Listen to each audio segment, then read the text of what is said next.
Hello, everyone, and welcome to the Home Nations 2025 here at the HADO Arena in Coventry. I'd say hi, audience. Yeah, we do have a crowd. We're not just talking to ourselves, mostly. Hopefully people online can enjoy the commentary that we're going to be doing today and the various matches. There's going to be 3 teams from England and 3 teams from Wales playing off against each other in a league format to see who's going to win out of England and Wales. I'm joined by 2 co-commentators today who I'll get to introduce themselves and then we'll crack on. Hello, my name is Blazy Bard. I'm a professional commentator. I've been working a lot with Esports Wales recently, which is this guy on my right. And I'm Leon from Esports Wales as well. I work as genuinely a project coordinator, but I've recently jumped into a lot of casting, and we're going to take away from this and get right into the games. We'll catch you in after this break.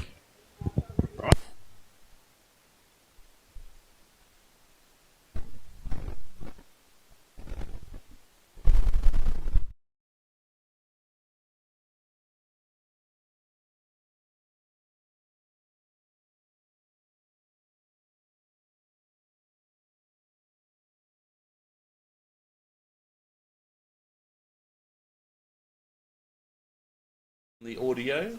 Perfect, here we are. So, hi everyone, welcome to the HADO Arena commentary again. This is Tom. I forgot to introduce myself on the video there. And with me on the hot seat is Leon. Yes. What are you expecting today, Leon? Well, out the gate, first game, I know for a fact that Wales is bringing their best team. Oh. Right? Wales A is the best team that they're bringing out. However, that does not mean that Wales B and C are anything to scoff at. I know they've put a lot of practice in. I've been watching some of the practice just before this game and some communication about generally how they're pathing around the court. Okay, movement, yeah. Yeah, trying to make sure that they're cohesive. I've also identified some of the strengths of the Welsh players. Now, of course, from Esports Wales, I am rooting for Wales, but I've heard that there's some incredible talent on the side of the English. They are. So, obviously I'm English. Normally I actually back the Welsh team because my dad's family's from there. Oh, yeah. But today, seeing as you're here, I'll give you the credit for the Wales team and we'll go over England. So England's teams, I believe, are more... There isn't necessarily a best team. So we've got A, B and C. And between them, I've been told, whether this is true or not, they've tried to balance their teams so they're all basically equally good. Just as a note of what we've got on screen at the moment, we've got the blue team coming in from the right is the Welsh team. That is the Wales team A. And the English team will be coming from the left side, which is the red team. And that'll be England B. I'll explain a bit about what you can see on screen at the moment. The 4 petals that are floating are going to be what the targets. And once the players lock in by looking at the banner at the back, he's going to start following them. As you can see what's going on there on the red and blue teams. If you get all 4 of an enemy's petals out, that is 1 point for your team. That player is knocked out for about 3 seconds, and then they're back in. And so it's in an 80-second round. How many points can you score by knocking out the enemy team as many times as you can?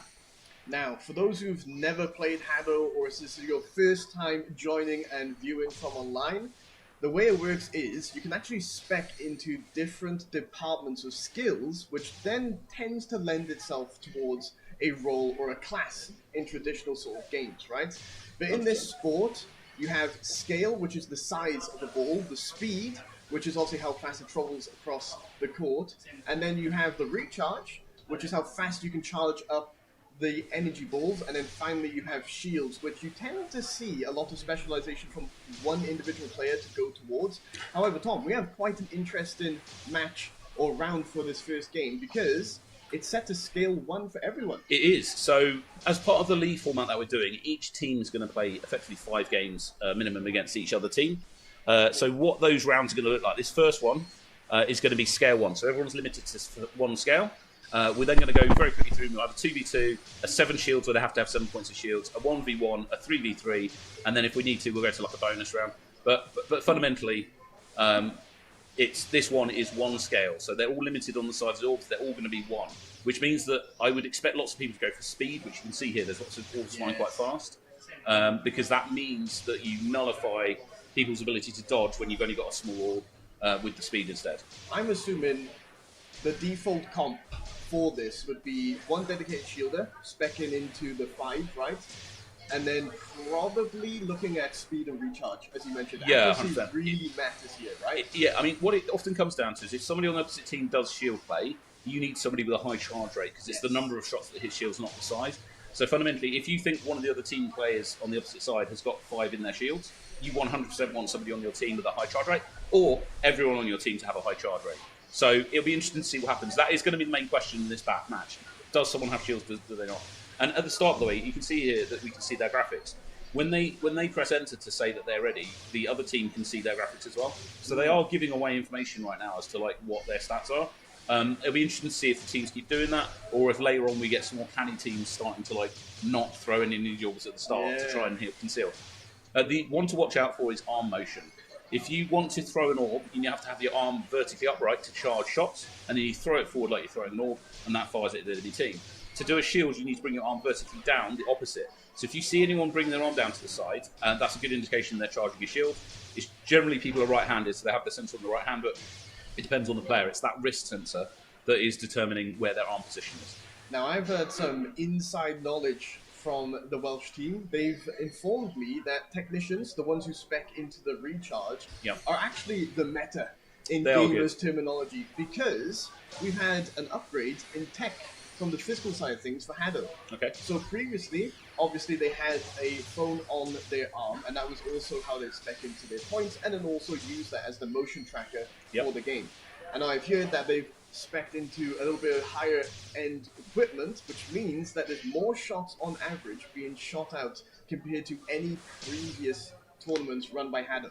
Yeah, so the thing is, one of the hard skills in the game, if that makes sense, that you actually have to get good at real life is your arm positioning. So often you would see beginners having struggles where when you're standing still and you got your arm upright, that's really easy. The problem you've got is as soon as you start adding dodging to that and your body position isn't directly upright, it's really difficult to keep your arm vertically placed.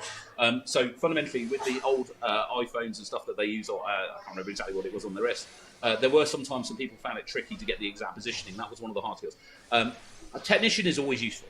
And in my opinion, the reason it's always useful is even if they don't have a shielder, firing lots of orbs means that you can keep the enemy team moving and put pressure on them. This sport is all about pressure at the end of the day. So if you leave somebody alone and they're stood in a corner not being shot at, they're going to be really easy getting knockouts on you because it means they can focus. The targeting that you do to shoot the orbs of the team is actually head tracking. So if you have to dodge, it means you're less likely to get accurate shots because you can't just like use your hand. You have to move your head as well. Now, on the note of head tracking, the petals is also what displays where the actual location is. So if they look up, it moves it up to a sort of horizontal plane. Yeah. And we're now on camera. So hi everyone at home. We've switched to us view. So effectively, when you're moving your head is doing multiple things. It's literally that. It's moving your petals, so you can use your head to dodge. So if I look down, my petals are now going 90 degrees. You can also aim with them. Now, the downside for looking away is you can't see what's coming at you. Yes. But the plus side is you can do some really good head flips to dodge out of the way. Yeah. A really good one is if you're going, you often see shielders at a high level run forward or slide to the front line to put their shield up towards the middle line. And they'll, as they go down to one knee to slide in, they'll put their head down because what it does, it gives that extra low shot to their enemy. I mean, it makes sense, right? If the petal, right, is genuinely a circular sort of shape, if you're putting it down, it becomes a line, which means at most, I can imagine, depending on the scale of it, it's harder to hit, you can maybe get one petal, 2 petals at most. Yeah. It's a lot more of a safer pathing decision with your movement. It is. So we were talking about this before the stream, actually. Yes. When you shoot the petals, with one orb, it's actually really difficult to hit dead in the centre and get all 4 in one hit. So what you're going to see in this game is probably 1 or 2 petals getting knocked off. Like you've got player 6 at the moment, who's got 1 petal off in the middle of the bottom of the screen. You can't see that because we're on us, but that's fine. Yeah. You'll get petals taken off one at a time. Now, what that is, the players, when that happens to them, know which petals have been taken out. Yes. So they can actively dodge better if they know. So if they pay attention, there's a lot going on in their heads-up display. But if, for example, their bottom petal is left, them going low is often very effective because it puts the target even lower. And people are very used to shooting at chest height, basically. Yes, and the other team knows this too, right? They can see the petals jumping around and dancing around on the other side where the players are. So if you spot someone, and in this sport, there's a lot of emphasis on communication. Teamwork, right? I've come from a Valorant background. I played a lot of Valorant as an IGL, an in-game leader. I've even done it when I was playing football when I was a kid. I just couldn't help myself. I wanted to win, super competitive, and so I would just non-stop talk and communicate. And that was my sort of approach to the game. There are some teams that are louder than others, and there's at least one team player today that I will almost 100% will come through this microphone because we're quite close to the core. So when later on that person starts shouting communication, you're going to hear some of it yourself. But yeah, shouting to your teammates is good. There is an element of so there is a thing where if you as a player, however, realise you've got one petal left and that you're about to be targeted by the other team because they're going to want to get that point and get the knockout. What you need to do at that point is up your tempo of dodging and worry less about shooting. So the pressure element of this game is every player at every moment can be a target. It's on each player to know, I'm about to get shot at by the entire enemy team. I need to up my dodging, be more active, and worry less about knocking the other team and trust my teammates to get the knockouts while I'm doing that. It's all about trusting your team. But you can't. It's very difficult in this sport to have one player carry a team. You need all three players playing well, because fundamentally, if you have one player who's brilliant at everything, that's great. But then his two teammates are going to be getting knocked out and giving 3 points away. They're not going to be able to assist, and it's not going to work. There is an argument to say, however, if you do identify there is a team player on the other team who is very good at shooting, target them, because if you can get them out, that means that they've got less time to charge, they've got less time to shoot energy orbs back at you. Now, there is one thing to note. Obviously, to charge, they hold their armor, right? How many energy balls can they charge up to maximum? That's a really good question. So basically, it's 5 or 6. So on their heads-up display, they're going to have a little bar. It's got inserts. I think it's 6. I cannot remember exactly. It's been a while since I've played, and they might have updated it since then. But fundamentally, you at the start of the game, often you will see people holding and not firing. And that's them starting at nil and trying to get some charge. You always want to try and hold some charge, because if an enemy player puts a shield up, the best way to get that through that is to knock it down. So we, in my team, very old meta, doesn't happen very often anymore. People don't train this, but they should, because it's good. What we used to do was, if a shield came up, I would generally be the technician role, so I'd have lots of charge. I like that role. Yeah, it's a good role. I would tap the shield, and then the other two teammates would count to 3, and then they'd join in. So the idea is I'm weakening it, and then they're coming in with their big orbs to knock it down and finish it off. And so we basically would be, at the end of a 3-second period, have as much charge as you can to just unload onto it, and that would surprise the person behind it. So often, if you have a weak shield and a good teamwork on knocking that shield down, it's almost a free point, because that person's not dodging. They think they're safe. Yeah, it's a flurry, a barrage of energy balls coming through the wall, right? And it's very 100%. hard to react as well. For those who've never tried HADO before, I've tried it. You have kind of like a magnified view, but you also can see your peripheral just outside the headset. And so we've seen it from, or I've seen it from the Welsh team. We'll actually see probably from one of the players, I believe he's number 6 of this, Yayan. He's really good at team play. And what he'll do is, he will, when they stack up shields, that's a general sort of bunker strat, he will actually place his hand on their shoulder to ensure that they know where he is at all times without actually having to check. It is one of the tricks that you talk about Wales working on their movement. You need to be facing the opposition, because your heads-up display and all that is visible in front of you. You do have peripheral vision, but you can't see the orbs. So fundamentally, there's a lot of people looking forwards and running backwards. So if you're the back player, them knowing where you are is really handy. Again, going back to the communication thing, if someone shouts out, "I'm rotating," or "I'm moving back," get out of the person in the front's way, because they can't see you when they're running backwards. So teamwork. So stacking the shields up is a good one. We see it a lot. There's newer teams will be like, right, we're going to do a shield strap. But actually, it's tough to get 3 people into one spot and then get them out again without getting running into each other. So it's actually a play that you see mess up quite a lot. But when it's played really well, it's good. For my background, again, I haven't said this. I basically have played HADO quite a lot when it first came out. So in 2019, when it was brought across to the UK, my team was the first UK champions. I was very fortunate to play with an incredibly good teammate called Ollie, who it was a 2v2 that year. And then I then recruited their friend Will. We were very confident going into the second UK championship, and then lost to, at the time, I think he was 14, 15-year-old. I very early on realised that I wasn't going to be able to keep up with the younger, more fit people, so I was like, I'll go into commentary. So there you go, that's the quick Tom rundown. I like that, good pivot. But I mean, these teams today are so good in comparison to back then. Like when we first brought it over, no one knew what they're doing. Now there's there's coaches. The England coach is going to be playing today as well with a bunch of the guys that he's been training. And Wales is coming in along really well. They've got a bunch of really good players. And again, the fact that we've got 3 teams from England and Wales all here competing is great. Hopefully in 2026, the aim is we'll have a Scottish and Irish contingent as well. So we'll get the full home nation sort of vibe. But again, it's a really good place for British or this part of the world's European, fundamentally, HADO sport We do well on the international stage. The England team, I think, came 4th at the World Cup earlier in the year. Good, yeah. Which against some of the teams that were there is incredibly good. Turkey was, I think, particularly put out by it because they were expecting to beat England. Yeah. That was a great match. If you haven't watched it, go watch the World Cup. It was good. Where was the World Cup hosted? I know this, but for the viewers at That's home? true. It was in China. It was in Shanghai. Yeah. I was very fortunate. They flew me and my mate Will out to do the commentary. Oh, lucky. 100%. It was a lovely trip. The Shanghai people were incredibly lovely. The venue was amazing. We were right on the main river there opposite the financial district. I saw it. It was called the Bund. Brilliant. Obviously, it'll be interesting to see where the next World Cup is. I don't know yet. Fingers crossed they'll ask me to go back out. My fingers crossed for you, my I was about to say, friend. if you're in the comments, put down Tom's great at Drop it down commentary. below. Yeah, exactly. There we Definitely go. go to the World Cup. But they do intend, I believe, for the sort of national language of the sport to be English, because obviously it's a Japanese sport originally, but they were finding it difficult for the online elements to do the commentary for people from the end. We are looking like we're about to start, so we might have our first match underway. Remember, this is scale 1 between England B and Wales A. And here we go, looking at the stats. No shields. So it's going to be a straight shootout. 80 seconds on the clock. Let's see how many knockouts we can get. Right, an early barrage coming out from either team. We can see that Wales is playing a little bit slower for now, trying to place their shots. They are. They're looking like they're getting some charge, and they're trying to. They are, however, seeming targeting the same person on the right-hand side, player 1. Player 1 upping their tempo to try and dodge.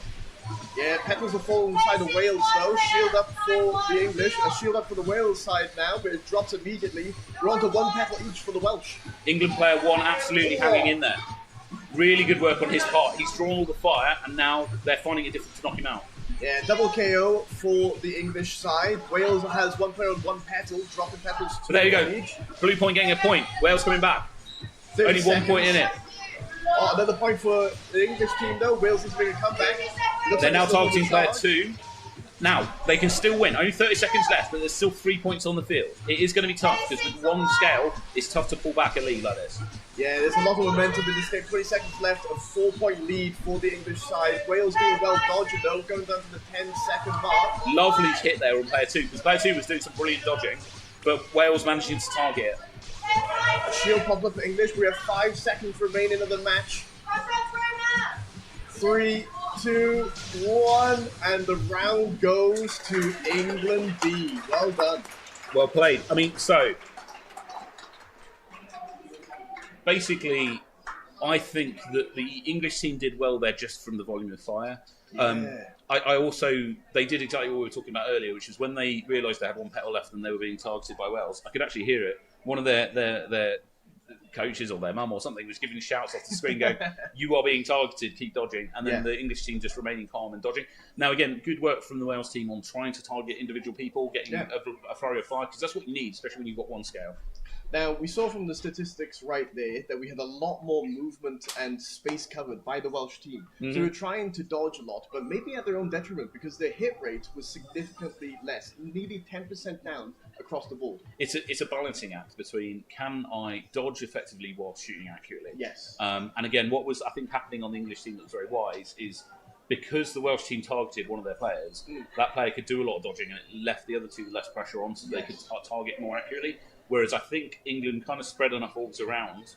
They possibly were doing some individual targeting during that, but fundamentally they were trying to keep everyone under pressure, everyone moving, and that made it difficult for the Welsh team to get their shots, which at 1 scale is tough. Like, it's tough to hit. Like, it's tough to hit when you've got scale 3, 4, 5, especially if someone's good at dodging.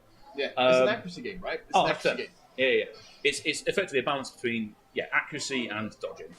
There are obviously elements to it, the teamwork and lots of stuff, but at the core of it, dodging, it's like dodgeball. Dodging and you're ready to hit somebody is a key thing. The next game, 2v2. We can see some larger scale shots in this little sort of practice free round. The reason why is because we're actually moving into a 2v2 session for the next one, but this time there's no requirement to dedicate your resources, your skill points in any particular skill. You can 100%. go for your personal preference on the build. Yep. Tom, what do you think we're going to be seeing from these teams? I do not think they'll do a shield play. And the reason is, if they do, that's fine. But because they've only got 2 players on the pitch, it's difficult to get through shields, which I know sounds counterintuitive. But fundamentally, like, you can go around shields and just play a long game, and if yes, you've got a benefit. Right, back into the action. Okay, so I think the person on the right side, red side, that's just off the pitch is like an assassin. Yeah, so he's got big orbs. So he's looking to basically snipe. He's got a lower charge rate though, so he has to be patient. But he's just looking for the opportunity when someone pushes forward like that to try and get knockout. Yeah, player falls down to one petal and falls. The strategy for their assassin play works. They're trying to burst down the shield. Shield drops for the English side. We've got scales 4 on both of the Welsh teams, which is good. So they're both playing an assassin build. Whoa. The downside is they've got less orbs that they can fire out. And unfortunately, the English team seem to be very good at dodging right now. Yeah, there's a beautiful read from the English team to punish player 4, trying to scale up. He ducked down and his shot was immediately punished. Yeah. This is tough. So when you're pushed back like this to the back line, and then you're put that Wales team is playing some really good moving to the forward line to get some attacks going. Yeah. Which they have to because they're behind. But it is tough because you're opening yourself up when you can forward like that. But you have to. There we go. Take the middle court. This is your chance. Oh, player 4 drops again for the Welsh side. We have them scaled up, trying to push the front line, trying to get something going from him. It's a 6-0 Shield coming out of player 1. deficit. It's only 5 seconds left of the round. We get another kill for the English side. 3 seconds, 2, 1. Time is up. What a round from the English side in a 2v2. I know that was some strong players from Wales. However, I have to comment on that beautiful play from the English side, right? We saw player 4, Tadpole, he ran up, threw his shield up, and immediately got predicted with 3 shots from the English side. 2 shots broke the shield, 1 went through straight away and took out all petals that he had. 100%. Now, it is one of those tricky things as a respect of if you push to the line to get a point, the other team will target you because you've made yourself a more attractive target at that point. Because not only are you trying to be aggressive, so they want to stop you doing that, but you're closer to them. So the problem when you push like that, which is you have to do, like you have to play to the front line often, is you open yourself up to the other 2 players jumping on you. Now in a 3v3, it's more confusing. So if someone pushes the front line, it's not necessarily as obvious when you're in a 2v2. So in a 2v2, if you push to the front line, expect both players to come at you. Yes. When the first UK Championship back when I started, I recruited a guy called Ollie. He was a free runner, and I just literally said to him, "I want you to run to the front line and dodge everything. That's your goal." He hadn't played HADO before that day. He was picking up as you went. And then all I did was I snuck down the side when no one was paying attention, when he was dodging very actively, and just would get knockouts when they weren't looking. Kind of like a decoy. A decoy, 100%. So again, if you've got a teammate that's pushing the front line, what they actually need to be thinking is, I need to be ready to dodge. Yes. And then your other teammate needs to take advantage of the fact that the other team is going to swing around to shoot them. The best place to shoot somebody in this game is in the side when they're not looking. Because they don't see it coming and they can't dodge it. People will actively dodge even if they can't see because they know stuff's coming at them. But I think there was a difference in philosophy that previous game as well. We saw a lot more recharge technician specs from the English side. Yes. And they had a lot more shots off in comparison. Okay, here we go. We get the next round. Sorry, just to interrupt you. This was a 7 shields. Yes. So we're going to have somebody with 5 shields, I suspect. Which, based on the one I just saw, is right. Yes, so both teams 5 shields. This is a realistic tactic that comes up quite a lot in international matches. So you can see a different flow and approach to the game. You can see one player each side try and go for a lot of shields, probably more so upfield to try and block more of the shots from across. You see an early flurry from the Welsh team, trying to pressure the English team. First shield up. So we've got the middle players on both sides are the shielders. The English team is targeting their middle player. What that means is if he pushes forward like now, there you go, he's managed to get the shield up. Player 6 has come forward, he's going to try and get some shots through it. A counter shield went up from the England team straight away. They're like, we're just going to block your shield with our shield. They're matching. Right now there's a stalemate towards the middle side as both teams try to burst it out. Player 5, the Welsh team, dodging really well, got a hit on the petal on the English side. The shields drop, and now we're into a shootout brawl.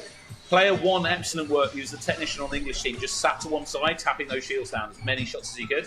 And that's what you need to get rid of. Now, England does only have 1 big shield left. Player 4 has 2. Wales needs to use those 2 shields wisely now. 20 seconds, here we go. Nice. The front line met again by the 3rd player on the English side. Double shields for the Welsh, 50 seconds remaining. There's a 5-point Here we go. This is their chance to try and get some points back.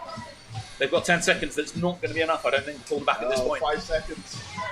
2 petals dropped for the Welsh player in 3, 2, 1, and the round is over. Well played. But again, some points on the board there for Wales coming back. It's a tough one. They did play the shield battle quite well. Yes. But because they ended up actually winning, like having a point where they had both, they had more shields. That was their opportunity to try and pull it back, because I think the England player did a brilliant job at like countering by putting their shields in a good position. But they did it a bit too quick, if that makes sense, and they used 1 more than they needed. Obviously, in this case, it worked out really well. in the respect of the English team managed to pull it off. Yeah, it was quite an interesting approach. It really felt like we had an approach from the Welsh team where they were trying to buy the time a little bit. They dropped 2 points really early on. And so they tried to go for this late game bunker, kind of like burn out the resources. But as you mentioned, the English team played a far more reactive approach and met them where the shields are placed. I think the English team have some players that are competent at shooting to the point where they feel like they could win a straight shootout. Yeah. And so they were like, what we'll do is we'll get our shield just to counter their shielder. We'll take that, we'll nullify it, and then our effectively end up being a 2v2 almost at that point. Yes. And we already just won the 2v2, so let's just do that. Again, Lucas from the English team, is worth mentioning, was in China at the World Cup and was playing part of the England team, so he's a very good player. I recognise this other player as well as being a particularly good one. So they are good players. They're good at shooting. So I think that was their strategy: just nullify the shield element of it, take it to a shootout. Yeah. I think the only thing Wales could have done is maybe like being more aggressive at the start to try and get a point lead, because sometimes that's what you need. You need to change the tempo, because if you're behind, it's psychologically very difficult to pull back. Yeah. You're on the back foot. You start having to do more dangerous plays. Whereas if you are aggressive at the start, you could overwhelm the other team with a bit of, especially against younger teams. Yeah. They are very confident, but they can be, let's put it this way, I would be trying to overwhelm them at the start, get them to be a bit more concerned, and then they will play less well. Yeah. That's the pressure up. All right, so next game's going to be a 1v1 against these guys, so 1 versus 4. These are both good players. I expect that one tends to go for technicians, but I suspect normally you go for an assassin builder in 1v1, and then there's going to be a lot more pushing the front line at the point where the other team's done a volley. It'll be interesting to see if he's kept his technician. Yeah, he's stuck with the technician. And then this is a difference of philosophy between England and Wales. It's been going in the favour of England a lot more so far. We can see a lot more pressure, so there could be a lot more emphasis on dodging for the Welsh player here. But he's good at dodging. This is one of the better, more experienced Welsh players. Yes, I know him well. I'm expecting some good stuff from him. Again, so what he's doing is he's building up some charge. Now the problem is he hasn't got an opportunity to push forwards when this guy's not in charge on the England team, so he's slowly getting himself forward. Got him into a corner, nearly managed to get him pinned, but didn't manage it. Down to 2 petals each. Big scale from the Welsh player. Tad is trying his best to create some pressure with those large energy balls. However, a lot of energy balls are getting thrown at him in a barrage, so he has to keep on moving whilst trying to find an opportunity to shoot.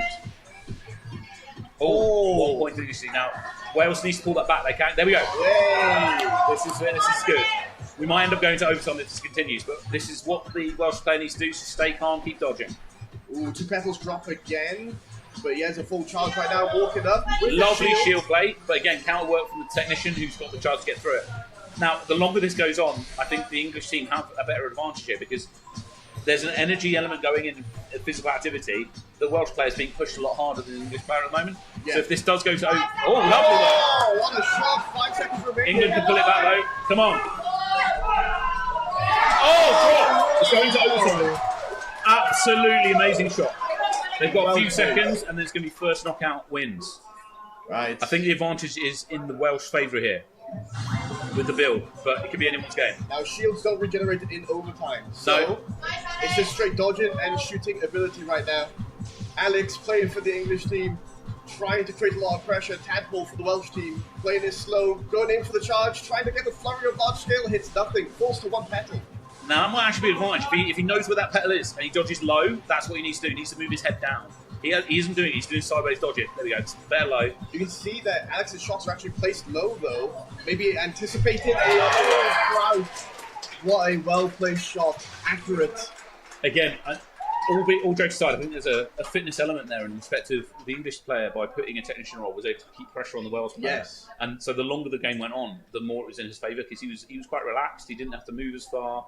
I mean, you can see there, he's managed to move the Welsh player 98 metres, which is a lot. Like, it's hard work, especially that doesn't even track like if you're going up and down, which he definitely was. Matched.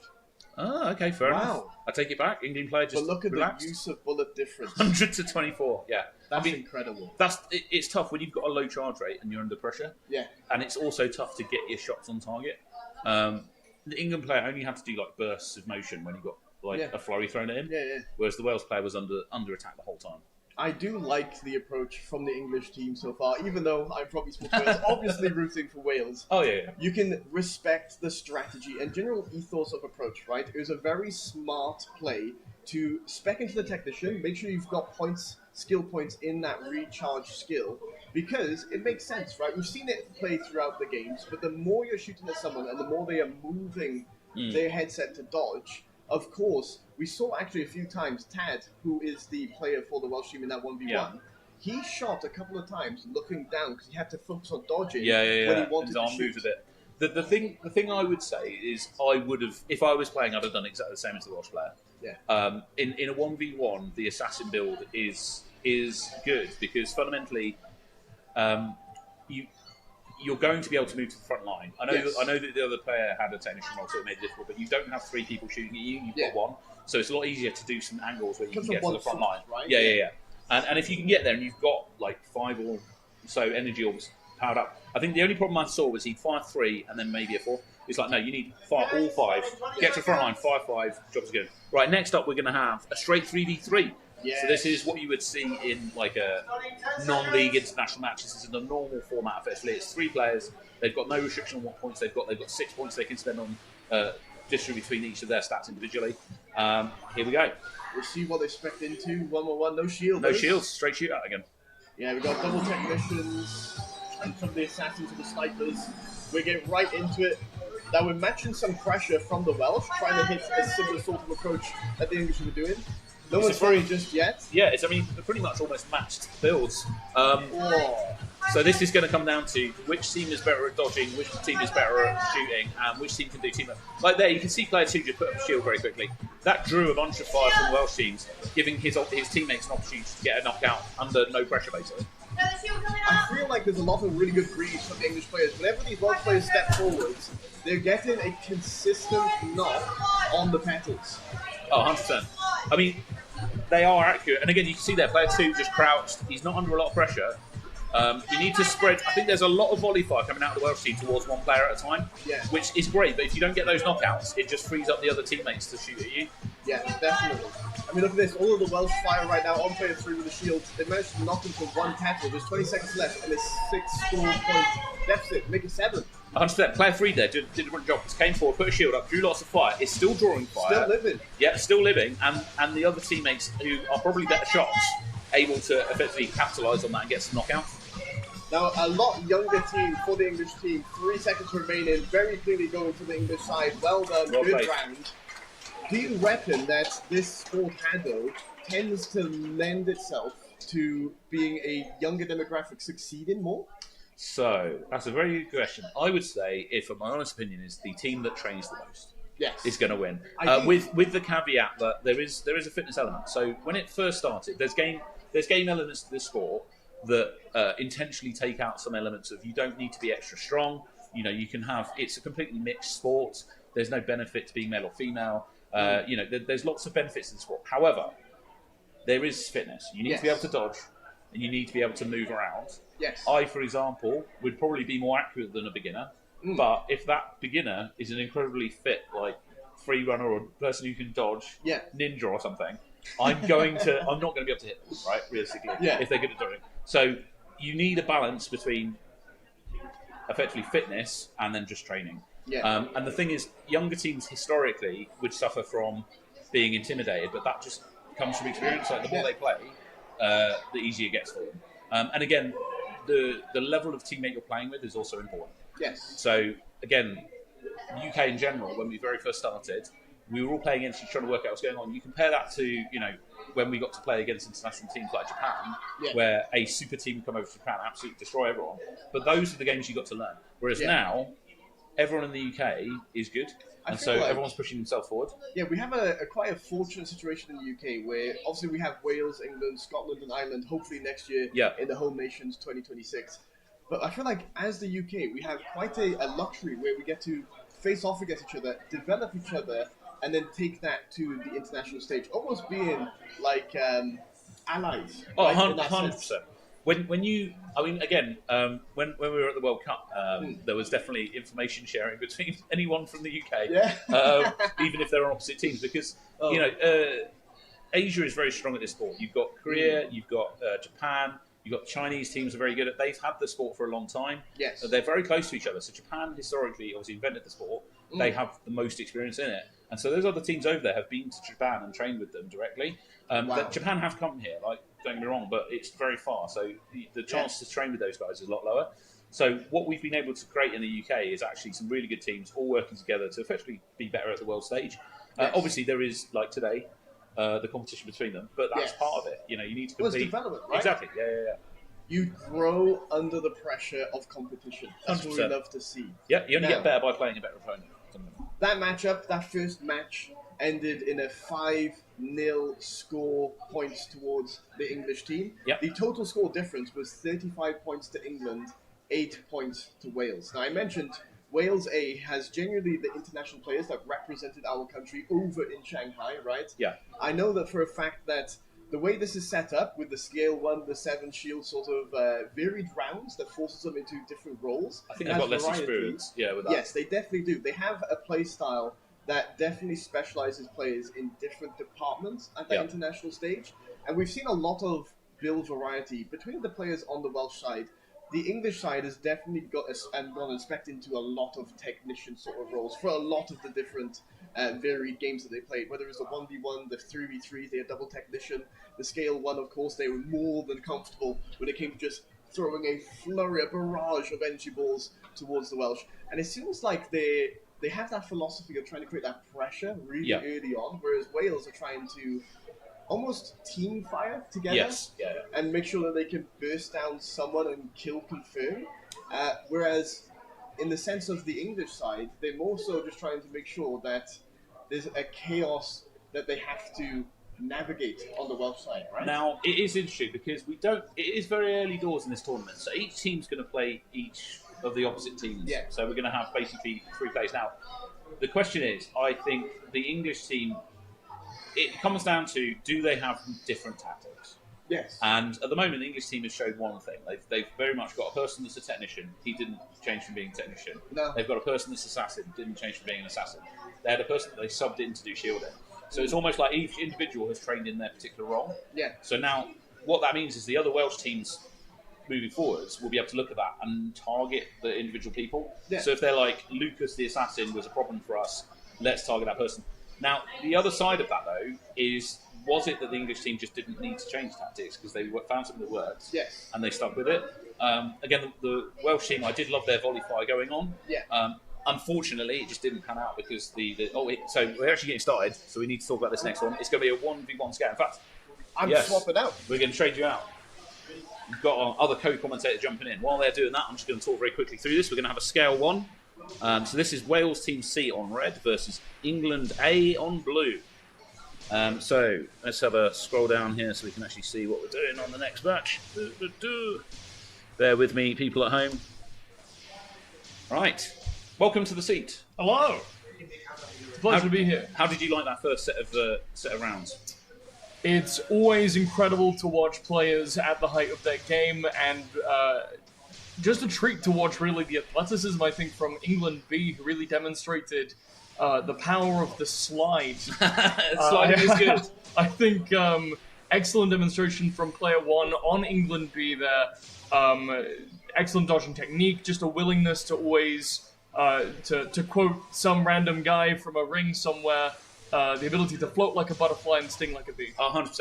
I mean, I'm a personal fan of rolls. We probably won't see any. It's a meta that's gone from the system, but the old combat roll or sideways roll was always a favourite of mine. By the way, if you're learning HADO, don't ever do it. It's a terrible tactic. Sliding is much better. So we've got a reverse here. So we've got basically Wales C is going to be on the left, and the England A is going to be on the right. We're going to have a 1-scale battle. So as you can see here, all their orbs are very small at the moment. Again, I think we're going to have a similar build to last time based on what I can see people throwing out. I don't think we're going to have any shields.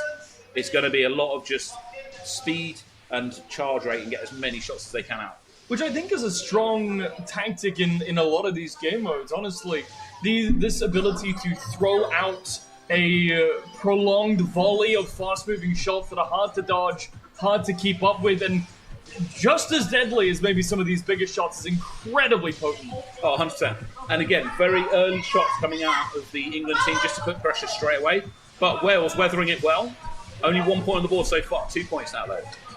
England so far off to a strong lead. Player 2 suffering a little bit of dodging required to keep himself in the game. Moves forward, trying to get a little bit further aggression. But Player 2 is playing brilliantly. Absolutely brilliant dodging. He's drawing a lot of fire, keeping out of the way, and managing to push the front line. But there you go, they finally got the point on him. Unfortunately, there's not a lot of support coming from the rest of the team. A lot of attention drawn, a lot of shots pulled his way, but not a lot of return fire successfully located. Player 6 especially is pulling out all the stops, sliding around, doing almost a small circle here to perfectly dance around this flurry of blows. 100%. And again, it's a situation where they've got one petal left. They've got a point. They had one petal, but they knew that, and they were just doing such a good job at drawing so much fire. And as you say, doing a circle up and down, making a different hit. Player 4 there does exactly your proposal there. Goes for the dodge roll. Leaves them a little bit open, I think. And at the end of the match here, 7 points to 2 in favor of England A is an incredible lead to get yourself kicked off to here in the first game. It is. Now, Alistair, I think, is player 6 here at the front on the England team. As you say, there was a period of time for about like 20 seconds where there was absolutely a flurry of orbs coming at them. You said the circle technique. Now, the thing is, when you're on the opposite team, you need to try and predict that. Like, if you see them going in a circle every time, you need to shoot where they're going to be, not where they were. And I think that is a skill that comes with time. Again, credit to the Welsh player in the middle. I think it was player 2, who was doing an absolutely amazing job dodging. Okay, so basically, I've just had a note past me. I thought it might have been. But player number 5 is also Alfie on the England team, which is another player from the team that went to the World Cup in China. And in fact, he was the MVP of the entire World Cup Championship. Alfie is an incredibly good player as well. Well, when you're pushing stats like 30% accuracy in a game like HADO, I think that's cause for celebration for sure. Only 26 shots fired by the player, but a massive majority of them. Majority is a strong word, but in terms of the accuracy, scale 1 is really good because sure. like that does show an element of accuracy. I mean, it's that difficult thing as well of like you're getting shot at, you have to move your head to dodge your petals, and then you've got to find that moment where you can fire a shot, keep your head stable, and shoot. Which is why the circle tactic you were talking about is so good. Because what you can do is move your head in a circle whilst keeping it pointing towards the opposition. Whereas the problem with flicking your head to dodge is you can't be aiming or shoot that. Yeah. So it is why a kind of up-down motion is preferred effectively. It's I guess there's swings and roundabouts to it, right? The circle technique, which I guess is what we're coining it to, is effective but easy to kind of predict. Yes. But gives you a lot of ranges to react. Whereas on the flip side of that, these explosive flicks and high energy movements are a lot harder to predict. They're a lot harder to hit you with.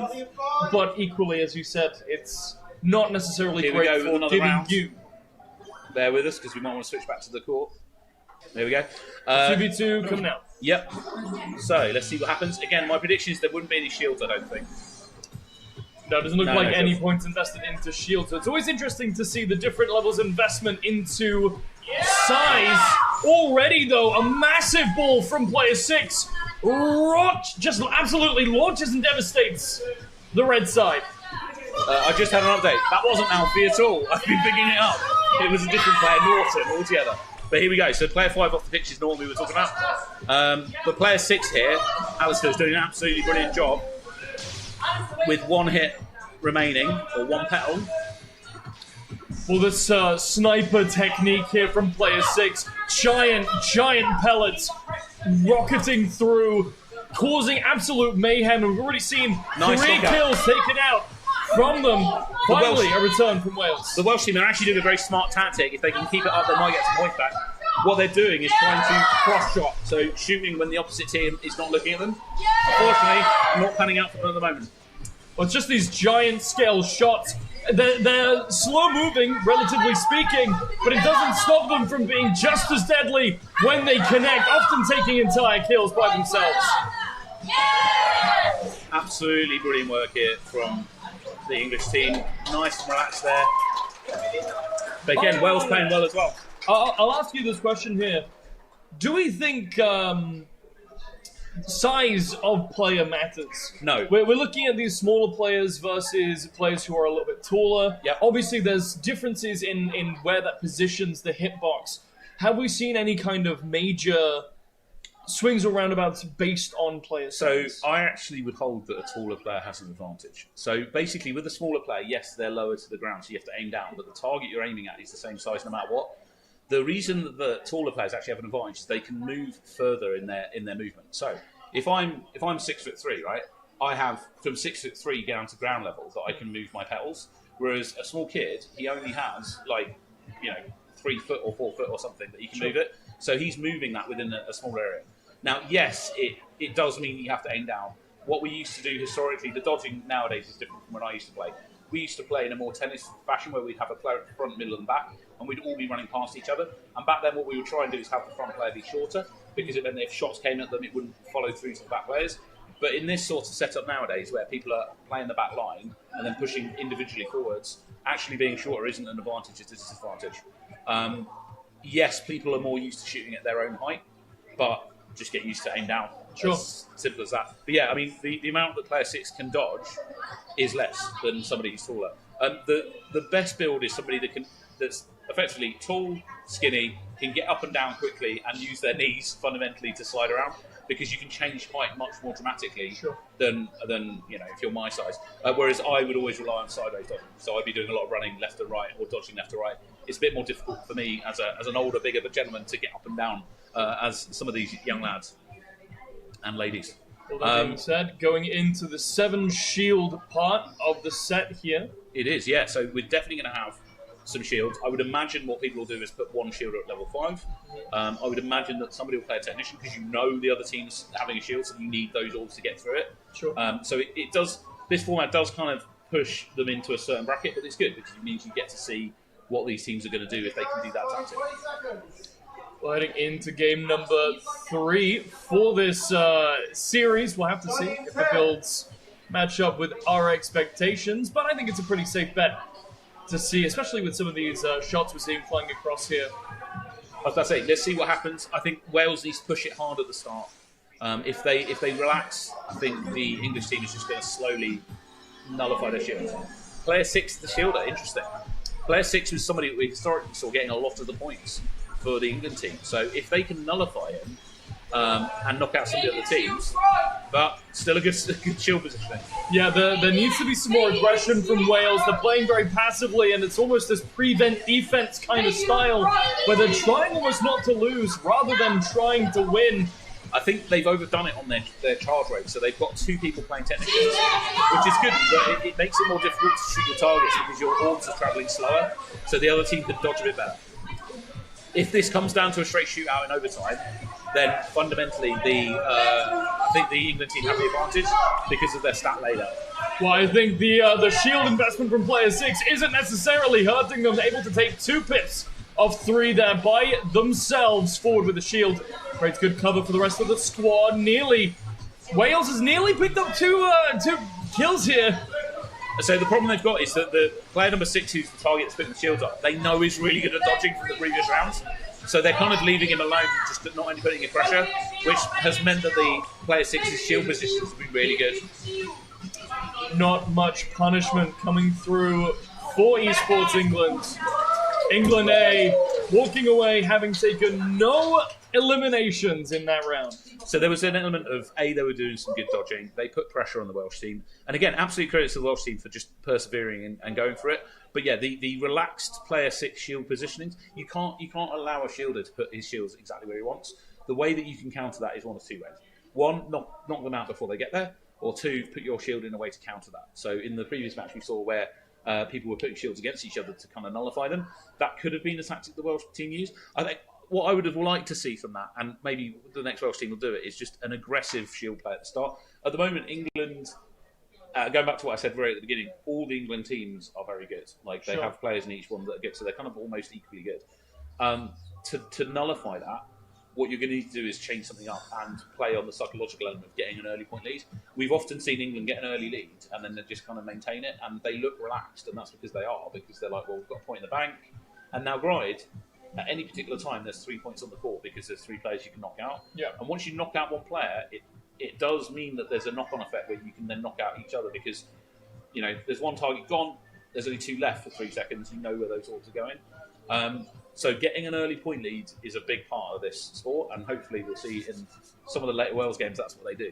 I think switching it up, playing something a bit unconventional that maybe Esports England is not going to be prepared for. We're seeing, I think, a lot of investment into medium-sized pips, kind of an okay amount of speed, decent charge time, and nothing into shields. Now, I'm looking at this this setup here. I'm thinking, looking back to Scale 1, a lot of these shots, moving fast, being able to scatter a lot of shots over an area in quick succession, feels like a very high aggression tactic that could take some England players off guard. Yeah, so I mean, it's similar to your technician idea. I mean, generally what you'll want is if you're a shielder, you want 5 shields and 3 in charge.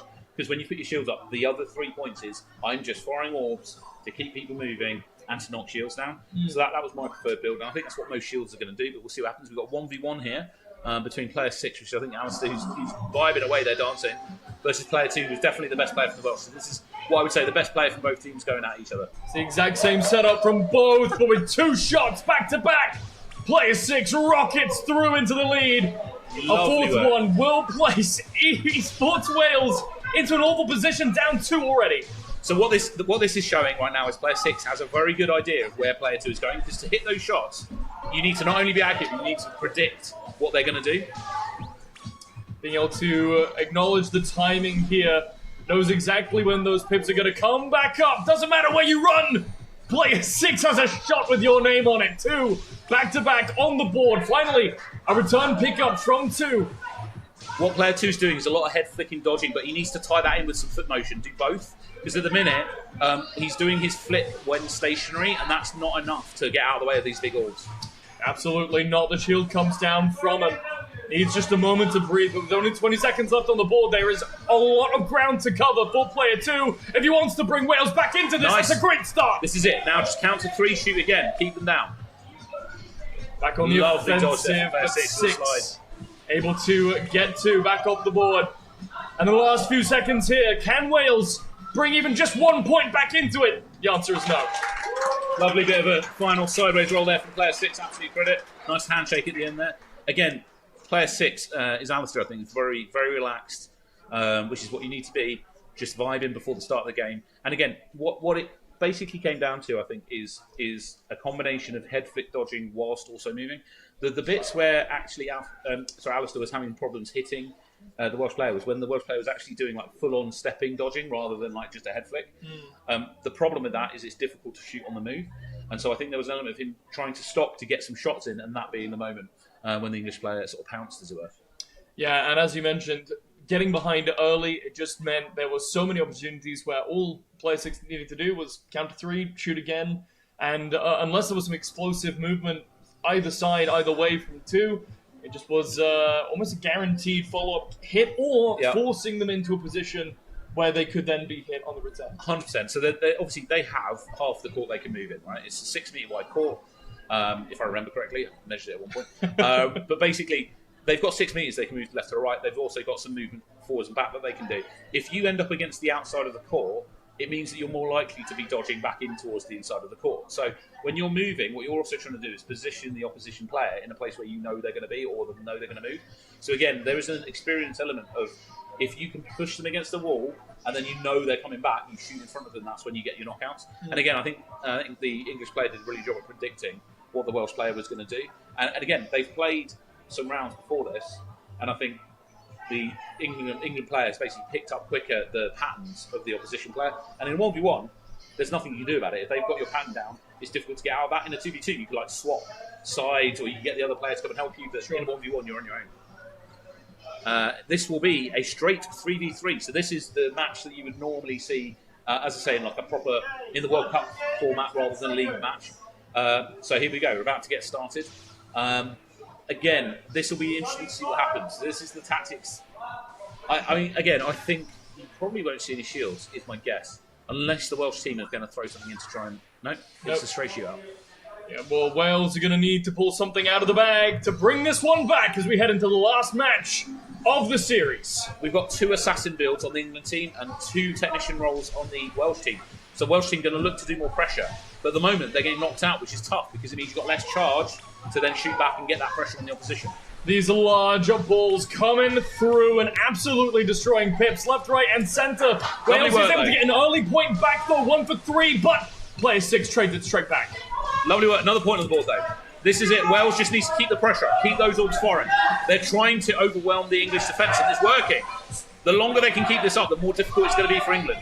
So far, so good. They've nearly picked up to an even spot, but 6 and 5 combined to find 1 each, and now Wales back on the ropes. Half the score, half the time. They need to find something special now. England remaining cool under pressure.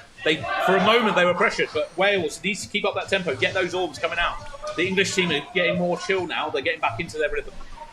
Looks like stamina's running low in the last 20 seconds. Something special needs to happen. Charging forward, player 2 finds a few pips from 6, but it's not going to be enough to take them down for now. On the floor, just dodging out of their mind as England keeps racking up points. 11 to 5 so far. It's going to be the ending slash line for Esports UK. Scratch that. Add another 2 to England A. So, what player 6 did then? I'm going to give man of the match in this round to player 6. What player 6 did, I mean, not only did they get the most knockouts, right? But towards the end, they pushed into the centre of the court, and going back to them being small helps, because when they're at the centre of the court and low, all the shots that come at them go down and not going to hit their teammates. So it was a smart play to basically draw a bunch of fire to him, knowing that his teammates could then rack up the points. And that's exactly what they did. Absolutely brilliant work. Just to get the points here. 77 bullets shot from player 6. Again, the other 2 teammates, high accuracy with their assassin builds. But, I mean, look at that scoreline. 8 points by player 6. Absolutely the MVP of that team. It just looked like Wales C had such great momentum going forward, but at every step of the way, England A was able to just maintain that lead, keep at least a 2-point distance pretty much at every single moment in time, and then just rocketing through into the lead there at the back half of the game. It's upsetting for Wales, but they do end this set 10 and 39, which is a marginally better slash line than set number 1. It is. I mean, so to be fair, there was an electric moment during that where I thought, okay, here we go, Wales have got the tempo. The English team were definitely on a back foot momentarily. And there is only 80 seconds around, that's not very long. And so fundamentally, to be able to come back from that halfway through a game, and I know they had the point lead, but there was definitely a turning point where Wales was pushing them hard. Sure. To be able to just remain calm, take a breath, realise that you've still got a few seconds left on the clock and just come back from that, absolute credit to the England team. Again, Welsh team, I loved it, putting lots of pressure on. But anyway, thanks for joining me. I think we're going to move on to our next round soon. So I think we're going to trade you back out for Leon in a moment. Okie dokie. But yeah, we'll get you back in a minute. Thanks very much. Thanks for having me. All right, Leon, jump back in. I'm out of breath, so you might have to do a bit more commentary on that last one because I was getting a bit tense. My heart rate was going up. Yeah, I mean, between the two of you, that was some incredible casting over some incredible games. It was really hyped towards the start of that last one, and it kind of fell towards the side of England again.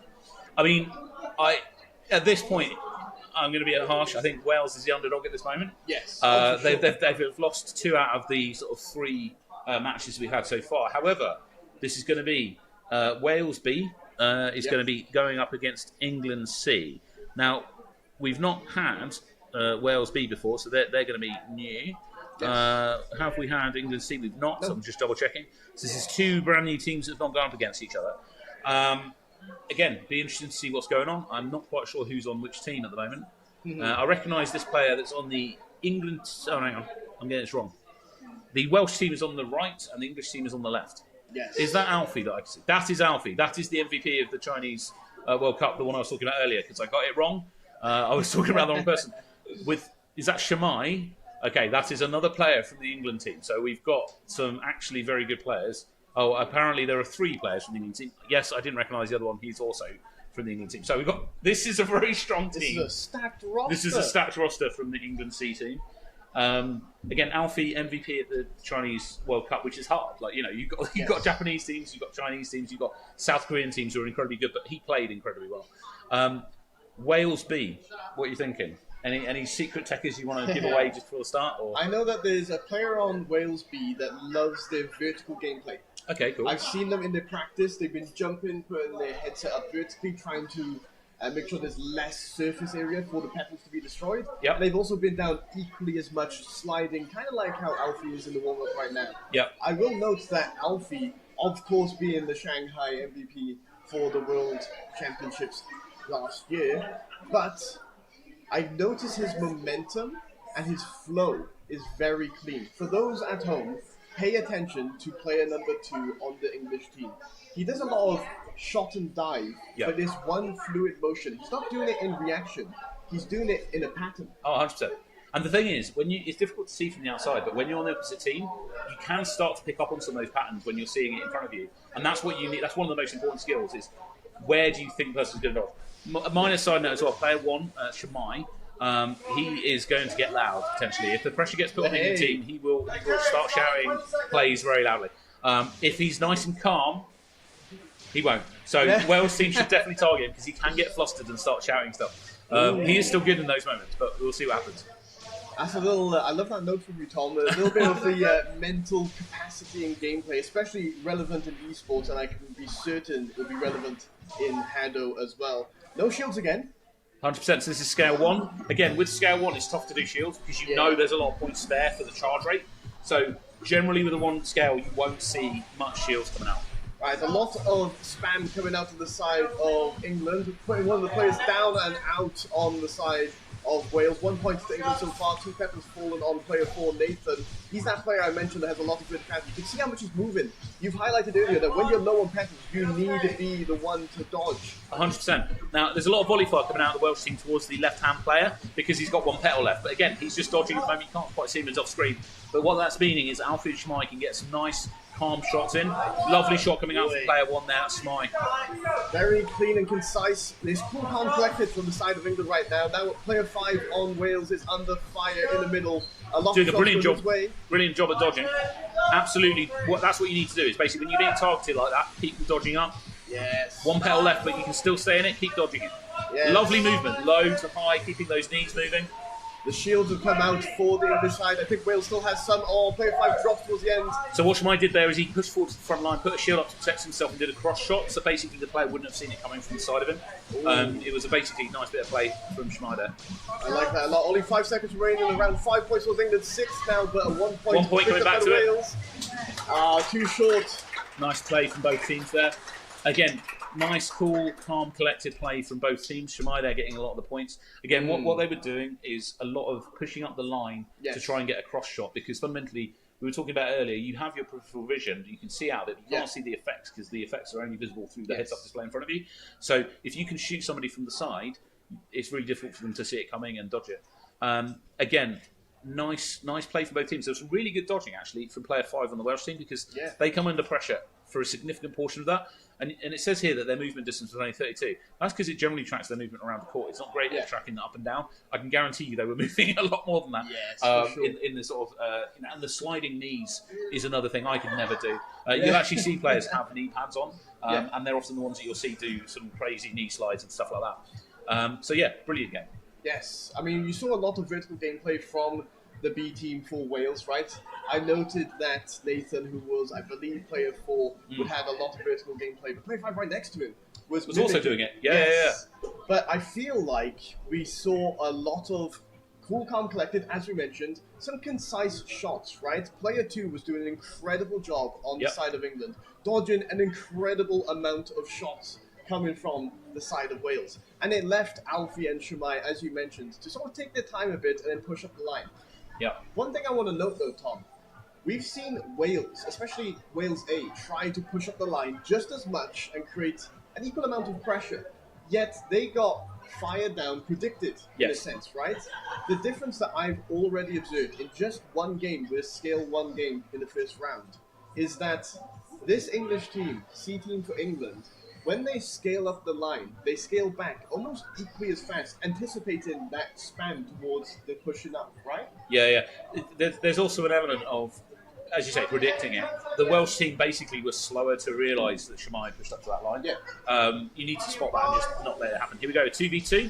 Yes. I'm expecting no shields again. We've seen a lot of just straight fighting, right? Again, in a 2v2, it's tough to do shields, but you can do it. I used to use that tactic occasionally, but it's not as favourite as just going for a straight shootout. You also learn more from a straight shootout. Yes. We've got a double technician on the side of Wales, I believe, and we have an assassin. And no, it's two assassins. Oh, 2 assassins, you're right. But they do have a slight charge rate. It's not at speed. So player 1 on the England team has got 5 speed, which is interesting. A shield out early for the English team. 1-1 petals for either side, England and Wales. 0-0 right now. Oh, and as I mentioned it, Caster's Curse. Player 4 drops twice in a row, predicted with a shot. Beautiful snipe from the English team. When you're Alfie. out, don't stop moving. You've got to assume that you're in, because people will counter 3 and shoot you again. Look at Alfie's movement though. Very clean and concise. A lot of up and down vertical gameplay whilst making that distance horizontally across the pitch. 100%. When he's pushing to the front line, exactly what he said in the last match, he's then pushing back, knowing he's going to get shot at and doing dodges on the way back. So he's not waiting to be shot at, he's waiting to just jump back, basically. Oh, player 4 had some incredible dodges, getting extremely low there, almost practically thrown for a second, but then gets picked out as they climb up. Shield up on the line, trying to create some pressure. They still haven't managed to pick player 1 off with this one petal. The dodging is incredible, and player 5 drops. So player 1 is a good example of somebody that's like a tall build that's using it quite well. Yeah. Because fundamentally, when they change height, it's actually really tough to hit them. They've got a lot of vertical movement. Yeah. But really well played. The hip movement right there from player 1, right? You mentioned that they were quite a tall player in comparison to the players on the pitch right there. Yeah. And they went real high, real vertical, and then immediately circled down using their hips to dodge. And they had their petal basically floor level. Yeah. I mean, it could go through the floor. If you get your head on the floor looking down, it will be like a couple of foot below. But again, it's one of those things that I would say Alfie played well getting knockouts. But again, both England players very strong. Player 1, 26%. Player 2, 27%. That's good accuracy. Again, Wales doing some good movement. I really like their shield play. There was a point where one of them pushed forward, put a shield up, the other ones, and they were trying to pull it back. They were like, we need to make some plays here. Both of them put their shields up really well, in really good positions, actually. Yes. They were just unfortunately unable to complete with knockouts. And what this is showing to me is, I think, Wales are having a tough time at the moment predicting the movement of the England players. Now, I think in many ways the England players are possibly more experienced in that they've been playing a bit longer. Wales has been playing a bit less long than England. And I know that they play a lot. Like some of these guys are training weekly or like twice a week. Yeah. And in that time, they also try to play as many teams as they can from other places. And because of that, they can start like coming up with multiple dodge abilities. So going back to Shamai as a good example, the reason I will talk about it a lot is when I was playing and competing, he was of that age, if that makes sense, when we were playing. When I first started playing Shamai, I would often get him because he had a dodge that he loved and he would do it every time. Yeah. And so you just work that out and you're like, right, he's going to put his head down by his foot, I'm going to knock him out. And you can tell from his body motion. So a lot of these players aren't watching the petals at all. They're watching the body mechanics. They're watching the player. Be like, okay, he's got his foot loaded up on the right. That means he's going to be pushing left. So that's what they're looking for. It's tough when you're looking from the third person. Yeah. When you're looking from first person, it's almost like a martial art in respect of you're watching like body weight mechanics and seeing where they're stepping. Pivots and whatnot. And pivots and stuff. But again, the more moves that you get in your HADO martial art of dodging, the tougher it is to predict. And at the minute, I think the Welsh teams are having trouble predicting some of the dodging coming out of the England team. Oh, for sure. We've seen some beautifully placed shots by not just this team, like England C, right? We've seen it from all the English teams so far. And one thing I want to notice, you mentioned patterns and reload patterns. Alfie has a pattern of shoot and dodge. Yes. The issue is his dodge goes in so many different directions. Yeah, 100%. So you can get a read on the pattern, but if you as a player are conscious of your pattern, you can use that. You can draw people in. You can bluff. It's like poker. It's that. If I'm going to do this and I've done this every time, again, it's like boxing or anything like that, where people throw the same move every time. Throw a feint in, and then all of a sudden people go to where you think they're going to be, and they're not. Again, that is some. It's high-level play, but it only comes from experience. Yes. Fundamentally, if you're playing a lot and you realise, again, Shamai, back when I used to play with him, I literally was training with him, I'd be like, I'm going to knock you out every time you do that dodge. Because that way it'll train you not to do that dodge. Yeah. And then he still does it, but like, not all the time. Yes. It's a good tool to have, but you don't want to use it consistently. Yeah, I like that. But yeah, it'll be interesting to see what's coming next. So we've got 7 shields. So this is going to be a shield play.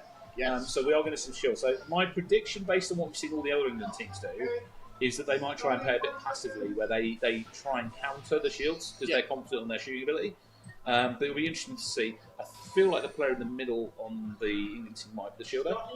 Often they put them in the middle because it means they can go left or right without running into each other.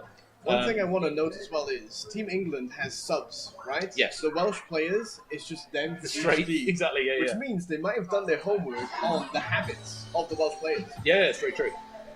Right, kicking this one off, an early barrage from So either it wasn't side. the middle player, so it's the player that's closest to us on the red side, which is Shamai, that's going to be doing the shielding. Interesting. Really relying on the dodging ability from the English team towards the middle top side then. Again, so it's actually playing on the right. So I think Shamai is going to do a right position here.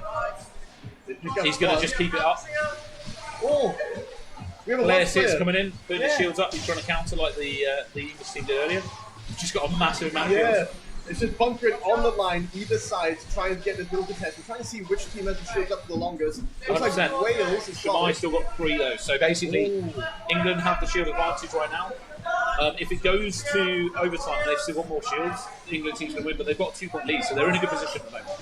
Yes, we can see that Hugh, player 6 for Wales, is trying to play the line. His last shield is He's put his shield up. He needs his teammate to get behind it and use it. Yes. And what they were trying to do is nullify Shamai, so Shamai can't come forward, which is a smart play. But Shamai, unfortunately, is very good at dodging. Yeah, he managed to live. Even despite as the shielder, his dodging ability is incredible, and now they have the shield advantage, creating a lot of pressure on the Welsh side. England, 4 points up, 10 seconds remaining. Rohan can't be left there. Like, I know it's near the end of the match, but you need to get those shields down and get him out of that position. Because if he's just bonking and a little bill on to the front, he's going to get knocked out. Yes. But well played. An incredible game from both sides. I feel like there's a bit of panic, right, from the Welsh side. We saw the flurry of shields come up, and they practically merged. It was at the point where we had some Welsh shields on the England side of the court, Yeah. and some English shields on Overlapping. the Welsh side. So the position of your shields is a tough one because fundamentally it goes up slightly in front of you. It's again based on your head position, so you can Yes. completely mess it up. Like if you're looking to your left or something, Yeah. you can end up with a sideways shield, which is sometimes useful if you're on a corner like that where you want to do like an angled bunker effectively. But yeah, I think my take would be the Welsh player had less experience in shields and was like, Oh, you're for going to be the sure. shielder. Yeah. Tough times, go for it. But again, they managed to do sensibly because what they were doing was like, I want to counter whatever the English player is doing. Yeah. I'm going to put shields up. Again, it wasn't a bad performance. And again, they made a smart choice later where they didn't just do that. They went, we need to take the advantage of attacking now. I'm going to put my shield up, get my teammate behind it. Again, brilliant play. Do you know what I found really interesting? Both teams opted to move their shielding player from the middle Yep. to their respective right side of the court. So I know why Shmai does it is because he is he likes to be at the side of the court because he likes Kinda to be like up a to flanker. yeah, he likes to move up and down the side of the court.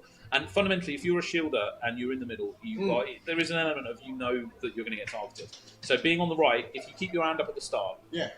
everyone doesn't know who the shielder is, Right. and then you can run forward with your arm down, Yeah. do a slide or whatever, and get your shield up, being unopposed. Whereas what often you'll see with less experienced teams is at the start of the match, somebody will be dropping their arm to practice their shields. So you've immediately identified who their revealing shielder your is. hand in a sense, right? Exactly. I did notice that Wales potentially placed their shielder on the right side, anticipating Shamai being on The other their side. left side, right? Yeah. So they could match it up. But we're But going here we go. into the next match. It's now a 1v1 between England and Wales. Exactly. I think this is Rohan on the left-hand side. Again, one of the UK-England team players out in China. Be interesting to see I what believe happens. we might have Lloyd on for Team Wales. A Okay. slow and steady start. So it's Cool, two calm, collected. assassins. Two assassin Yes. builds, effectively. Which, the reason why no one's shooting right now is because recharges are obviously slow. They've not specced into it. Wales has specced 1 point into it, so they recharges a little bit quicker. Okay, so he's coming forward. He's going to do a shield. He's going to calmly get some shots out. But good counter shield coming out from the Welsh team. Lovely. Absolutely what he needs to do right now. Because he's got that 1 point charge, he was able to take the shield down quicker. Oh, he managed to land one shot on the English player, but then gets caught 3 petals drop. Oh, the Lovely flurry. prediction. So basically, he fired a couple of shots behind him, moved forwards, and then shot where he was going to be. Yes. Again, what the Welsh player needs to do is just fire volleys of 4 or 5 shots, and then back up. Oh, Nice. Take Petal on time. petal. Take your time. Get your 4 or 5 shots. Be patient. You've got 30 seconds. If you go to overtime, you've got the advantage with the charge rate potentially. But you want a volley good of 4 or dodge. 5. Oh, a little bit Again, late. lovely prediction there. Oh, traded immediately. Still a 2-point difference. Right now, Wales trying to get back into it. Oh, the difference grows. So again- England in lead. He's got his eye in. Unfortunately, player 6 not being able to dodge quick enough. And the orbs being slightly bigger is making it even easier for the English team to knock him out. I Lovely think work there. there's a mental aspect going on for the Welsh side. They're down points. They know that they want to play for the bigger, greater sort of tournament at hand in the Yes. Nations. They want points Yeah. on the board. So that again, it's tough to be behind and to come back. And again, there was a point where it was nearly close to being tied up, and I was saying, like, remain calm, get your energy up, because what was happening is the Welsh player was firing like a volley or 2 or 3, but that wasn't enough, fundamentally. And against a player who you know is very good at dodging, you want to have all 5 of those shots. But with the timer counting down and you've got 1 point lost, you're kind of wanting to feel like you want to push. You feel like you want to be the one to make the play, right? Yeah. So that you can even up the score, try to get to an even ground to then hopefully shift the momentum in your favour, right? 100%. And you end up basically in 1v1. It's like a duel where basically you're like pushing forwards and back, especially like that where you've got 2 assassins. And what you need to do is wait for the opposition or force a situation where the opposition is using their orbs as a flurry against you, and then that's your time to strike because you know that they've got maybe 1 or 2 shots left, but you can push them. So again, it was good play from both players. Yes. I love the 1v1s because it's the way you get to really see cool. like the dynamic of a person trying to duel somebody. Basically. It's a lot more calculated, right? Yes. They both took their time trying to find that movement and trying to sort of get the tells of like the habits, right, coming through. It's easier to commentate as well because there's only one person only you can comment one-on-one. on both ones. And they do stuff usually either at different times and they do a trade, or they do it at the same time, which is the exact same thing, ironically. 100%. It's the one thing about the sport that's tough is when it's a 3v3 like this we're about to have. Yes. It's all on 3v3. There's a lot going on at the same time. And so as a new person at home, if you're watching this, that is what we're here for. We're trying to pull out some key things that you can look at to understand what's going on. But hopefully you are enjoying it and you can continue enjoying this match we're about to have. Yes. So we've got, I think the full English side is... Oh, no, okay, so traded out Rohan for somebody else. Is Alfie back in? Alfie's back in with Shemai, so get Alfie in the middle. And Shemai back up towards the top side of the court. Yeah, again, no shields from either side. Straight shootout. And we've started off the match. A lot more mobility from the side of Wales. Good aggression coming out from the Welsh team, going for Alfie in the middle to keep him moving because they know that he's an accurate shot. Now they're switching up, firing some of Rohan. We like this. Also, you want to shoot at Shemai a bit. I think Shemai's gone technician or something. Yeah, he had a perfect shot to get played for the top side of the court. Up 3 points for England right now. Create a lot of pressure for Wales. Player 5 gets caught down. I feel like England places their shots both high and low at the same time. If you see the pink balls coming across. Yeah, I mean, fundamentally, what Shemai's taking is technically wrong case they did the shield a bit. Also means he can keep the pressure on the opposition and keep them moving. And then also it's good for if he ever wants to push forwards and do his sideways shot. But exactly as you say, like there are multiple planes of shots coming in, whereas it feels like the Welsh shots are coming in on a similar plane a lot of the time. Yes. Quite either. They keep it low, they keep it high. They don't really alternate. You see the shields coming out from either side. England brought theirs out first at the 30-second mark. We're down now to 20 seconds remaining. There's only 1 minute in the round, so this is an incredibly high-pressure situation. Wales picks up 1 towards the last 10 seconds, but they need to be going incredibly aggressive right now to try and make the difference up to the score. I feel like this is, again, it's difficult to tell. There's a mismatch here, but I feel like this is one of the best Welsh teams that's there so far. I know it might not seem like it from the points differential, but having heard the England teams earlier saying that they're all balanced, I feel this is probably the most stacked England team. So England C has got some really good players. That's not to say that the other teams are not also very good, because they clearly are.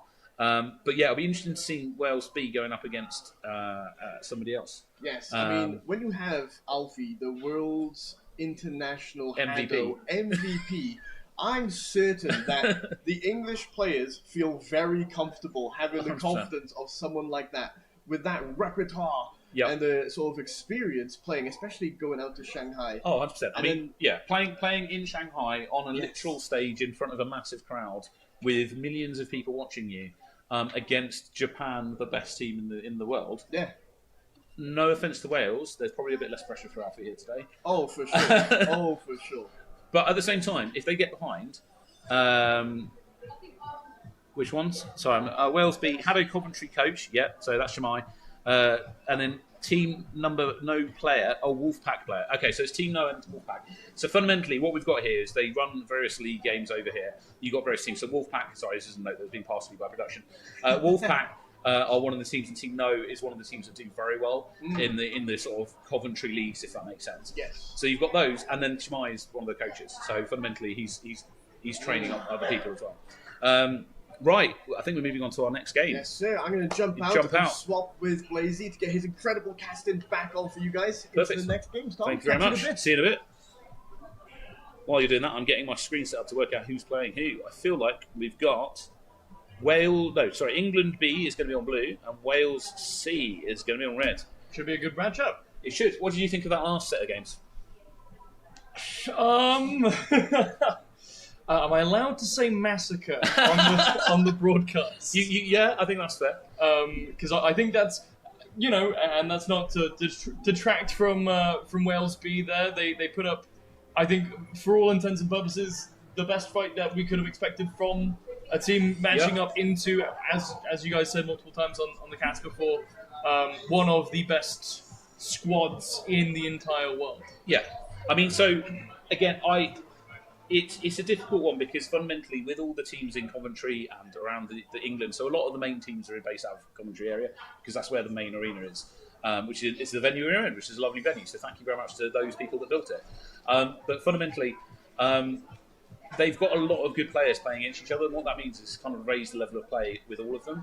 So when the guys earlier were saying all the teams are good, they weren't sort of just trying to put a smoke screen up. No, they were legit like all the teams together. But I do think, having seen them all, I think England C definitely feels like the team that might get the highest score, if that makes sense. C might stand for conquer as well. Conqueror, yeah, the young England conqueror team. Okay, so Wales C, England B. I'm trying to remember who was in England B, so I'm going to scroll up on here, so it might mess us up for a minute. Okay, so this is the team that we first saw coming out from England. Against the team that we saw 2 games ago from Wales. This is so far the best performing Welsh team versus the best performing English team. I think so. Just based on points and stats. Yeah, exactly. So it'd be interesting to see. It'd be interesting to see if there's any change to tactics now because of the format. We were saying that things like in the 2v2, there's generally not any shields. I would be interested to see if a team on the Welsh team threw in a shield player on the 2v2 to try and mess things up because again, back when we used to do 2v tournaments quite a lot more because there was less players, so it was more difficult to run 3v3 a lot of the time. You did see shield and not shield coming out a lot. I think the English teams won't do it because they're very confident in all of their abilities to shoot and dodge. Sure. But if you were to throw in a very aggressive shielder at the start and then your teammate got in there behind it, you could, and I think you would need a technician role to find the amount of shots. You wouldn't want an assassin build because the problem is, let's say you run forward, put a shield up into 2v2, and then you have an assassin come up behind it. All the other team would need to do is just like run to the far side corner of the court and up there dodging. Sure. Weather the amount of shots and stuff. Whereas if you had a technician shield build, that would be I would like to see that and happen in the 2v2 for today. Whether it will or not, I don't know, because I think a lot of people are going for shootouts. The other thing is, what's worth noting is if you feel that there's a lot of shootouts going on, those are the best games for working out what you're doing against the opposition. So I think all the games we've seen till now, you don't want to throw a crazy play in before you've had the opportunity to actually see what are the other team doing about their dodging. You're gaining information about their movements and stuff like that. I think as well, this is going to be the first match that we're seeing today where both these teams have now had the opportunity to see each other play both on and off the court. 100%. So all of these teams will have been watching each other behind the scenes. I actually went on a bit of a tunnel myself and had a chat to some of the Welsh players, some of the Welsh coaches as well, see kind of where they're at. And I think after having seen some of the tactics from the England squads, they're feeling a little bit more confident about what they want to do. But obviously, on the flip side of that, I'm sure the England camp has been doing very much the same kind of stuff. Oh, 100%. This is a sport that you can see 3 players on the pitch a lot of the time, but there's always your teammates off the pitch, and be that your coach, your teammates, your friends, family, whoever it is. And there will be information being gathered in every single way.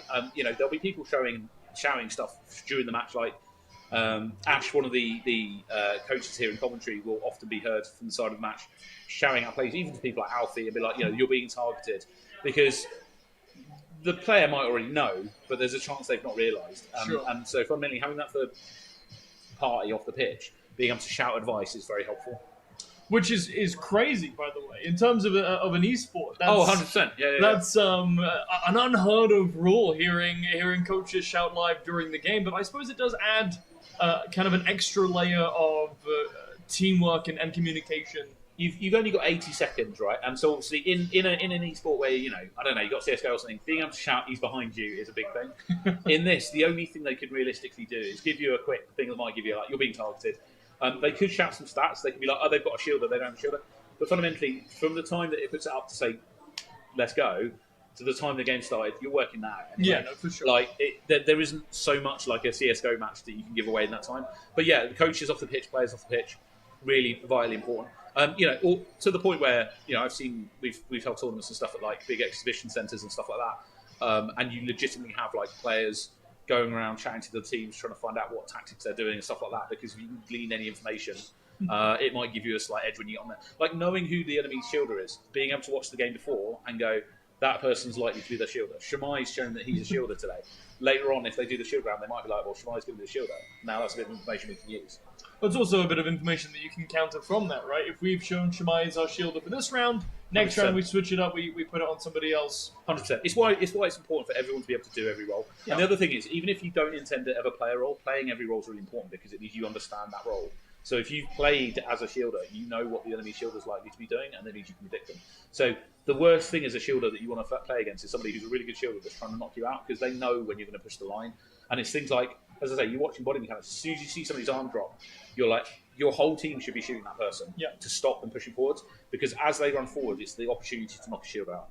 They generally won't run to the front line and then drop their arm because by that point they've been knocked out. But here we go. So we're going to have Wales C is on the left in red. Now, if I remember correctly, their player at the far end of the pitch was one of the more active players on their team at dodging. Yes. So I'm expecting him to take to the front.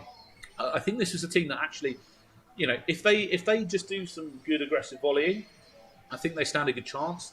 In the England team, they're all good at dodging, but I would say taking out the player 4 that's closest to us is a good bet. I feel like it's difficult to tell from the third party, so apologies if it's not true, but I feel like they might be less good at dodging than player 5 or 6. Okay. That being said, I feel like players 5 and 6 are better at knocking people out. So it's a toss-up. Do you want to target the people who are better at knocking you out but maybe better at dodging, or do you want to try and get a point? So what I would definitely do is throw a couple of shots to the right-hand most player, player 4, every now and then when I can, to just see if I can get a free knockout, especially if I'm at the front left of the court, because if I'm at the front left of the court shooting at the player who's on the far left, they might not see it coming as a cross shot. For sure, and I'll take everyone's minds back real quick to the amazing 1v1 duel that we saw earlier on in our first set. That is player 1 here on the Welsh side, responsible for the Welsh part of that. Now, obviously, it was a narrow loss. Yep. But what an incredible match this morning. We'll see if the boys in red can replicate some of that energy going into game number 1. No shields, straight shootout. Couple of technicians on the England team. In fact, all technicians on the England team. That's interesting. It's one scale, that's why.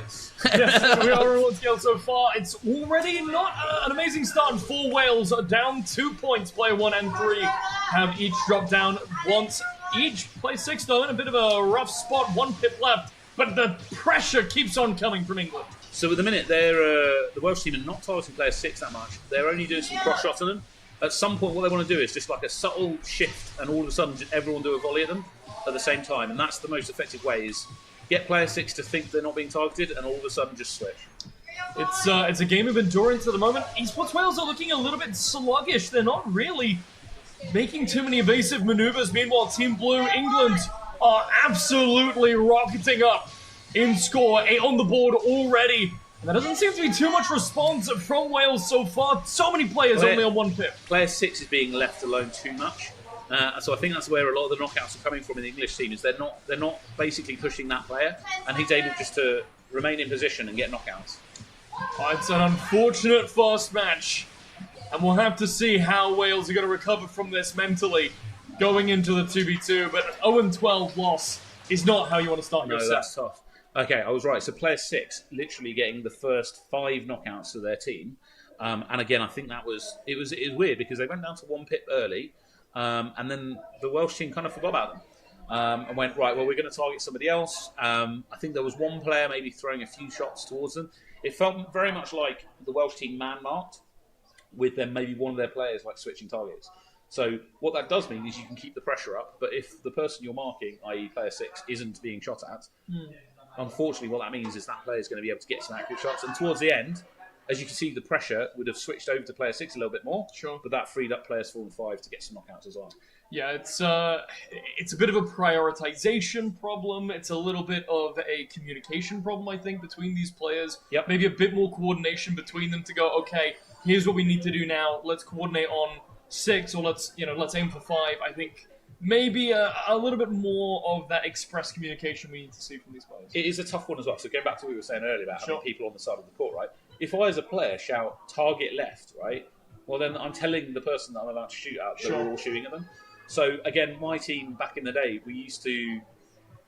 When you play together enough, you start to get a synergy where you know what's going on. And if I, for example, as a back player, I'd often be going off my other players. So effectively, if I see one of them looking left, I'd be like, right, I know they're about to shoot this person. I'm going to join them on that volley. Yeah. And so effectively, without even talking, you could do a volley and 2 or 3 of you could join in one person.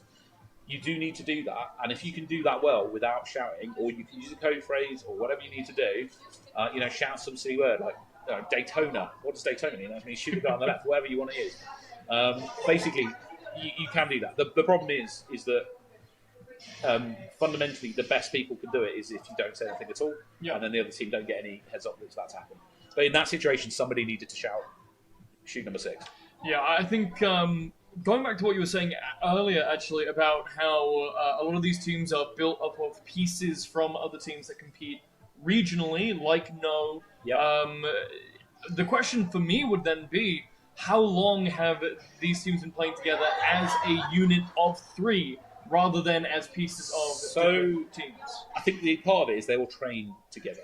Sure. So there will be an element of there's 2 or 3 parts to it.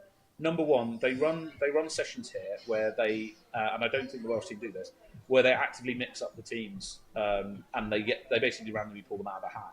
And so what that means is that you're playing with different teammates every time, so you have to get used to playing with different teammates. Sure. In the olden days, most teams were a set team, and that's it. They stayed there. They didn't even have subs a lot of the time. They'd have 3 players, similar to what Wales is doing in a minute. But the problem with that is that when you try and play with somebody else, you don't know what you're doing. You run into each other. Right. Whereas I think what the Coventry Arena's been able to do is basically get all these really good teams playing in a league together, but then also get them playing together. The second part of it is because they're all being trained in a similar way. They've got similar coaches. They have similar styles. It's quite easy for them to mesh together. Like playing even against them means you know what. Now, Alfie is a good example. If you play Alfie enough, you know what Alfie's like. Okay, even if you've never played on his team. When you then go and stand next to him, you're like, oh, I know what he's going to do. Yeah. Again, I was fortunate enough to play quite a lot of the early leagues and get asked to come and join various different teams, and it's quite easy to slot in, especially if you've got experience of all the different positions. I think the Welsh team have focused a lot in their own roles and working with their own teammates, which is good, and it's where you need to be at the start, because fundamentally, if you can't do that, you're not going to win. But what that does mean is in situations like this where you're getting mixed together, it might mean that you're meshing less well, and it's difficult not to run into each other. No, for sure. It is tough. And so what ends up doing is you end up with a limited amount of space you can dodge in. So they'll split it into 2-metre sections. They'll be like, right, your 2 metres is to the right, my 2 metres is to the middle, your 2 metres to the left. Whereas the England team generally will have a bit more ability to move outside of those zones without worrying about running into each other. Yeah, I've definitely noticed that the Welsh teams have been a bit more hesitant in kind of breaking that hierarchy of lanes, so to speak. Yeah. Player 3 actually is pretty good, who's on the court at the moment. He's one of the Welsh players that is doing that, and it is working. So hopefully pushing forward. The most dangerous bit of the court to be in is the very centre of the front of the middle of the court, because if you look at all the orbs that are being fired right now, they generally cross in the middle. So if you end up at the front middle, that's the most dangerous place to be, because everyone can see you, and that's where you can get shot at. But it's also sometimes useful. All right, so this is a 2v2. Heading into it, I think both teams have put forward some incredibly strong players. Based on everything we've seen today, and from what you said in the last one, looking at Wales as this underdog team, it's hard not to feel emotionally invested. I want them to win. In some form of a comeback here. 12 points down. Are Esports Wales heading into the 2v2? Can they bring it back? Let's find out. At the start of the day, I was just shouting for England, but now I want Wales. Underdog stories are where it's at. Well, so far, already the pip damage on to player 2. Down to 1 already, which is not a great place to be in. Player 3, though, an even worse place. Down onto the elimination screen. Player 2 follows him shortly. 2 points in favour of UK. We've got a technician in player 6 who's keeping up the pressure. And the problem is he's cross-shotting player 3, which is one of the better players on Wales. And so the Wales player is very difficult because he's trying to push to 5, but he's getting knocked out by player 6 as he comes forward. And then you saw there, as soon as they got one knockout on player 3, both of them could switch over to the other player. That's really difficult in a 2v2. If one of your players is down, you need to dodge. It's a heavy snowball effect, and right now they are feeling the pressure with only 30 seconds left on the clock. 4 points in favor of England team is not the position that you want to be in. 3 tries to get aggressive again, but exactly as you just said, gets crossed on the engagement. Now, what I would say is that at the moment, player 3 is playing well. Like, he's getting knocked out, yes, but player 2 is being stuck in a corner, and now is being a bit brave to move forward. But as soon as he did, just got absolutely bullied. Didn't get knocked out, but there you go, got knocked out. So he's being forced into that corner, and he's not being very brave at coming out. Now he's moving forwards. This is what player 2 needs to do. Realise they've got more of the court available to them.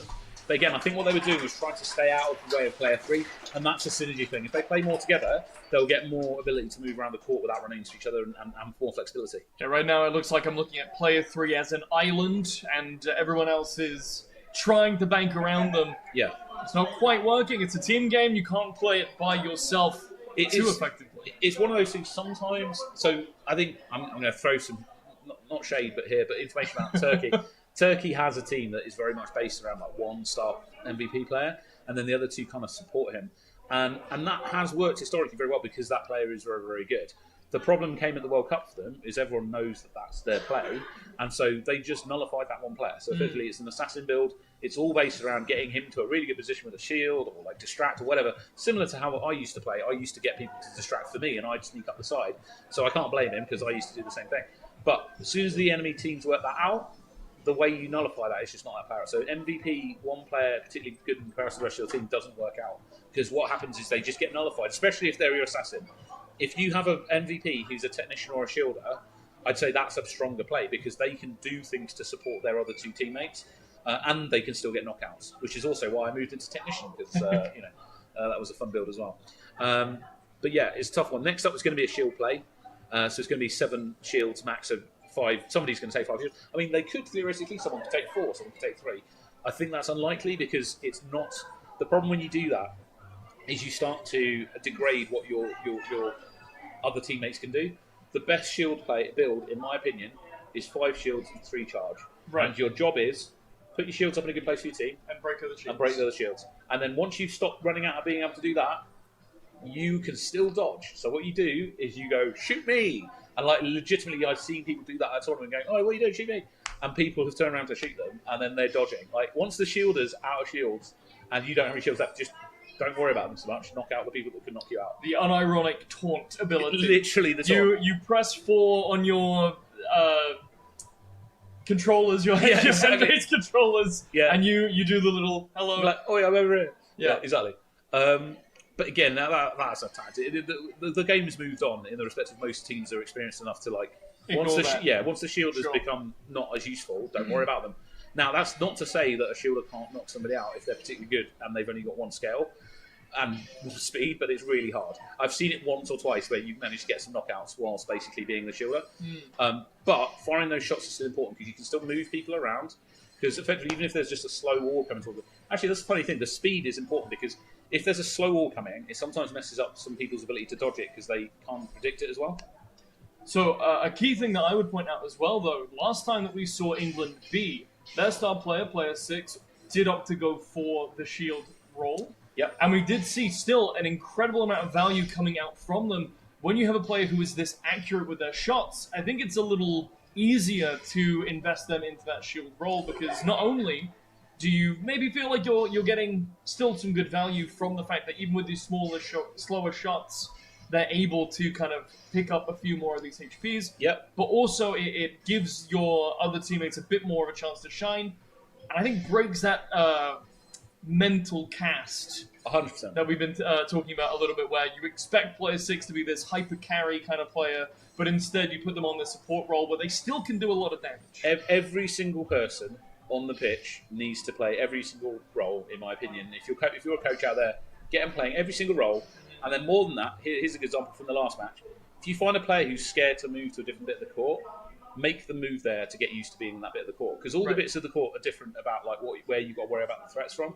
So if you find a player consistently standing in a corner, move them to the front and be like, no, you've got to push to the front. Not in a match, do it in training. Yeah. But the point is, you've got to get comfortable everywhere on the pitch. Back with my team, we had a guy that was generally on the front, but I would rotate with him, so we'd move front to back. And then that minor thing, or here's a good example. Shamai, we were talking about him earlier, is a shielder. He often played on the left. if the person opposite him is man marking him, gets an eye in and starts knocking him out, I would expect them to shout switch, and what would happen is Shemai would run to the opposite side of the court and the other player would switch. And if the other team don't switch with him, then all of a sudden you're now man marking a different person who you don't know the pattern of. Sure. So it becomes a bit of a, if that happens, what you might want to do is also switch. So if they switch sides and you're like, no, I'm staying on him, I've got the edge. Yeah. You shall switch and you switch as well. So it's one of those things. Movement around the court, being comfortable everywhere and comfortable with the role is a key for a good all-rounded team. Yeah, the positioning here is definitely going to be important for both of these sides. As we're taking a little bit of an extended break. I think there's a tech issue. Yeah, some fluids getting injected. Yeah, it's always important in such a physical sport. They're generally trying to keep the breaks to 100 seconds. The only reason there'll be a delay normally is the way this tech works is they've got a headset. That headset is looking at the banner on the left and right. So the red banner on the left and the blue banner on the right is effectively a giant QR code. And it uses that to track their location and the gimbal within the headset to keep it. So at the moment, I think they're just having a tracking issue where they're trying to get one of the headsets to track properly. Once it's locked in, generally there's no problems. Back in the olden days, they didn't have the consistent tracking. So if you during a match could lose tracking, which there was one particular court in Birmingham that doesn't exist anymore, with one particular spot where there was a light shining in one particular way, where you could dodge basically by stepping through it, and your marker would teleport to a different part of the pitch and back. Wow, amazing. So yeah, back in the day, that was how I stayed alive for at least 1 or 2 games. But By nowadays, bug abusing? by bug abusing. By bug abusing? Hey, you got to do what you got to do. But nowadays, that is not a thing. The tech's moved on quite a lot. In fact, you can see Jim there. He's one of the guys who's trying to sort the headset out. Yeah. So with the shield positioning, that's an interesting one. So often you're seeing it, right? It's coming to the front line, and it's on one of the edges, so in one of the corners, and you're putting it up at a slight angle. The reason for that is you can shoot around the shield. So if someone pushes to the front line and puts it straight, what you basically want to do is then not knock the shield down. You just come to the right-hand side and shoot behind them. Sure. So what people do is they'll come to the front line and put it at a slight angle because they can't come out of the court to shoot behind it. And so it means that it's going to absorb all the shots. So generally, front line, slightly angled. I have seen them before where they'll do them in the middle. I've seen formations before where they've built like a 3-angled one. So they put one up straight, one either side, and form like a little bunker right in the middle of the court. Don't do that. It's a terrible idea because the entire enemy team is just going to shoot through that and basically get a knockout. Again, shields are really good because you can shoot them and they can't shoot back, but they're also a weakness because if the other team can time taking those shields down, it's brilliant. So again, my favourite tactic and what our team was particularly good at, and this is where most of our points came from because we ended up playing some of these guys who were really good at dodging. If they moved forward and put a shield up, we were like, that's a free point for us. I would tap the shield just a little bit. I'd be like, oh, we don't have a lot of energy. And while I'm doing that, my 2 teammates who are assassin builds, effectively, are building up all of their 10 shots. And then at 3 seconds from when the shield's gone up, they're going to all switch around and just shoot. It goes back to that. We didn't have to say, do this. Yeah. We knew it was going to happen. You had a playbook. We had a playbook. So 3 or 4 seconds after that shield goes up, they are going to be firing 10 shots at it. I've been tapping it, and I'm going to be firing 5 or 6 or 7 shots at it because my charge rate's so high. And in that moment, the person behind it goes from, oh, this is really good, only one person's tapping my shield, to, oh, I'm dead, I'm knocked out. Yeah. And often you get 1 or 2 people, because if their shield is stood there waiting to put up a new shield, and they don't time it right, it's 3 points. In this, that's a lot tougher, because what you're seeing is people will put multiple shields up, which is tough to get through. And then there's also I don't think most of the teams are as good at regularly tapping. That's where the technician on the opposite team is really important.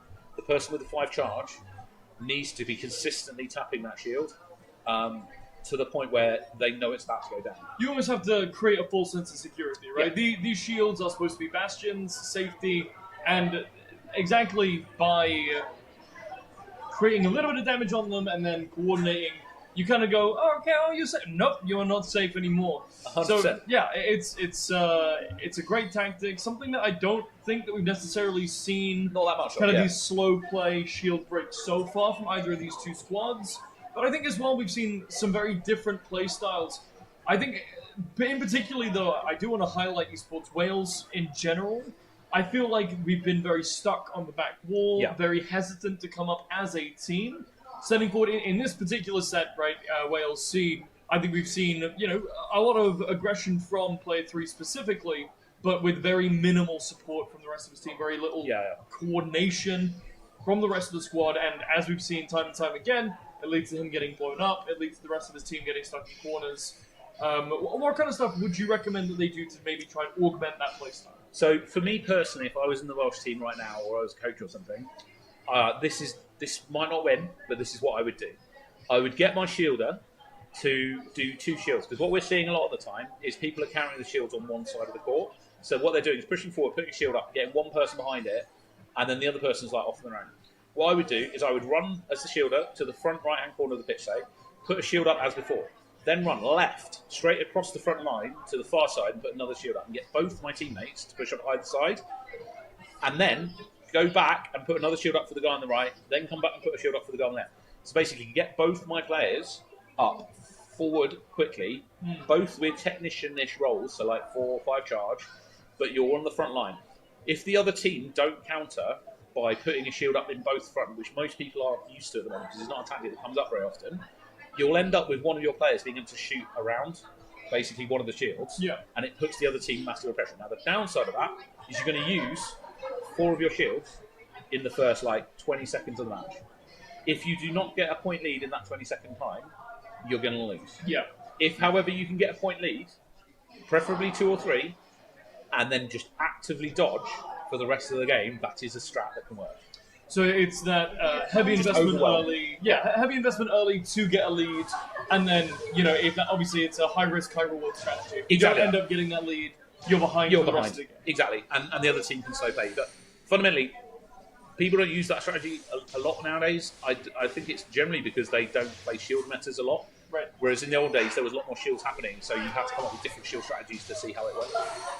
Well, finally back into it, folks. 7 shields starting now, and it is the same builds that we've been seeing all day. 5s on 2 players, 1 on each team. And we've got 2 centre players, both with shields, so we're going to see what happens. I think what's going to happen is player 4 is going to try and counter. So player 4 is the shielder on the blue team, the England team. Is waiting to see where the shields come out, and is going to try and counter them. Welsh team player's got his arm down. He's moving forward to the shields. There you go. So moving forward to count. This is where I'd like player 3 come to the right side of the court. Also, player 3 doesn't need to be behind that shield anymore. Yeah. Right? They could have moved fundamentally, and what it meant is it was difficult for them to get out of that position, which is where the knockout came from.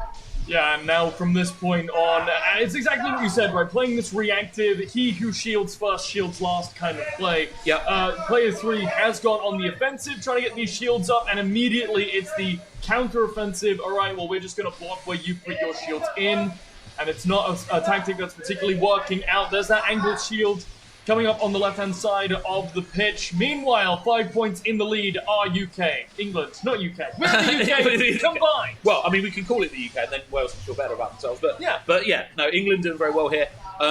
Again, good shield positioning from the England team. Player 5 at one point, it was interesting. There was a shield that they could have used, didn't use it. They basically moved up to a chill, and Welsh team didn't fall for the bait, where if a shield goes up, often you'll waste shots into it. But again, player 5... okay, so here, if I was looking at the scoreline, I'd be like, right, player 5 is their most accurate knocker-outer. We want to nullify that person. And so in the next sorts of games, make sure you knock out player 5 effectively.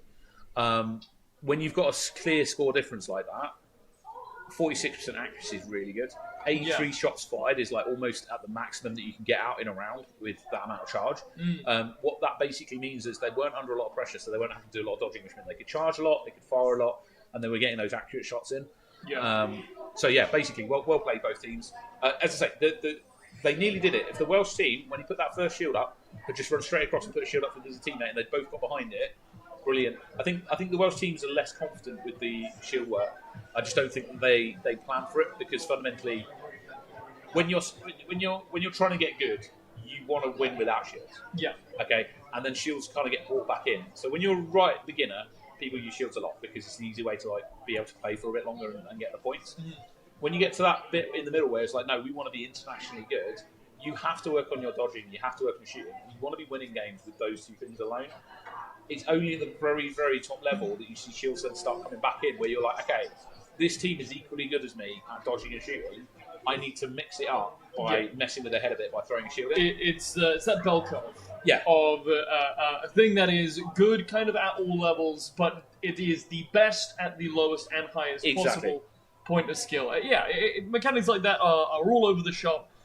My main concern right now, though, looking at the score, it's looking rough for Wales C, who are currently 0-1 and then 0 in the 3-round back-to-back. Yeah, okay, so the 1v1's going to be interesting. I'll be interested to see who's playing.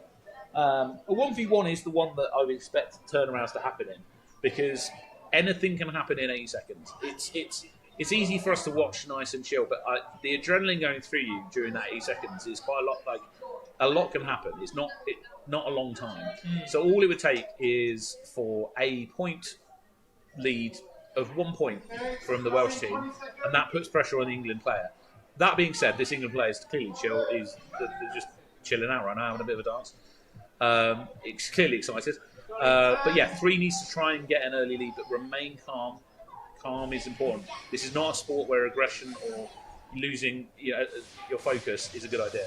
6 is getting a little bit of a mild warm-up there. Yep.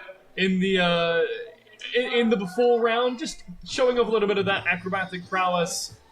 As we see, player 3 struggled a little bit in the 2v2 to create space for himself and get out of tough positions. Let's see.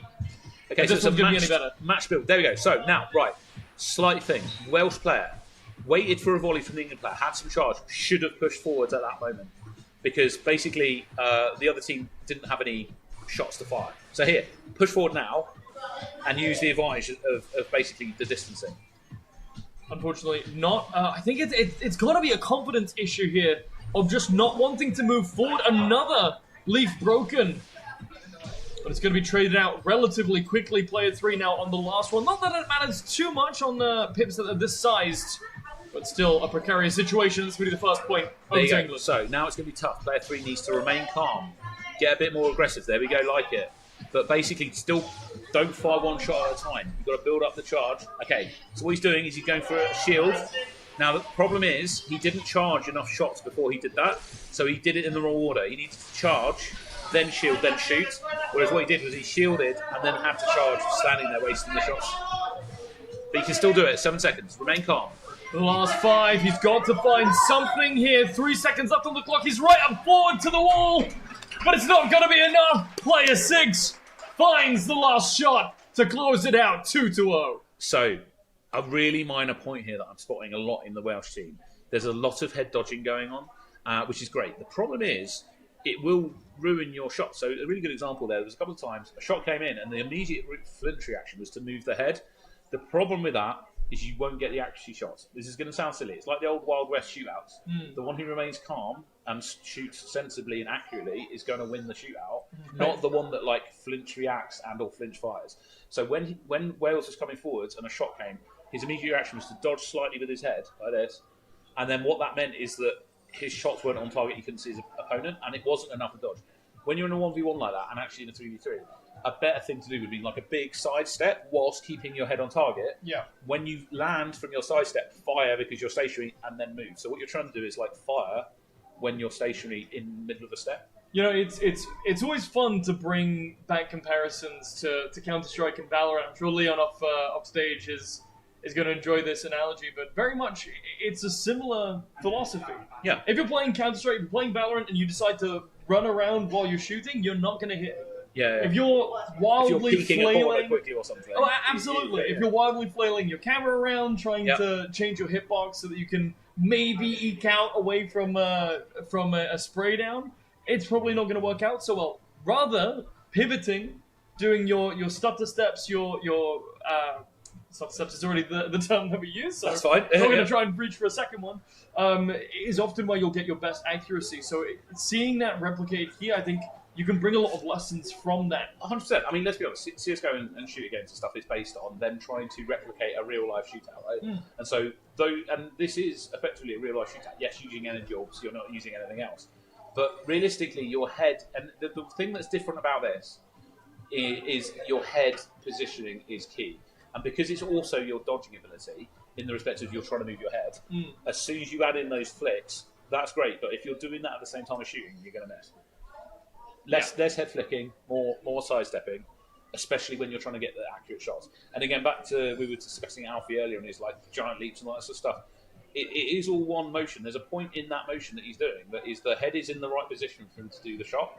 And I think that's what Wales is missing in a minute, is every now and then they're getting to the point where, you know, 2 commands are going at once. I've got to shoot, I've got to dodge, and those are conflicting, rather than okay, I'm going to do one fluid dodge while shooting, and you've got to combine them.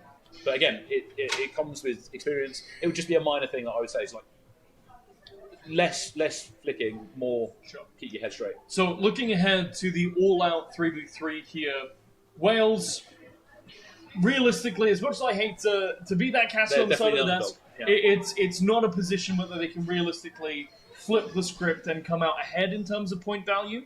But certainly a match where they could give themselves a lot more points to work with. So my question to you is, in the 3v3, based on everything that we've seen from Wales, what do we need to see from them? What improvements on the pitch do they need to make? So longer term, just play more games fundamentally. In the short term, to try and win this game, I would try and just all go technician and absolutely flood the area with orbs and just try and intimidate with orbs. Now, it's not necessarily going to work.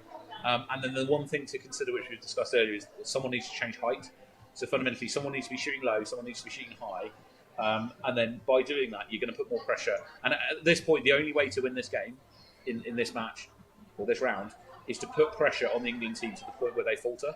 Yeah. And the only way you're going to do that is with the number of shots you're going to fire, which means you've got to go high charge rate on everyone. The downside to that is it's less easy to hit. So what you need to do is more of a flak approach of just like, we're going to fire so many orbs at one person that it's going to overwhelm them and get the psychological victory. Yeah, which I'm being honest, I'm surprised isn't a more common tactic, because as deadly as these bigger shots can be, I think there is certainly a value to, well, my enemies are so good at dodging. How do I best hit someone who's really good at dodging? Well, I just up my volume of shots. I make it harder for them to dodge in an area. It's as dodging has gotten better and better. There's again, it's a bell curve thing. Like fundamentally, people are wanting to be more accurate in the moment that they have spree. So we're talking about mid dodge. I want to be able to fire one shot. So the assassins, whilst doing big dodges, want less charge rate but make more effective their charge. But here we go. Okay, so we do have two technicians on the Welsh team, so this is good. So they just need to put pressure, and what they're trying to do is free up player 3 to get some knockouts. The problem at the moment is the England teams work that out, and they're all targeting him.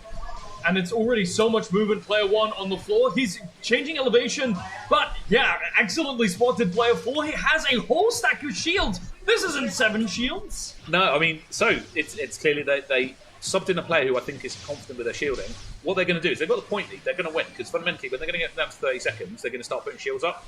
If this player gets the end of the match with their shields, I'll be upset. But effectively, yeah, at 30 seconds-ish, maybe 40 seconds. Here we go. Arm down. 40 seconds on the dot. Shield up. Now the pressure's on the other team. Wales needs to knock that shield down immediately, but they weren't expecting it. Well, and they are able to pick up 1 point here, which just double their current amount of points, which is a massive win for Wales C, if you ask me. 8 on the side of England, though. 20 seconds left, and there are still just so many shields. All 3 of the last remaining ones go up. There's one from 4 as well to just keep this side of the map completely entrenched. No one is hitting 5. They formed an ultimate pillbox, and the thing is, like, the Welsh team actually had the charge to deal with it, but they weren't dealing with it quick enough. As soon as those shields need to go up, 2 technicians need to turn around and start putting those shields down. Well played.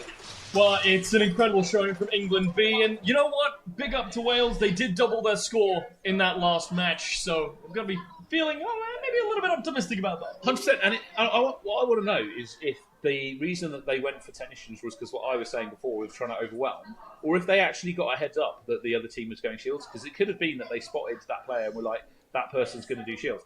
If it was the second, I think it's more like the first one. And the reason I think it's more like the first one is because if it was the second one, when those shields started going up, I'd have expected the technicians to know and be like, right, I'm targeting it.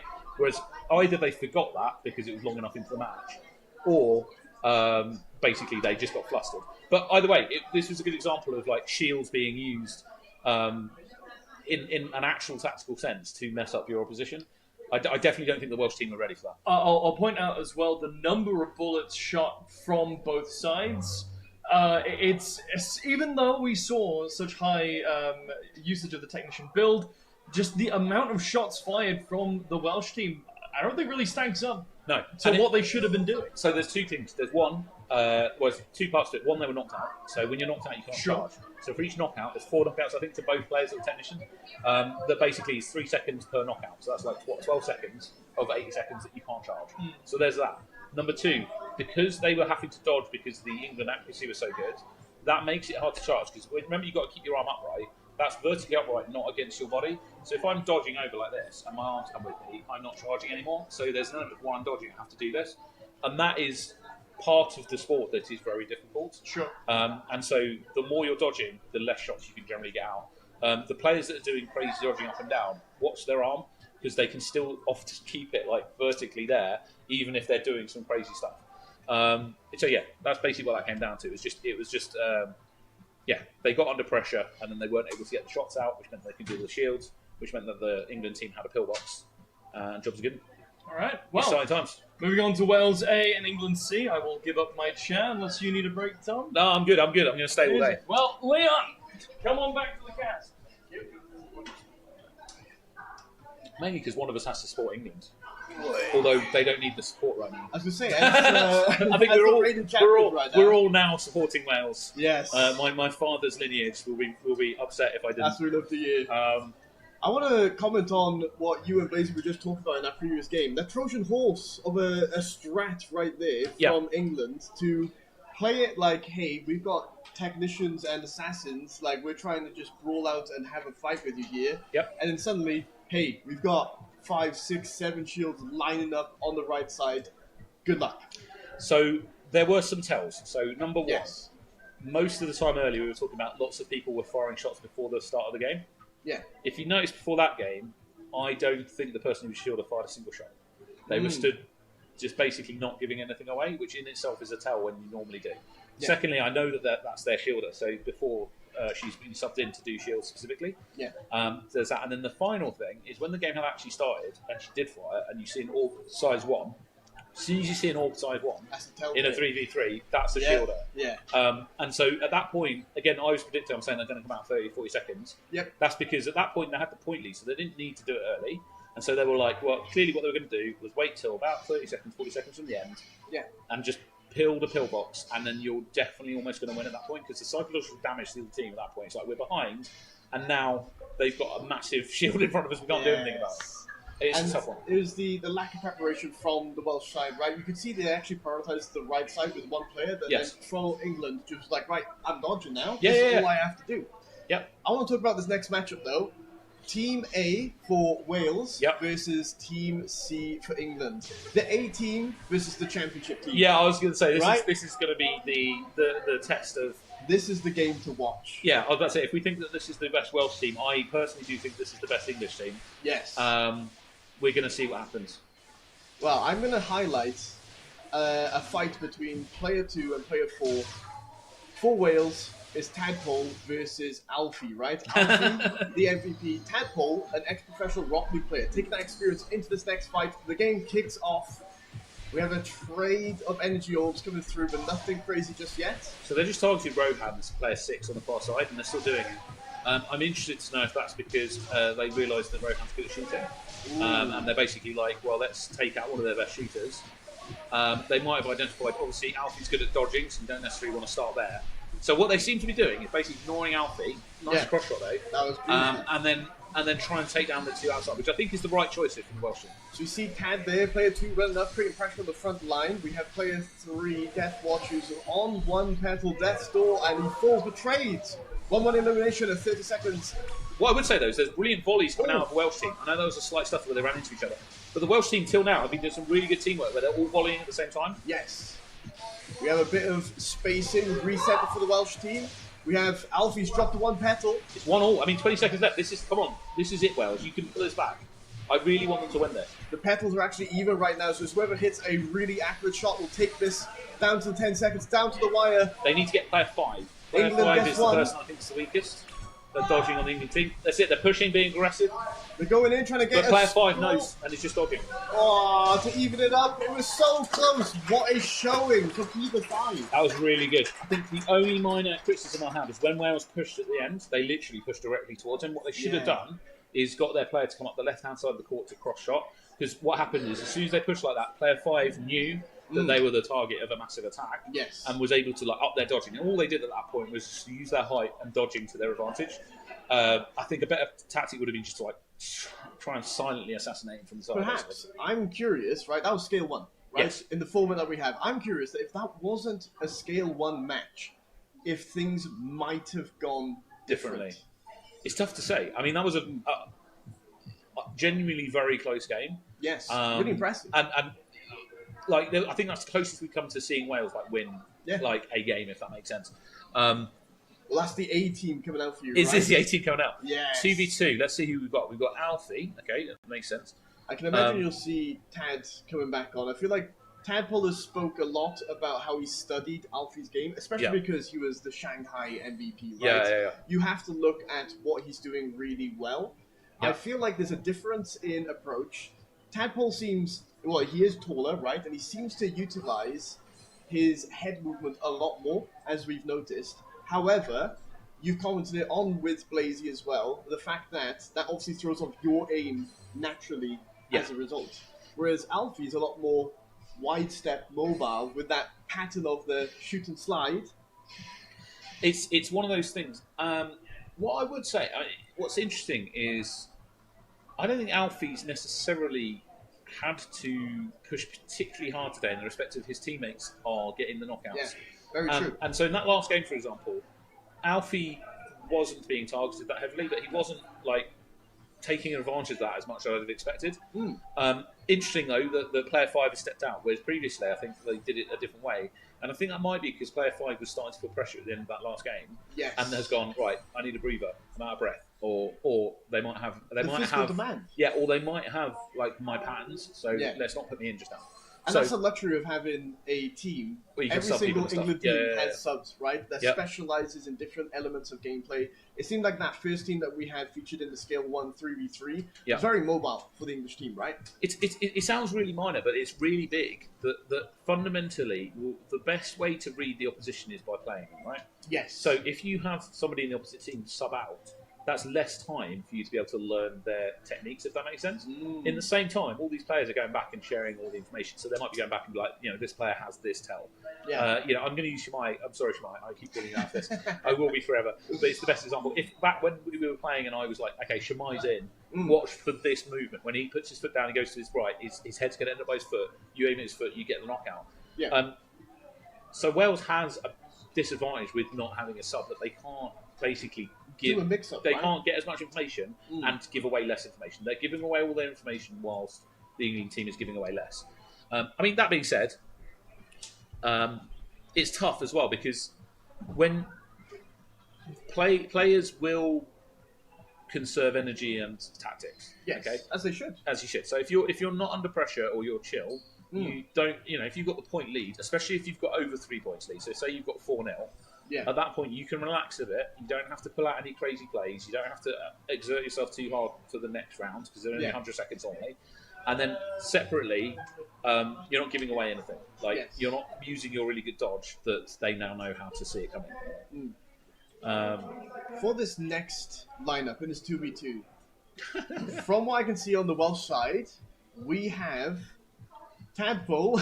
There's a Welsh player stood next to the English player right now, which I absolutely credit with. He's probably looking at his stats. They haven't got any more. I've just been heads up because you've got the new hand pieces. They can't tell. Fair. Okay. In that case, back in the day, they'd have had it on their wrists, but now they don't. All right. So interesting. There's a shield coming out. This is it. We're going to see if there's a mess. If this might be the Welsh Trojan horse equivalent. So they need to use it early because at the minute they've now worked out that this is a shield. So they're going to target this person on the left and only target the person on the left. Because if they can keep them knocked out, that's them winning. Oh my lord. You've literally written the narrative, and what you described is happening. Wales is getting incredibly shut down. Young trying to get behind the shields. So these guys can just take the time back up, slowly work through those shields, and as long as they dodge for the remainder of the game, they're going to win. Yeah, 3-point lead already. Identifying that literally seconds into the round is incredible, by the way. Yeah. Oh, beautiful shield placement. Trying to draw the fire. They still have to go for 2 shields, but they're creating a lot of pressure for the Welsh players to deal with. Oh, fantastic dodge from Tadpole, though, player 2. Now, the thing is, if they can stop him putting the shield up and he pushes forward, that is also a thing right now. So the fact that he's on 1. Now, he's got his arm down. Now's the time to target him because he's pushing forwards. Yeah. So at the point you see his arm drop, okay, here we go. Now they're just going to work around the shield, and if they can't, because the player's got into it, they'll start knocking down the shield over time. I like the mobility. England is using the full width of the court, right? Wales is also starting to do the same. But England is doing it in response to the shield placements, which you mentioned earlier. You can either go through it or around it. 100%. Now you see player 2 here, push to the front of the court to try and draw fire. Problem is that the other team used it and actually knocked him out.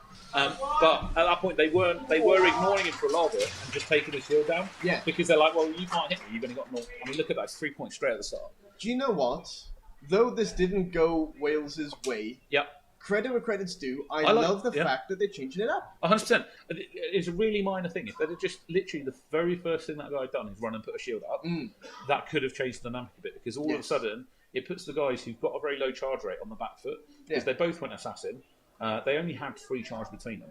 So fundamentally, you could have pushed that front corner, put the shield up. The reason it just went wrong is simply because they realised straight away as soon as that one size all came out and went, right, well, we need to knock this other guy out because he's now the threat. And you had 2 really good shooters going after one person repeatedly, basically. That's interesting. And player 2, by the way, Tadpole, he's not typically a shielder player. But we've actually seen him feature a shield setup several times in this tournament. So I'm curious, I'll have to ask them when I have a chance later on, or when we have the player interviews, fingers crossed. But I'm interested to know if they've opted to treat this tournament as primarily Welsh development for the players against some of the really good rosters that England can field. 100%. And again, going back to the thing we were saying earlier about everyone needs to get good at everything. Yeah. Like, fundamentally, if you're like, let's be honest, at this point, they're going to be trying to get as much experience out of this as they can. Yes. And make the most out of what's going on. So try tactics, get people into different positions, trying stuff against teams that, like, you don't know how they're going to react. This is the place to do it. At this point, I'd expect the Welsh team don't do crazy plays. No, you know, we've seen some stuff. No. I've seen some. I remember a French team at one point pulling out 3 shielders.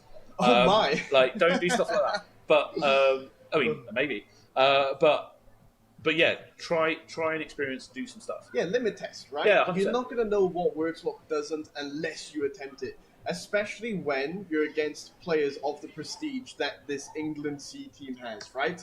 100%. We can see that for us right now. The viewers at home can't see this, but Shemai stepped up onto the field again. He's going to be shielding him. Yes, we're expecting a shield play from him. It'll be interesting to see if they decide to mix it up, but he's an incredibly strong shield player. And now we've seen Tadpole, who currently right now is positioned on the right side of the court for Wales, where Shemai is actually the right side for England, which means they're opposite sides again. I don't know if this is intentional or not, if they're trying to create a scenario where they set up a shield cross-shotting or something, and they're just trying to cross-shot it, right? But there might be a world where we'll see some swapping over of players from potentially either side trying to match up reaction-wise to the shields being placed from either side. This goes back to that bell curve we were talking about earlier as well. Is that Shemai historically would never have shielded. He was like a straight dodger shooter, right? But basically, you get to a certain point where you're so good at that you realise, well, actually, I'm now the best person to switch to be the shielder because I know how those dodger shooters think, and I'm going to counter that using my shield. That's interesting. So he's a very strong all-round player now, but historically, he would never have done shielding. And that's taking your philosophy of every player should learn every role, right? But we're going 100%. into this next game, and we're going to see who has what kit equipped. Of course, Shemai with the shields. Okay, so we've got player 1 with the shields in the middle, so he's looking like he might be more reactive. Now, I know Yaya and player 1 on the Welsh side was traditionally a shielder, so they've gone back to the roots here. We've gone an assassin role for Tadpole, trying to get the snipes off. Okay, so now they've knocked him out. What they're going to be doing is keep an eye. If he pushes forward with his arm down, now he's become a target because he's put his arm down. But he got forward. Yeah, Shemai got his shield up there in a good position. So they've had to use one to counter it. So we're 3-all with the shields in a minute. Both shields blocking each other. I like the reposition. England was able to get the shields down quicker than Wales were. Oh, Wales falling though. They have 1 player, 1 petal. A lot of dodges come through. Beautiful shield. Lots of shots just before he gets taken out, KO'd. And that was a player 2 getting forward to try and give player 1 the ability to get forward. Yeah. But exactly what you said is they've ended up with shots on opposite sides. And if you look, player 6 is just ignoring the shield on the left while he's trying to target player 3. Yes, Shemai having a lot of pressure in the back line though. Oh, player 2 drops as he tries to go for a sliding shot. 20 seconds remain. Lovely motion there from Shemai. So now they've got 2 shields. So what Shemai should really do is just put both shields up, let his teammates sit at the front. Wales needs to basically at this point unfortunately take out the person on the right who's got 1 petal, which is Alfie, which is hard. Yes. But that's your best place where you can get a point from. Tadpole going for it though. He goes for a sliding shot, doesn't hit. Alfie alternates his movement and goes the opposite way. What an incredible game! So I'll give Tadpole player 2 a shout out for a move that he did at the end because I loved it. Yes. Which is where he basically did an arch across the front of the pitch. So he came from the right side, effectively all the way to the left corner, then back. Now, if you're on the opposite team, that's really disorientating because you're sat there having a 1v1 with somebody, and all of a sudden a guy comes charging at you from like 45 degrees, sliding across. That's really disorientating, and it's a good way to get knockouts, basically. But that movement, that sliding move, right? Yeah, we've seen it before. From an individual on the other side. We've highlighted it a bunch. It's something that Alfie does, 100%. right? Yeah. Now, Alfie does it a lot more in the back and uses it a lot more defensively for evasion, right? Yeah. He's mixing it up and he's making sure he's getting shots off, but he's never a static target. 100%. Now, Tadpole took that, adapted it, and made it his own by going on the aggressive there. And I love to see that. That's some incredible switch up from what we saw initially from this Welsh A team at the start of this home nation tournament. 100%. I feel that their confidence is great. It's a silly thing. Like the English team has the home field advantage here. This is the Coventry Arena. It's in England. All of their families and stuff are on the side. Literally outside. Yeah, the Welsh teams had to travel down here, so there's not as many of them, here. So there is that element of they would have felt slightly more uncomfortable than the English players who just play here all the time. Yeah. So whereas now, I think everyone's just slotted in, focused, knows what they're doing, getting to pull some stuff off like that, which is great. And again, the reason I like that play is because back when I very first started, I loved running aggressively across the front of the pitch into somebody's face. I'm a big 6'3" guy. When I did it to a small 15-year-old, they would often panic. And I'm like, if I can get them to flinch, I'm going to get the knockout. Yeah. But there is that element to it as well. So it's really good. And when you're the other side of that, getting something unexpected thrown in your face, it is tough to deal with it. But again, both teams playing really well. So next up, we're going to have a 1v1. So we've got Alfie on the pitch. Yeah, Alfie's already stepped up. I mean, as he should, right? Yeah. Just having him as an opponent on the other side is intimidating. Yes, of course. However, I had a feeling, I was literally 99% certain that Tadpole was going to step up to challenge Alfie for this position in a 1v1. It's the sort of thing that it could very well be that the Welsh team actually asked for it. I've seen it in matches before where you get some player go, "Can you do the 1v1 because I really want to play you?" Yeah. And Look that's at great. Sportsmanship. I was about to say, as soon as you've got two players who are really keen to play each other, it's great. It's great fun. You have to remember as well, right? This is, of course, the home nations, Wales versus England. These guys train with each other a lot. 100%. They're good friends at this point. We have an exact matchup on the skill allocation. 100%. So this is going to come down to dodging and shooting ability. Yes. And patience, like your ability to hear, like remain calm, get a full charge rate. Here we go, the first flurry coming through, returned by Alfie. Tadpole loses a petal in the exchange. Ooh, accidentally shot one off towards the floor. Good positioning of the headset. Oh, beautiful read by Alfie though to catch the top petal. Oh, what a jump, but a petal gets taken again. Tadpole getting pressured down. Oh! Lovely work. But Alfie just needs to remain calm here, but can he pull it back? Brilliant work from Tadpole though. This is what I was saying, the 1v1s is where we might see mix-ups. Yeah, a lot of skill, right? There's a lot more intention behind what's happening. It's not just a flurry of stuff. Lovely work from Alfie. He literally crawled along the floor to get to a position where he could basically take a good shot. Lovely shield giving him a second. But now the shield charge comes up. You notice he put a shield, but he didn't just do a flow shot away because he was waiting for an opportunity for the other player to flurry him before then doing it. Tadpole still has a shield though, 20 seconds, so he's going to look to use it now. There we go. Perfect. Chucks it up. The only downside, you should have charged first. Yes. Oh, drops to one petal in a 1v1, 10 seconds remaining. Could go to overtime unless something happens. Alfie's feeling trapped in the corner, he needs to move out. He's lost two petals over the right side. The flurry comes through. Tad trying to read the positioning. Oh, he's dodging that. A fantastic dodge. Again, what's going on here is a lot of patience where you're waiting for the other team to do a flurry and then you're following up your flurry. Wales looking to take is Alfie flustered? That's the their question. First game of the day. Tadpole versus Alfie. Overtime situation. One petal versus two. This is going to be a counter play. So wait for the other person to do a flurry, then you push and do your flurry. They exchange one. Ooh, Tad lost a shot looking up there. Yes, the dodge! Beautifully placed shot by Alfie. And really he comes over to show the sportsmanship. It was really well read. He had a fantastic game plan going into that. He had the lead as well. And he kept calm when he went to 1v1. You could see how much that meant to him as well. It's so tough when it goes to overtime because you know it's like next. Well, I mean, just the whole thing. You're 80 seconds. You go to overtime. It's next knockout wins. Fundamentally, is how these sorts of games work. And then you've got to have the patience to not fire all your stuff because if you do that, the other person's going to push the line and do the same to you. It's why I love the one-to-ones. It's like the most patient part It's of the the sport you have most to have. skillful demonstration between a matchup between two players, right? 100%. When it came to Tadpole and his dodging, I love his headset placement and head movement, right? Yes. It's definitely a strength of his, but what ends up happening is he's so mobile that he's accidentally letting off a shot Yeah. when that happens. Which is, in a 1v1, it's tough, because It's you want really all your tough. shots to count. Especially when you're playing that assassin build, right? Yeah. The You don't have recharge a lot of is charge. pretty slow. You want to make sure that you have those energy balls in the bank ready to release. And I think I can count at least 3 times. The viewers at home could definitely observe a little bit more. I think there's 3 times where Tad accidentally shot off a bullet, or an energy ball in this case, in both downwards and upward directions. Nowhere near Alfie. Where Alfie was then, he didn't even capitalize on it straight away. He knew that he had the opportunity, that it was his time to exchange the blows, and he capitalized on it every single time. Really well done. It was just really calm. I mean, fundamentally, it's that, again, I could see Alfie like going in auto, just trying to calm Confident, himself, right? and then confident. The thing I would say, and again, I am biased, because I used to play in the olden days of the sport, only like 2009 anyway. Back then, the tech wasn't good enough to track your head when you looked away from the banner well enough. Let's go back to what I said earlier, where you could end up like it teleporting around the place.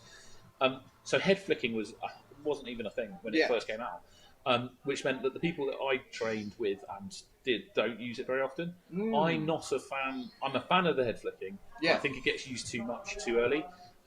Shamai is a good example of somebody who doesn't use it all the time. Yes. And when he uses it, you know you're putting yourself in an awkward position because you can't see what's going on. Yeah. But what you're basically doing with a head flick is almost preemptively like dodging Anticipating. and anticipating. So you have to kind of imagine where all the energy orbs are coming from. So yeah, head flicks are great and they're being used absolutely brilliantly. But the downside is you don't keep your eye on the opposition, basically. Yeah, and potentially also accidentally let off a shot with the amount of movement you're doing, right? Exactly. So we're going into the last 3v3 set for this game between Wales A and England C. An incredible matchup so far, obviously going in the side of England. However, the score difference has been a lot Really less close. in comparison to a lot of the other matches, right? So we can definitely see that Wales has stepped up and they're trying new things, which, again, credit where credit's due. We love to see that. I think they're more relaxed. Like Yes. this series of games against what is fundamentally what I think is a better team. Yeah. They have done better and they're more relaxed. I think it just literally comes down to that. I think the first game it was tough.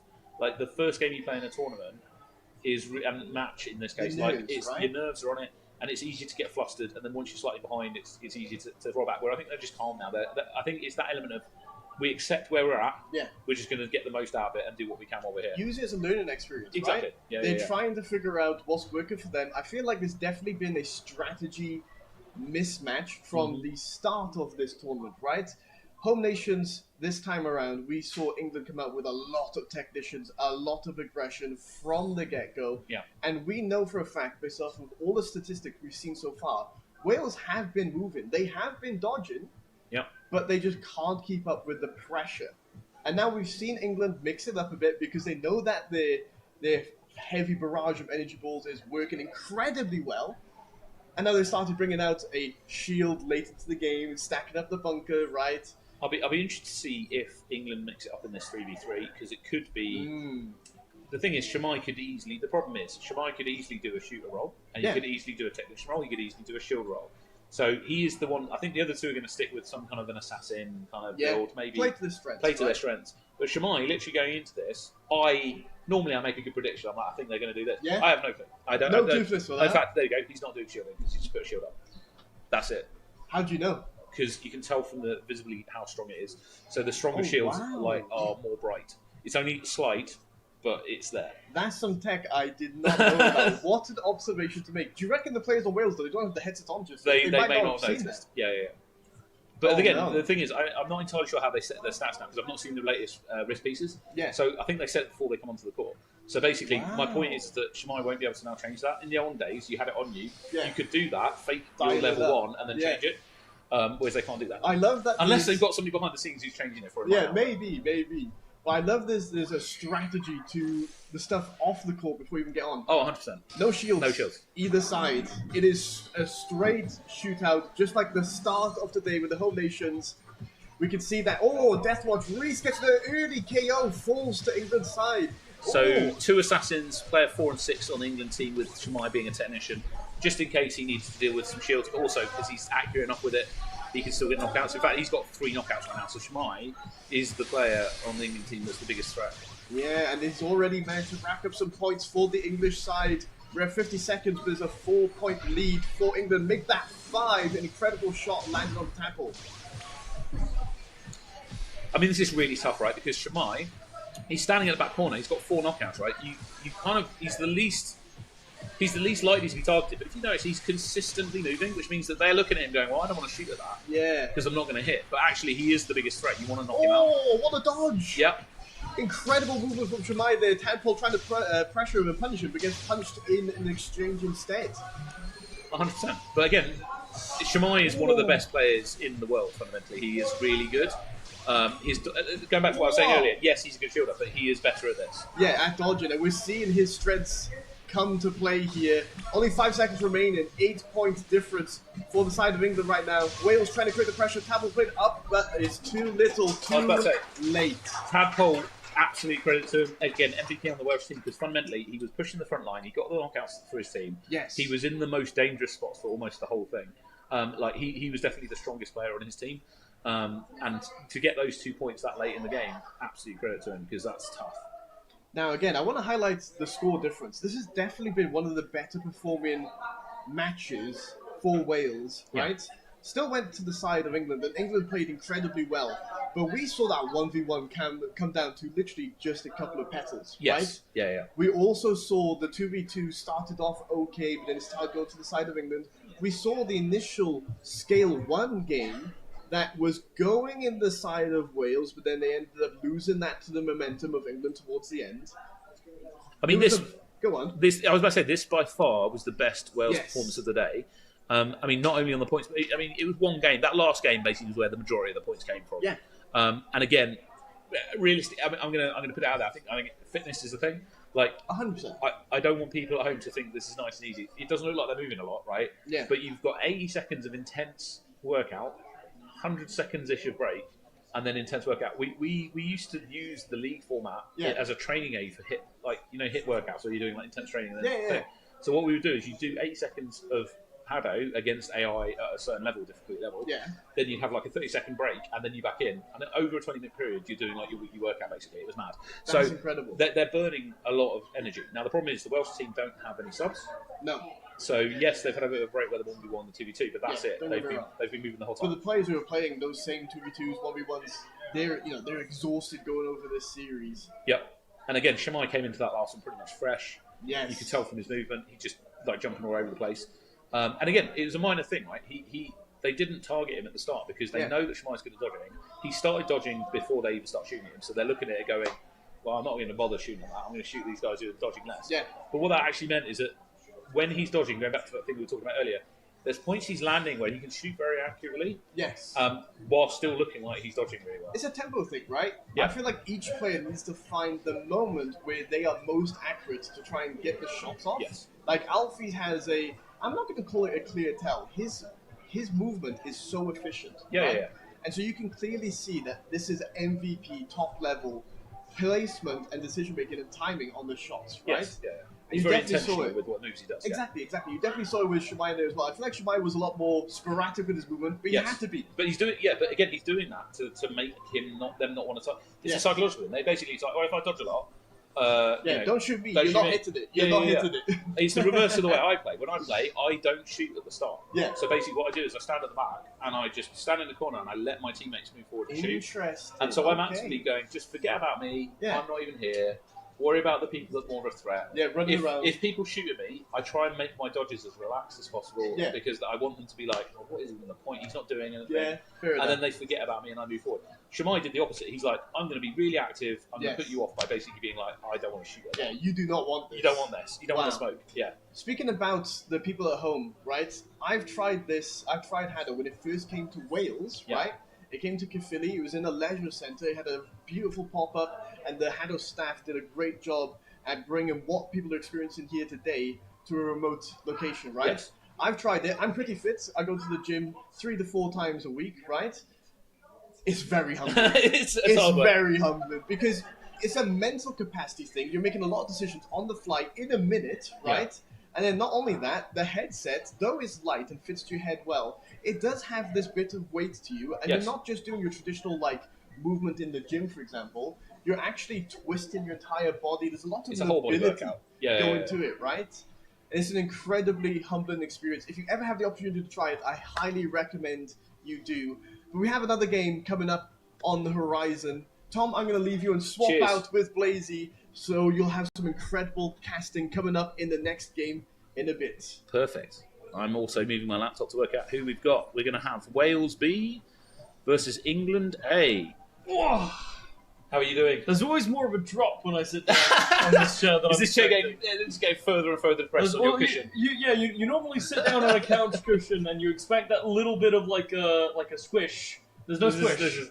It's just oof. But no, it's great to see a little bit more resistance here from Wales. It was a 100%. much stronger performance from them. Yep. Hopefully Wales B can step into this role now and push the envelope even further. I imagine that there's an element of acceptance. And this sounds harsh, but fundamentally at this point, they're probably accepting it. They're like, okay, we're not doing great. Let's just relax and have some fun.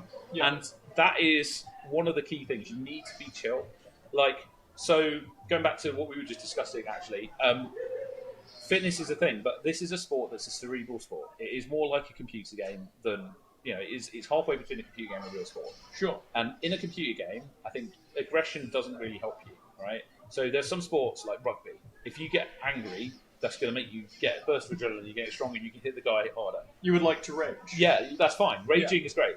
This doesn't help in this because you get angry. All that generally happens is it affects your ability to think calmly, remain cool under pressure.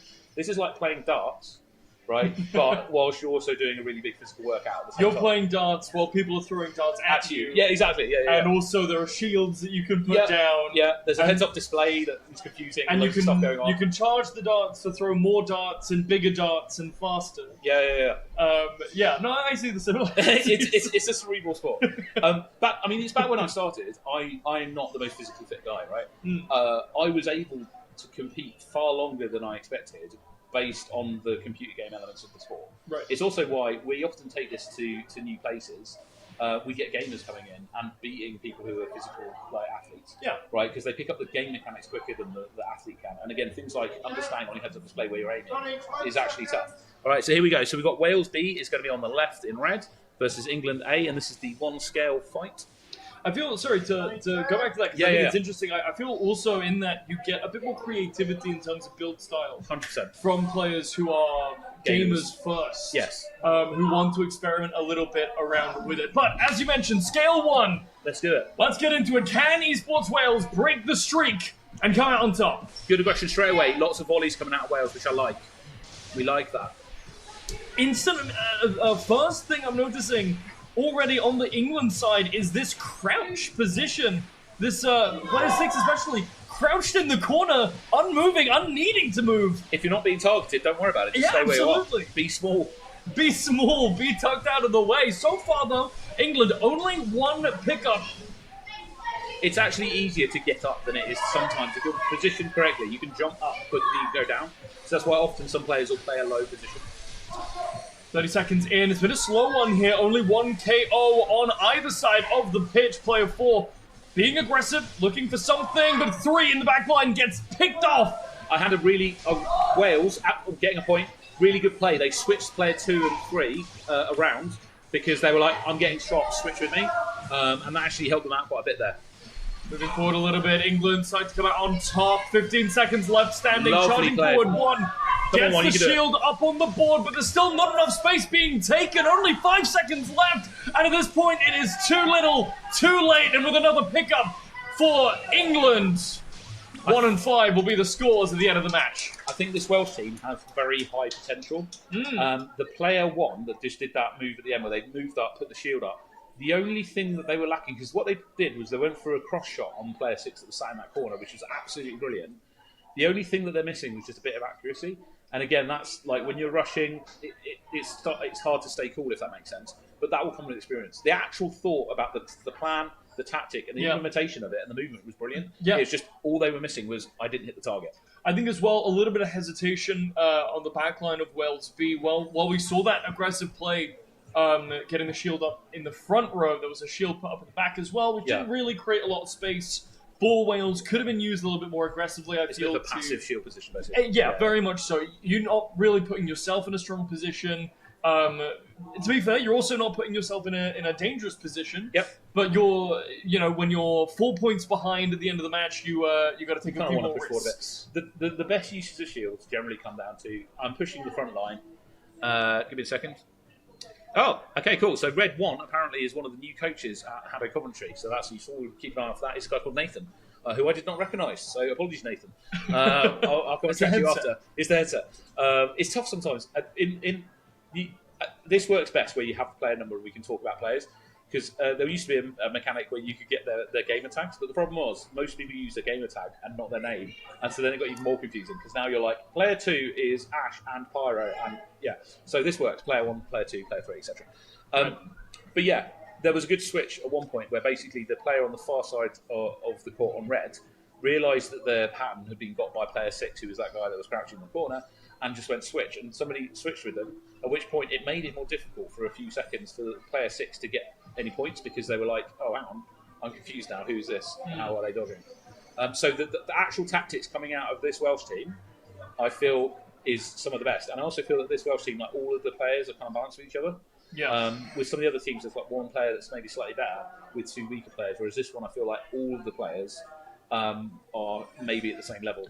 Well, we'll see how we go in the 2v2. I think this is a really good moment to see a bit more skill expression from Wales B, to see if calling it a fluke is not the word that I'm looking for, but basically to see the consistency in their performance, right? 100%. Scale 1 is a very specific kind of meta, very specific kind of game mode. 2v2, you get a lot more freedom in that build, you get a lot more ability to kind of show off what you're good at, what you want to do in this game mode with your playstyle. This league format is actually specifically designed to test teams in different ways that they're not normally comfortable with.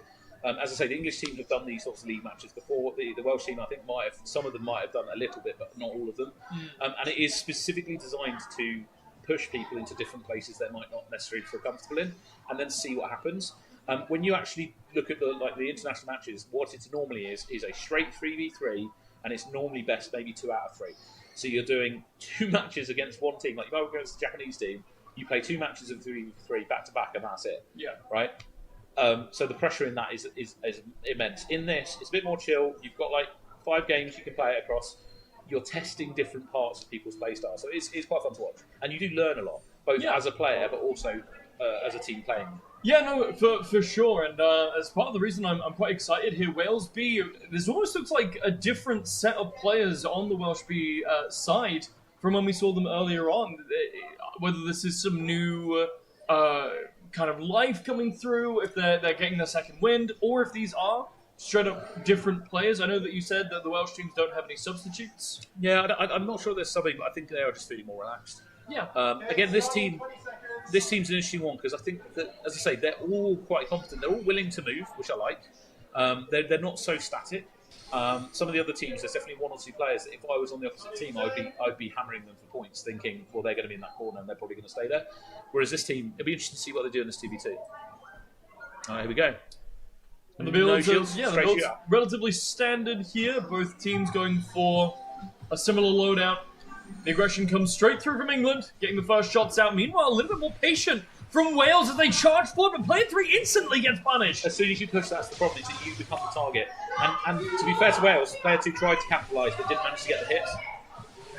Not quite Lovely on the knockout. mark, but player 5, though, going to see the other side of that, gets shot down in just 1 hit. Will take them out to even up the score so far. Wales have identified player 5 as the person they want to knock out. So they think that player 5 is weaker at dodging and potentially better at shooting. But they're still putting pressure, which is good, onto player 6, because you can't ignore them. These shots coming through just to act as a bit of a warning, though the gap is widening a little bit here. England pick up another kill, and player 3 looking a little worse for wear. Looks like they're taking a moment to recover here. Wales need to get back on their feet. Wales is doing a good job alternating who they're shooting at, so they're basically mixing it up, which is good. The problem is it's starting to become a bit more obvious which person they're shooting at which time. Charging forward. Lovely attempt to put a shield, but he failed, unfortunately. Yeah. He's going to do it again, his arm's down. As soon as he moves forward, just gets absolutely blown up. This time around, This is able their to chance. capitalize on the aggression. They're still 2 points down. Make that 3. Never mind, England just able to push that gap a little further. One more Lovely potentially knockout could come through, but unfortunately, not quite enough for Wales. But as we've already highlighted, another really standout performance. One of the best 2v2s we've seen, I think, from the Wales side. 100%. And again, I just want to give a shout out. There was a play right at the end there where basically player 2 on the Welsh team, I believe, pushed up the left-hand side with the intention of knocking out player 5 who's been their targeter. And player 6 read that, saw that coming, pushed up to the front line, and just got a knockout basically straight away as soon as that person was pushing.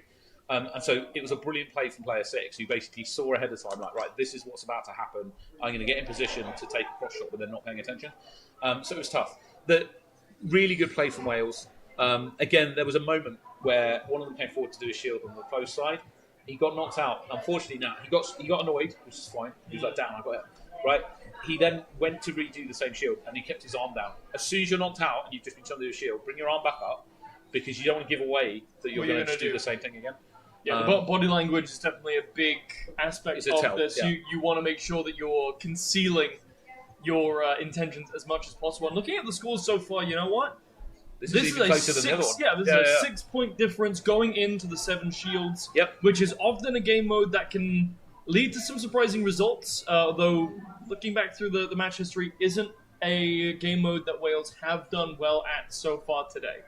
So, I was saying earlier, I want them to do it. It depends if they've been watching the stream, whether they do it or not, or if it was filming. But I want them to put all of their shields down at the start, one on either side, so you get your 2 people. This tactic requires this sort of setup where you have 3 teammates that are all actually quite good. Because if you do it in a team where one of you's good and the other 2 aren't as active or good is the wrong word, but like, you know, aggressive. Yeah. Sure. Basically, what you need is 2 players with you to be aggressive. You put a shield up on the right, move to the left, put a shield up. They both come forward aggressively, and then you fall back, and then you just rotate. And so you use the shield that aren't. This is a problem that I see a lot of shielders do. Is they'll put the shield up and they'll stand there to either put another shield up. Yeah. Once you put a shield up, just move. Like, get away from it. Make more room for your player that's behind it, and it also means it's easier for them to get out of there because you're not in the way when the shield's going down. But yeah, I'd want 2 shields, front and left and right. The problem is if the English team have heard me saying this. As soon as the shield goes up on the right, they'll be like, "Oh, okay, they're doing that," and they'll just hammer one side down. Yep. So they'll just knock the left down, and then they'll knock the right down. Because at that point, what you do is keep track of when the shields went up, and go for the sort of oldest one, and then in order. Because the shields do weaken over time. So often, if you leave them a couple of seconds, it'll be easier for you to knock them down with less shots than if you do it straight away. But we'll see. Measures, countermeasures, you know. It's all tough. If we sit and analyze, well, they could do this, but if they knew that they're doing that, they're doing this. Yeah. You know, every tactic has its own counter. But I think you're right. I think it's not something that we've seen pulled out so far today. I think even if it's recognized, even just switching it up and then forcing the fire onto one side is still valuable in its own ways. It's all about whether or not Wales are going to be able to capitalize off that change in focus from England. If they manage to get a point lead, even if it's a 1-point lead, I still think the Welsh team would lose. And I'll be honest, it's because the England team is experienced enough that they've been in the losing position. Sure. So they'll just remain calm. Like Alfie earlier, we saw go to a position where he wasn't immediately winning the 1-2v1, but he just remained calm and then took it down. So I think that will happen. But it is your best chance because there's the other side of it, which is you get a point lead, and now all of a sudden you just need to focus more on dodging. Like you can't just sit back and do nothing because you want to fire some shots to keep people moving. But the onus in your mind all of a sudden becomes, instead of a really complicated maths of how do I get close, how do I do shit, I'm just going to stand back and dodge more, and I'm going to just keep firing shots to try and get a knockout. So it does make it easier for you if you have a point lead and your plan is just to sustain that lead, basically. Right. Well, moving into the 7 shields here, I think I would be excited to see a bit more of a switch up in terms of the point values. Yes. We've seen every single squad this tournament so far opt for 1 5-point shield, 2 1-point shields. A 4 and a 3 or something. I think being able to diversify, because I think one of the biggest problems that we see with shielders is as soon as you notice, okay, that's the guy with all the shields, you know who you're watching out for, you know who you need to keep an eye on. I think diversifying even a little bit, even just having one other teammate invest 1 point into shields, so you can have a bit more varied protection, I think could be valuable. I think you can do that with a very experienced team. I think these guys are less confident, and so I'm not sure. But here we go. So we've got shield. Okay, so middle player on the right. I think she's going to try and counter shield because that's what she often does.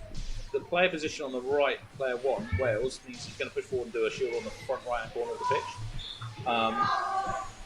Could go for a diagonal run, but We'll highlight the early pickup from Wales here to put them in the lead. It is answered back, but the momentum is certainly, for now, in their favour. No shield so far put down, but player 1 charges forward. The first shield is down. The second one comes on out as well. Player 2 and 3 trying to make some advantage out of this, but the shield goes down, and there's not been a single point gained.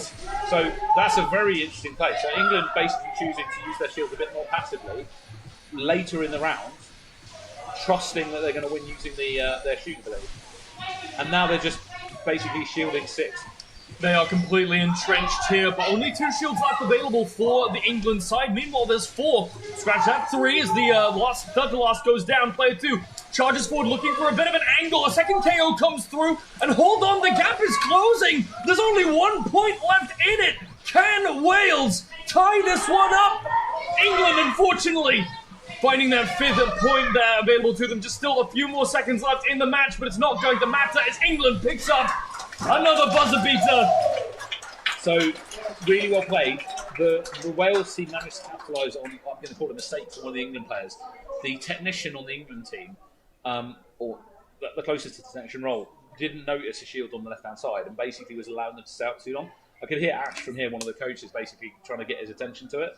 And so what that meant is that the England team, at one point, didn't manage to use their shields as well as they could have done because the Welsh team managed to nullify it. And it was just after that where Wales started to pull some stop points back. But again, after that, they remained calm, got back to it. Really close game. Really good shield game. It's been a really compelling series so far. And you know what? We got 2 of the biggest matches. The 3v3 is where a lot of the points in any of these sets come from. Yeah. England so far have not gone a 3v3 full out without getting more than, I believe, 10 or 11 points. They've always gone to double digits so far today, which is an incredible statistic. Whether or not this England roster can replicate that is yet to be seen, but all eyes are on Wales, I think, to see whether they can pull out some big numbers to pull this one ahead, because at the moment, Tom, we're looking at a 7-point difference between these 2 teams. I think Wales can definitely do it because they're an amazing team. It's not because they're stood next to me getting ready, but no, Wales can definitely do this. The thing is, with the 1v1 again, this is where things could get mixed up. The 3v3 would be really interesting to see what's going on. What I would say is the Welsh teams are playing better and better as the day goes on, and the English team is either playing just the same or in some cases occasionally worse.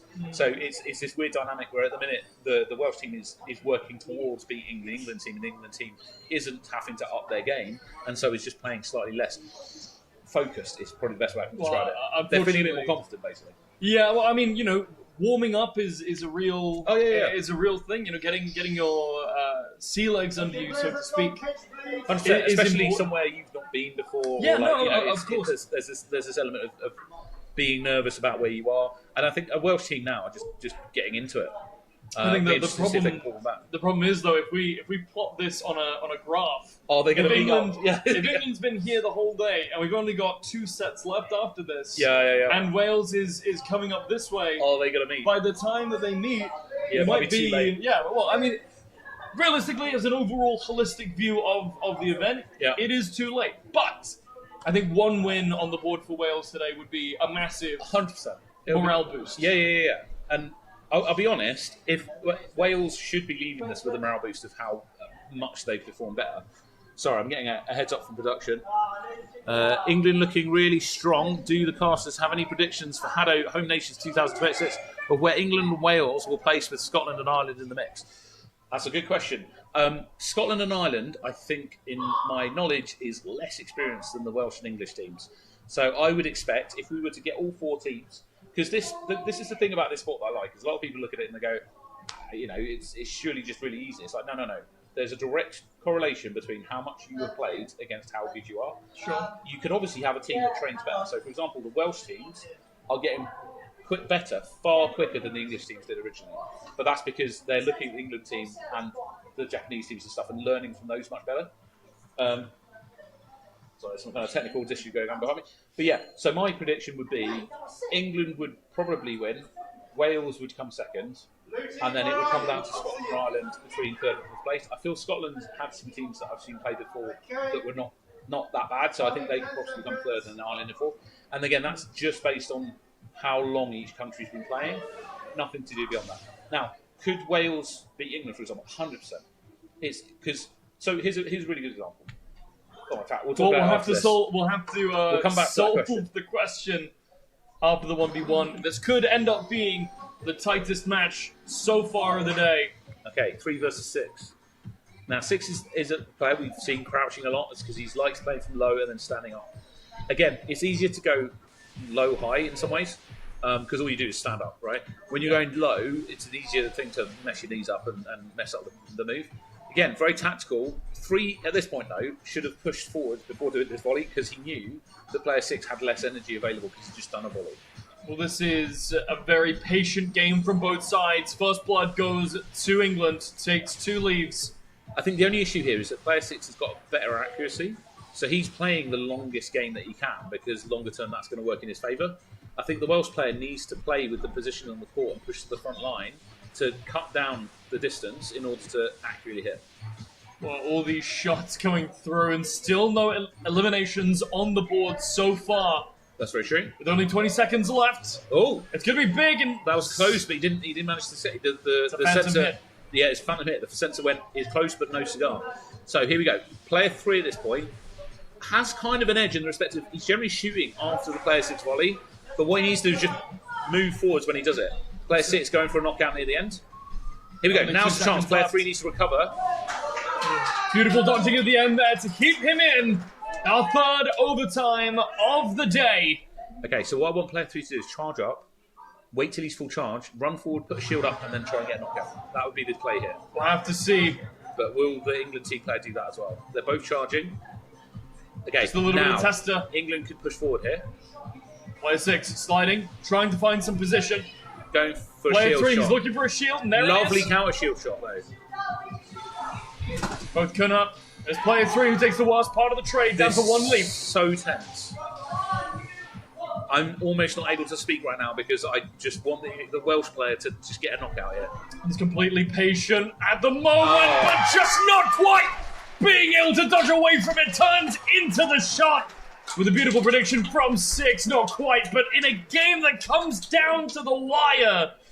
Wales, yet again, just struggling to pivot past the post. I think we've got an England team player there just trying to talk to the Welsh player going, oh, you did really well. So the only thing that suffered there from Wales was the not willing to push forward on the court. Basically, the England player also wasn't pushing forward much, but I think that was an intentional choice because they were like, well, I've got the accuracy. The only way the Wales team could have made up for that accuracy deficit is pushing the front line after a volley. But it's really difficult, and there was a couple of times that the Welsh player was caught after a difficult dodge in a difficult position, being unable to get back up. And I think that's inevitably what ended up being the downfall, was basically the dodging to shooting transition was less smooth. Yeah, it was a lot of head dodging, a lot of hesitation. I think it was a very patient match. Yes. Both of these players really wanted to control the pace, keep things nice and slow. Yeah. No one was panicking. No one was being over-aggressive, which I think definitely played to the benefit, but there was just a few technical mistakes. I think you really kind of hit the nail on the head earlier on by speaking to the problem of accuracy. Yeah. Right? This is a Welsh team that is technically just as proficient, technically just as strong, but just maybe a little bit hesitant, a little bit less experienced with hitting these shots, especially from a longer range. And then because of that, we maybe see a little bit of where that hesitation to move forward comes from. If you're not confident in your aim, it's a harder pill to swallow to think, okay, I've got to move forward to where I'm more likely to get hit, but I might still not be able to hit these shots. Yeah. It's a difficult deficit to get over as well, because fundamentally, you've got the England team feeling confident where they can go on the pitch, right? And then say you have a Welsh player that's less confident about where they can go on the pitch. It's really difficult for them to predict the other team, because they don't have that idea of what, if I'm in the front right corner of the court, what's the threat I have to worry about from the other team? Whereas with the England team being all over the place, they know wherever they are, okay, what's the threat now from this person on the opposite side? Because it does change the dynamic of, like, if I'm in the front left corner and they're in the back right corner, how is that different from I'm in the front left to the front the side left? It doesn't feel like a big difference watching it from a third person, but from a first person perspective, it's a massive difference because you have to just up your dodging ability. So, yeah, it's a difficult one. It comes with experience fundamentally. And again, the key thing when you're starting out in the sport, I would say, is focus on your accuracy first, because you want to get that up. Dodging can come later. If you've got really, you want to do both at the same time, right? But what you don't want to do is end up in this situation where your dodging is getting is affecting your accuracy. Sure. Focus on your accuracy first, and what that means is you can basically add in all the dodging, and then you're not lowering your accuracy as you're doing it. And then also you can worry about like all the shielding and stuff like that later. But your accuracy is number one priority. Because you can't hit, and as part of that is predicting.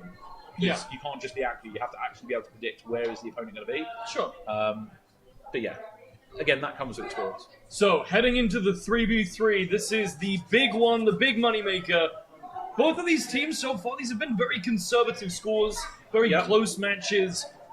This could be Wales' opportunity to push back through and finally put a winning slash line on an individual match.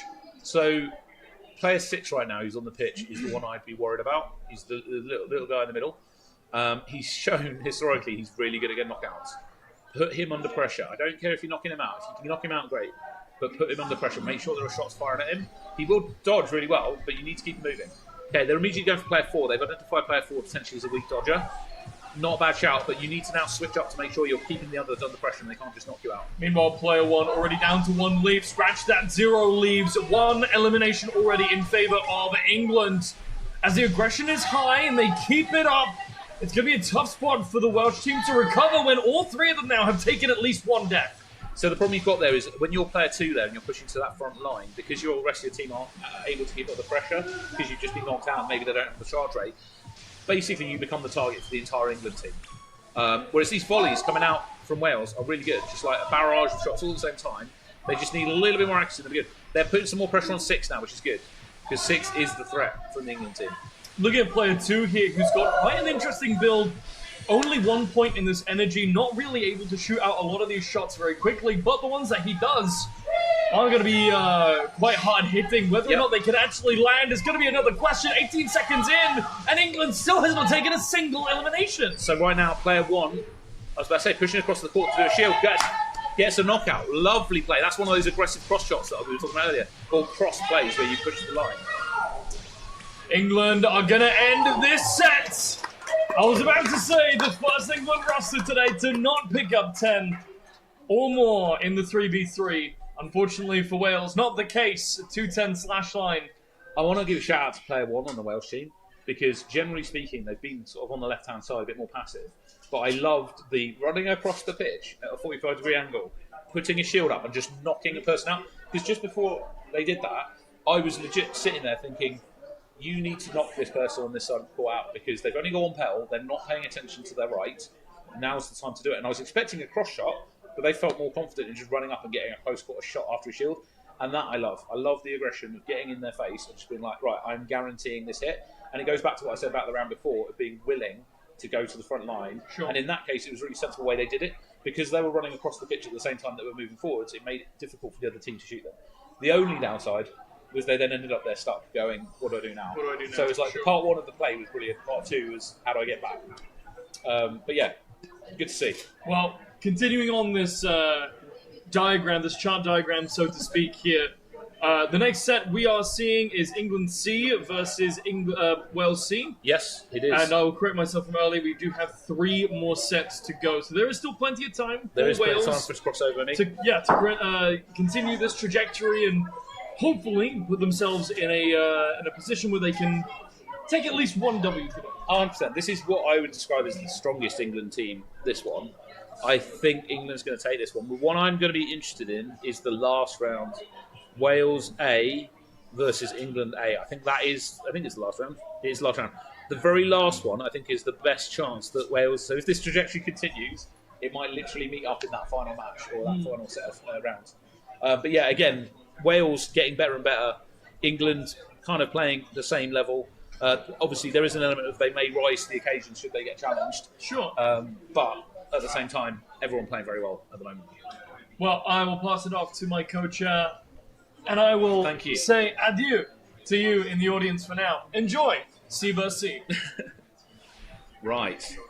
Secret information is going on to my right, so I'm going to just try and listen in. I was going to say, I had some insight from the previous round with Oh, some okay. secret information.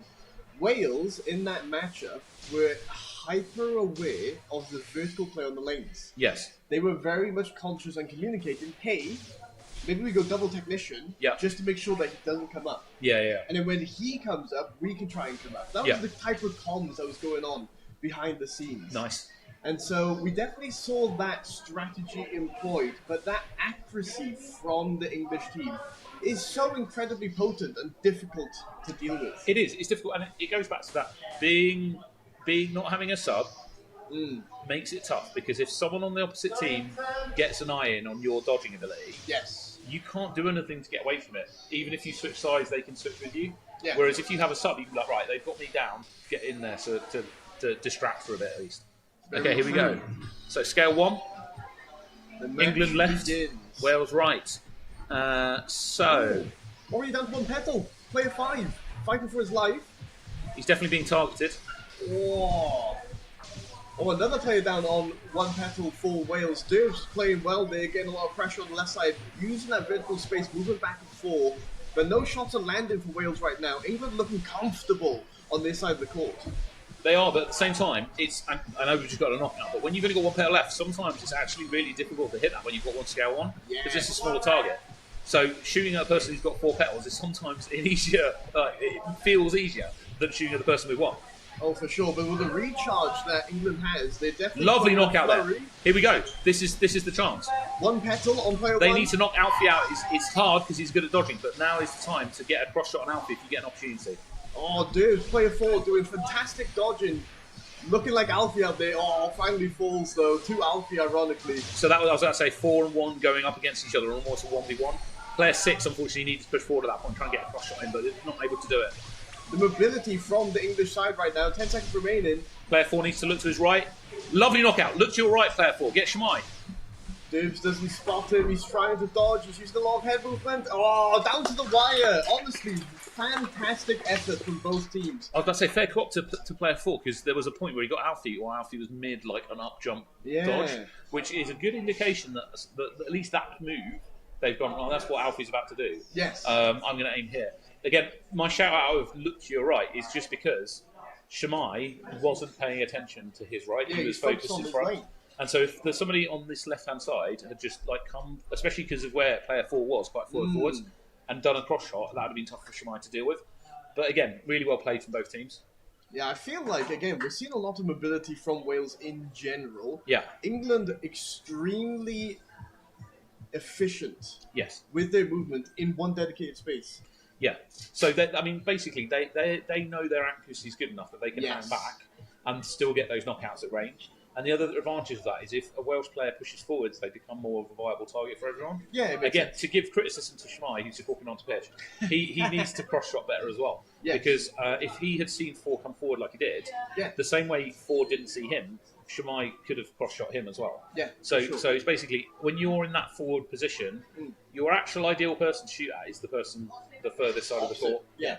Though, credit where credit's due, player 5 for Wales was creating a lot of pressure for Shmai to deal with, right? 100%. Maybe that's why he felt like he couldn't draw his attention I away need to focus from... on his front. Yeah. Yes, and he focused on the dodging. However, I'd argue that his movement is so incredibly efficient in just one position. Yeah. Right? Vertical down, slide out, right, etc., etc. He could probably get away with averted his gaze. Well, the thing with him as well is that he's dodging preemptively. Yes. So there's 2 types, right? There's I can see an all coming and I'm gonna move out of the way. Yes. And there's I'm gonna move in a sporadic way that makes it tough to predict where I'm gonna be. And he does that. So fundamentally, he doesn't need to look at his opponent that's directly in front of him to shoot it. That's interesting. So I like he that. could I like just that. cross shot. The problem is he's not. He's gotten pulled in to the target that's in front of him. But it is what it is. I prefer the dodging where I'm like, there's an all coming at me and I have to sidestep, because with that sort of dodging, you can do less motion. Yeah, it's informed, right? It's informed. Yeah, it's like I'm going to move only slightly, which means that my head position can stay still. I'm not as good at the acrobatic dodging, basically. All right, here we go. So we've got 2v2. It'll be interesting to see how this matchup goes. We have had a really good observation from yourself and Blazy with the fact that Wales is warming up. Oh, right? yeah, 100%. It's maybe a little too late, right? But they're definitely matching the English players more often. Yeah. I mean, they've basically done what they need to do. Is focus, try and have fun, and just get better, basically. Whereas I say, England's feeling a bit stagnant at the minute. That's not saying that they're not winning, but... lovely knockout. Good lovely punish shot there from England. Just heard Shamai off to the court side. So basically, Shamai, you can't see it, but he's in the bottom left-hand corner of this court as a third party off the pitch, ready to shout advice on. Again, he can't get over the fact that he's a coach, so he'll be coaching from the sidelines. England taking an early lead here. Pops the shield up. They only have one shield remaining on Wales. Yeah. Lovely shot though, gets knocked out on 3. Absolutely. Okay, so here we go. What we need is player 5 to do some cross shots like that on player 3. As you say, it happens. Incredible shot, pressure down, and the momentum from England. They're just so conscious of when these players are regenning. They take them down with a really great, well-placed landed shot. Wales is really struggling with the tempo of this. England setting the pace. Yeah, I mean, player 3 is doing an absolutely amazing job. Again, he's one of the players that's played out in China. He's just dodging everything with one pedal, staying on the front corner, which is tough, which meaning that he's getting cross shots on 5. He's got 8 knockouts. Incredible movement for player 3. They finally find the place for the shot. He's just sat down for the last 2 seconds of the game. Yes, I mean, really well played. Well played, though. Player 3's movement right there. He put his hand against the wall and twisted his head to turn the pedal that was a bottom to the left. So he's playing a fine line there. So basically, in this tournament, they're not having a problem with it. Where that line is at the edge of the court is where the game registers the edge of the line, right? So if he moves his head outside that line, there's a point where the game won't basically allow him to shoot in. So he's not knocked out. So basically, it literally will... Okay, so I'm going to use the middle line as an example. Yes. I don't know if they've changed this, but back when I was competing, when you move across the middle line and I'm in the opposite side of the pitch, I can't shoot them anymore, but they can shoot me. So fundamentally, if you end up outside of the gameplay area, it's actually a disadvantage to you. So he's playing right on the edge there. But it wouldn't be like a foul in like football, for example. Sometimes they've played it. So I've seen variations of this where they're like, okay, you've stepped across the line too many times, we're going to give you a penalty. But at the moment they're not. They're basically like, if your head's in, you're in. If you go outside, fundamentally you're disadvantaging yourself. So that's why he's placing his arm out. Yeah. Because again, peripheral vision, it's there, but it's hard to. And he can also shove off it as well. Especially away. Yeah, that's so let's go quicker. Interesting. We used to have a court that didn't have this gap at the back. Yeah. And it was literally dead onto the wall, and I loved playing on that side of the court, whichever side I was on, because effectively I can use the wall to push off of, and I can move my dodge better. If I ended up on the other side, which is open to the audience, there's nothing to push off there. And the same thing applied. If I'm forcing you into a corner, I love forcing people against the wall because they can't go any further. So they have to come back the other way. So you just line up the shot ahead of time. So the actual layout of the court is relevant. Most of the times courts are like this. They have a gap between you and the wall where you can come in or whatever. And again, most of the international stages, there'll be a pop-up court often because they're in some kind of cool venue. So that back wall might not be solid. Here it is a solid wall, is my understanding. So it's unlikely they're going to go through it. Whereas the back banners are not solid. That can absolutely happen. These ones are. Sorry. Sometimes when they travel with these banners, they're on stands. And that's when you get fun times of people nearly falling through stands.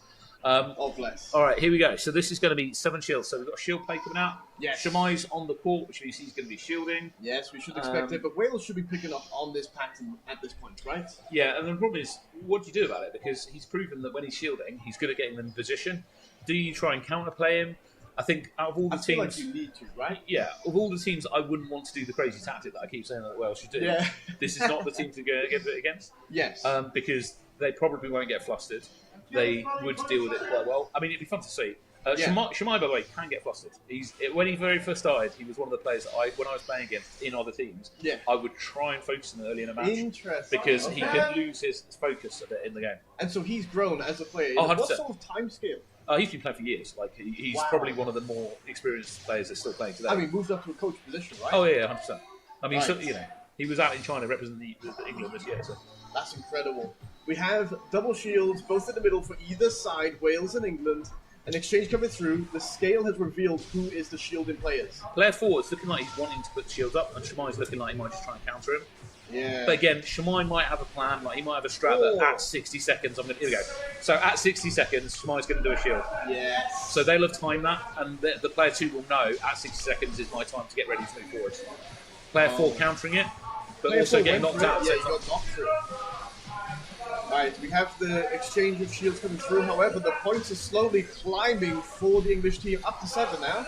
So Shamai is basically consistently shielding player 2 because player 1 is Alfie, knows he can just deal with it on his own. Yeah. So realistically, he's just trying to keep player 2 in it for as long as possible. Because player 2 is a good shot, Yeah. but he's not as good at dodging. Player 2 was using the full width of that shield, the full duration to make sure they're hitting some accurate shots, and it's adding up, right? Look at that, 10-0 100%. to England. And 8 of them have come from that player 2. That's incredible. What a strategy coming out for England. Such a clear and concise thing that they're making work. Now he needs to get back out of there straight away, or he's getting knocked. There we go. As soon as the shield's down, he's realised he started dodging, and everyone's targeting him. He's doing such a good job. He's Again, doing an incredible minimal job. dodging there, where he's seeing it coming. He knows his petals at the top. And he's the only one left, so he's moving his arm out just to dodge ever so slightly above their chest height. And that's another thing. They're all used to shooting at chest height, but as soon as he's only got that one petal left at the top, he's got the advantage basically. I mean, very clearly, England came in with a strategy there, right? They did, yeah. Set up player 2, who we know is 60% accuracy, has an incredible accurate shot that they can get across the court, and it worked incredibly well in their favour. And I have to say, credit where credit's due, I really feel like Shamai set up that player to get those sort of shots off in the first place. Yeah, 100%. But also, player 3 on the other side, right? Yep.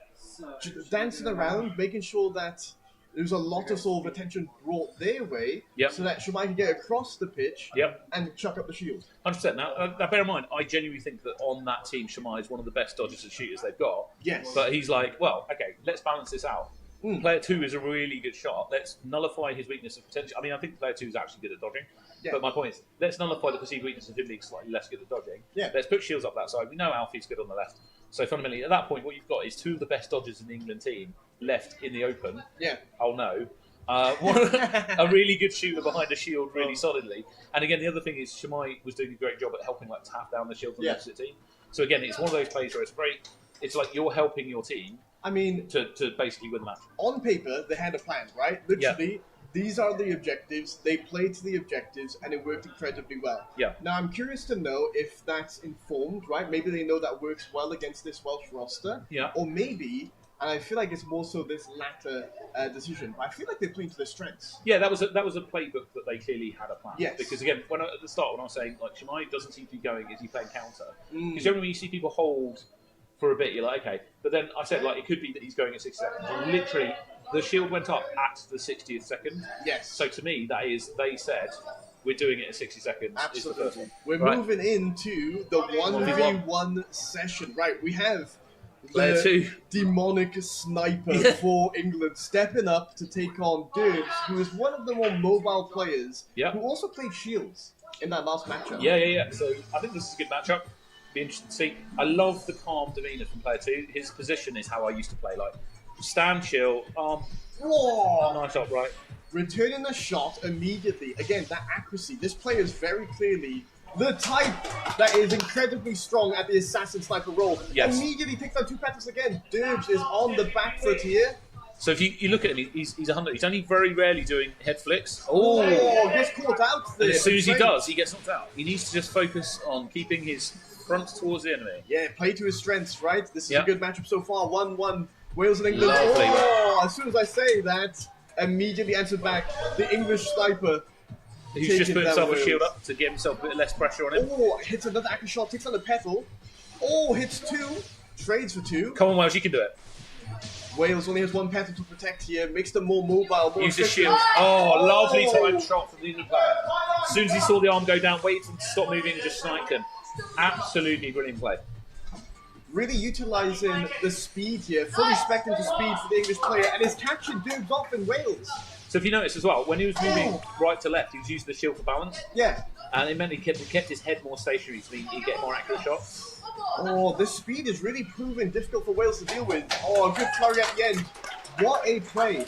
I was always curious how a scale to speed ratio would match up, right? Yep. And I feel like England really capitalized on that speed stat right there.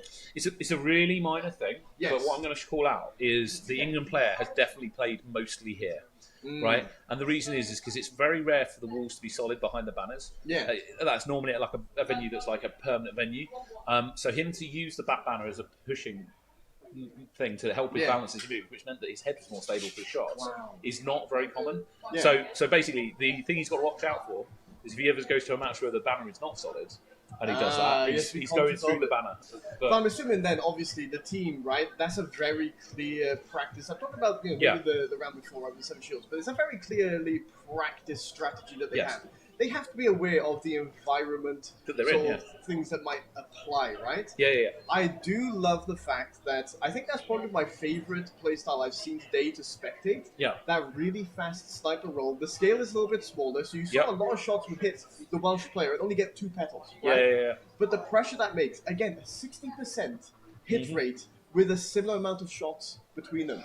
It's again it's his relaxed form as well. Like at the point where you see him doing a big dodge, those are the times I actually feel he's doing less well. Yeah. Like his dodging where he's throwing his active he's throwing his active stuff. His active dodging is good. So when he sees an all coming at him, he's moving just enough to get out the line of fire, which means his shot is accurate.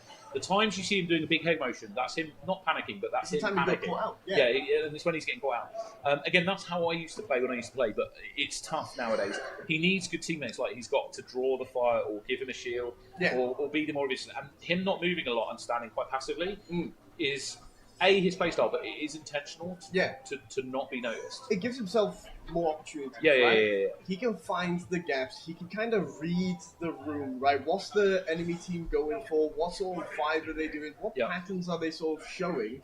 And where can I get a shot off nice and efficient? Okay, here we go. So 3v3.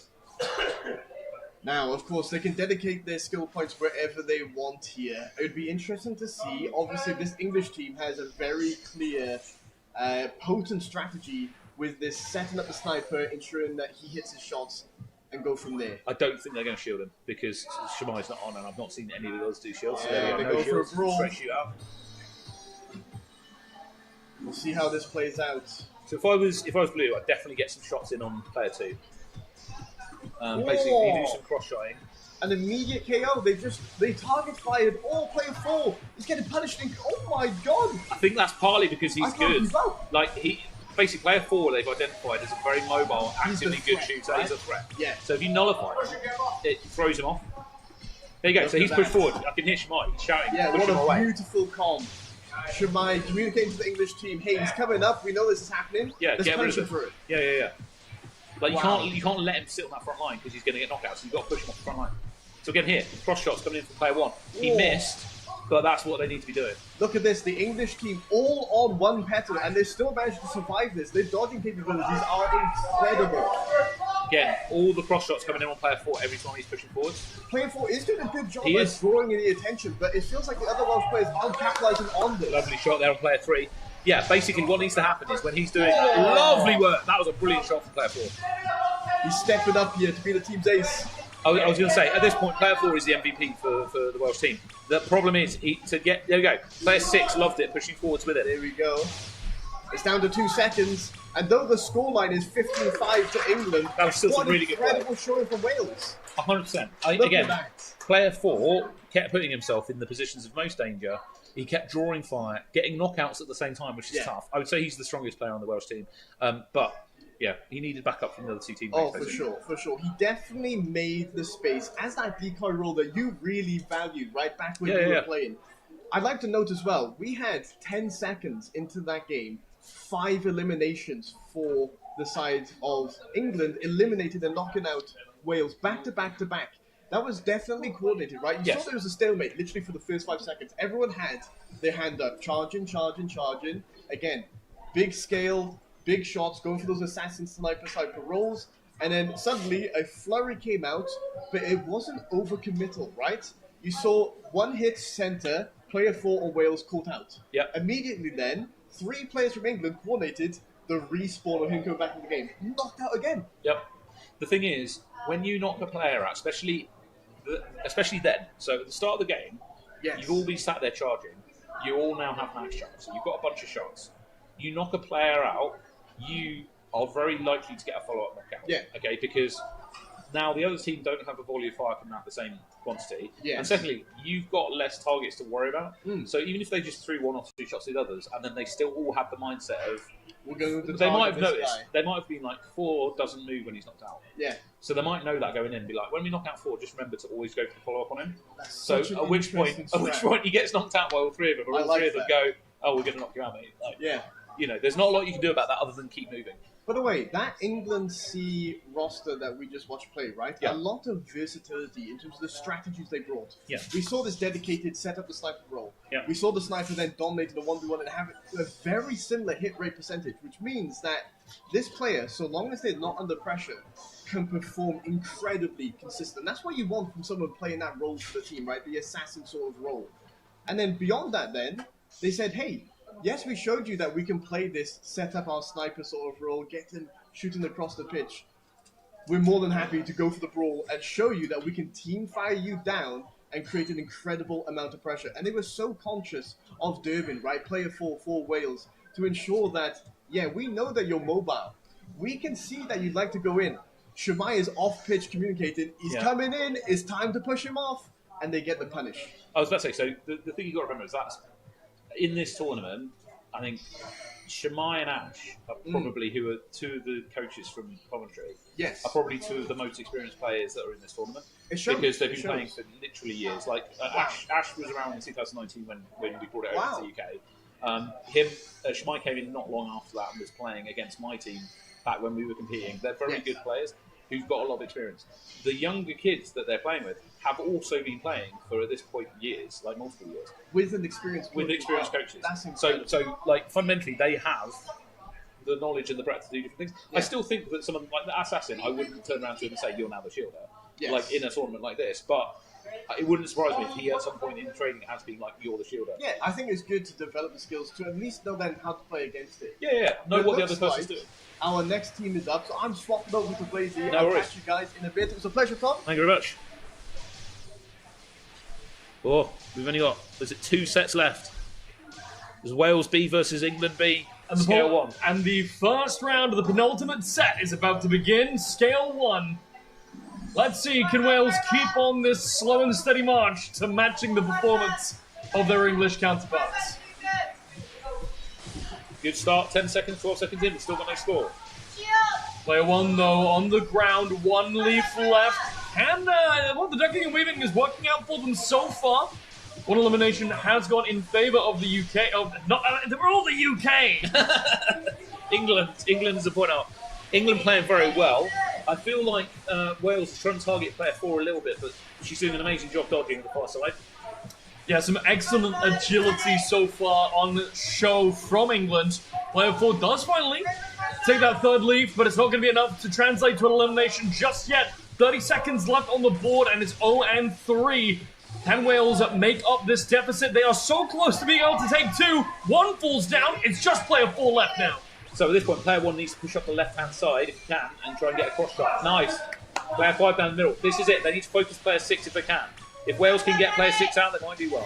Player 3, though, on a prayer. Player 1 as well. Only 1 leaf remaining, and it's going to be knocked out for player 1. Only 5 seconds left on the board. Can Wales take at least 1 more here? It's looking like a no.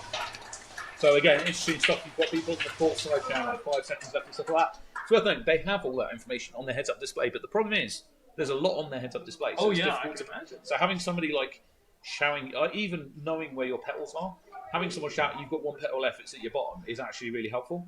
That was such a close match. A really minor thing. More cross shots need to happen from Wales. They're getting locked in on the person in front of them too much. Welsh team are listening in. They want the advice. It's shoot across, because then you might get better. Good job. But yeah, basically cross shots, because there was a couple of times where some of the England players wouldn't have seen it coming from a Chris cross shot. you still need to keep pressure up on the person in front of you. You can't ignore them. But literally, the odds, like I'm shooting at you, I'm doing a cross shot, and then back, will get you knockouts. Yeah, I mean, even if you just throw, what, 20% of your magazine across to the other side of the pitch, just to keep those players on their toes. Exactly. In a game like this, if you're just dealing with the person in front of you, it's not too difficult, really, to dodge, is it? But when you start adding in the other two players throwing, 1 or 2 shots your way every now and then, I mean, let's talk shooting games. I'm terrible at shooting games. How do I play shooting games? I get behind it. I shoot them in the back where they're not looking at me. That's the best way. And unfortunately, in this, you can't get behind it, but you can get, basically sideways onto them. And that's what you want to be doing. Next up, we're going to have a 2v2. So that was scare 1. 2v2, what we're going to do? I don't have a clue. The people that are on the court right now for England are both just shooters. I mean, they're showing their stats right now. So it's going to be a straight shootout from their perspective. What the Welsh team is going to do, I have no clue.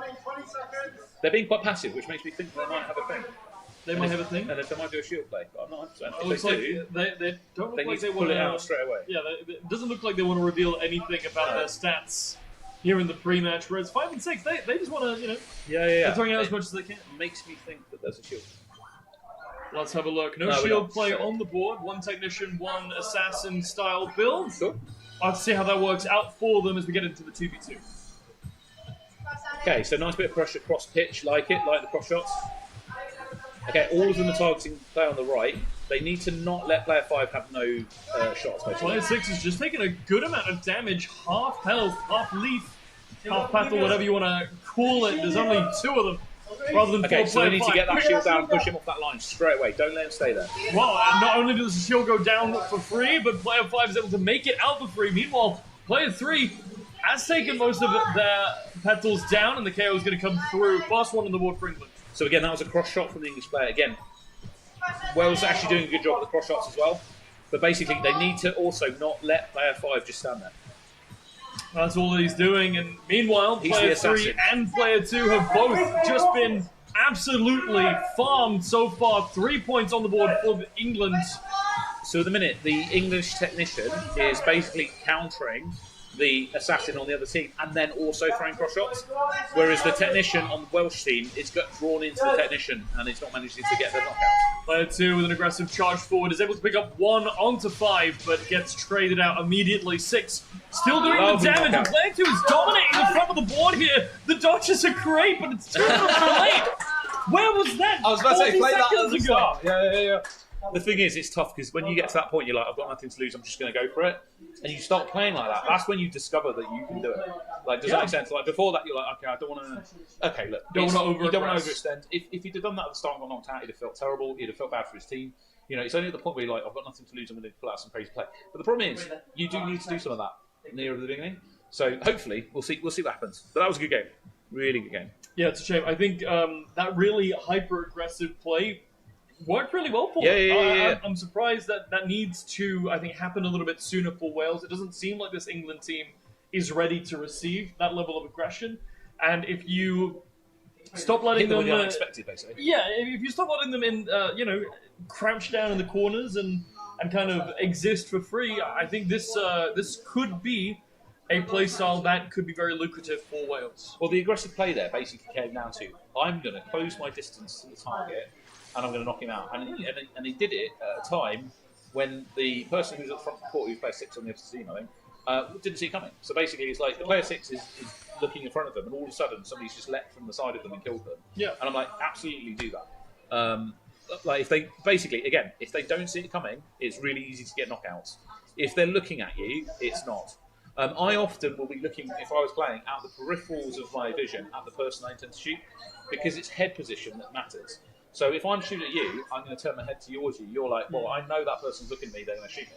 So I'll head position on somebody else, but I'm actually looking at you as the person I'm about to shoot at. And when I've got the charge, I switch to you and I fire. It's very rare that the person I'm looking at is actually the person I want to shoot at. Sure. The person I'm looking at is normally the person I'm watching for, are you shooting at me, kind of thing. So it was a little bit of a, I think, accidental skill reveal from Ford there. I missed it. Just before Wales walked out onto the pitch entirely, still a potential that they saw it. Yeah. She threw out a shot, showed a very small, very slow-moving projectile, which means that we're probably looking at 4 here as our shield. I was about to say, it is the shield play, but it is useful to know that it's the number 4. I think number 4 is often the one that's done it for them. Now, there's two parts to this. I would be aggressive with my shields and I would knock out player 4. Basically, straight away, just put my shields up to them and then have my shooters take player 4 out so they can't put their shields up. Well, let's have a look if Wales can replicate that high aggression. So far, staying on the back line. They want to play patiently. 1, potentially looking for an angle to come in. 4, though, it's just fired out a flurry of blows. Player 3's taking the brunt of it. Already at half leaves. So, this is the point where I want player 3 to... No, they're staying back. They're going to try and counterplay the shields. But the problem is if they leave it too long, it'll be in England's favour if England get the point lead, which they are at the moment. Well, that was an insane flurry of shots from both sides, leading to an elimination apiece. Second one comes through by player 4. That's it. Shield Takes up, a step down. Player 3 charges player forward. 2, get forward, use it. There's the defensive reaction from player 4 to counter out those, but player 3 stands there passively and takes a shot to the face. I think he thought there was 2 shields up because he tried to do the other one, but he actually failed the motion on it. So he thought he was more protected than he actually was. Unfortunate for them, now in a 1-point deficit, Esports Wales is Push closer across. than they have ever been. An aggressive movement here from player 1 to move forward, but then straight back retreat, no value has been gained so far from that play. No, and Wales is on the back foot now because the England shield's going to last longer. Again, notice England are even behind the shield because they're like, we don't need that. It's area denial. More than anything, with only 4 seconds left, all Wales have to do is hit 6 once! Oh, so close. Player 1, MVP for me. Some of that sliding motion from player 1 on the Wales team was absolutely amazing. So, player 1, MVP of that match for me. That was some brilliant sliding. Anyway, sorry, I shouldn't get distracted from the commentary. But yeah, These players coming in here ruining our cast. Can you believe this, chat?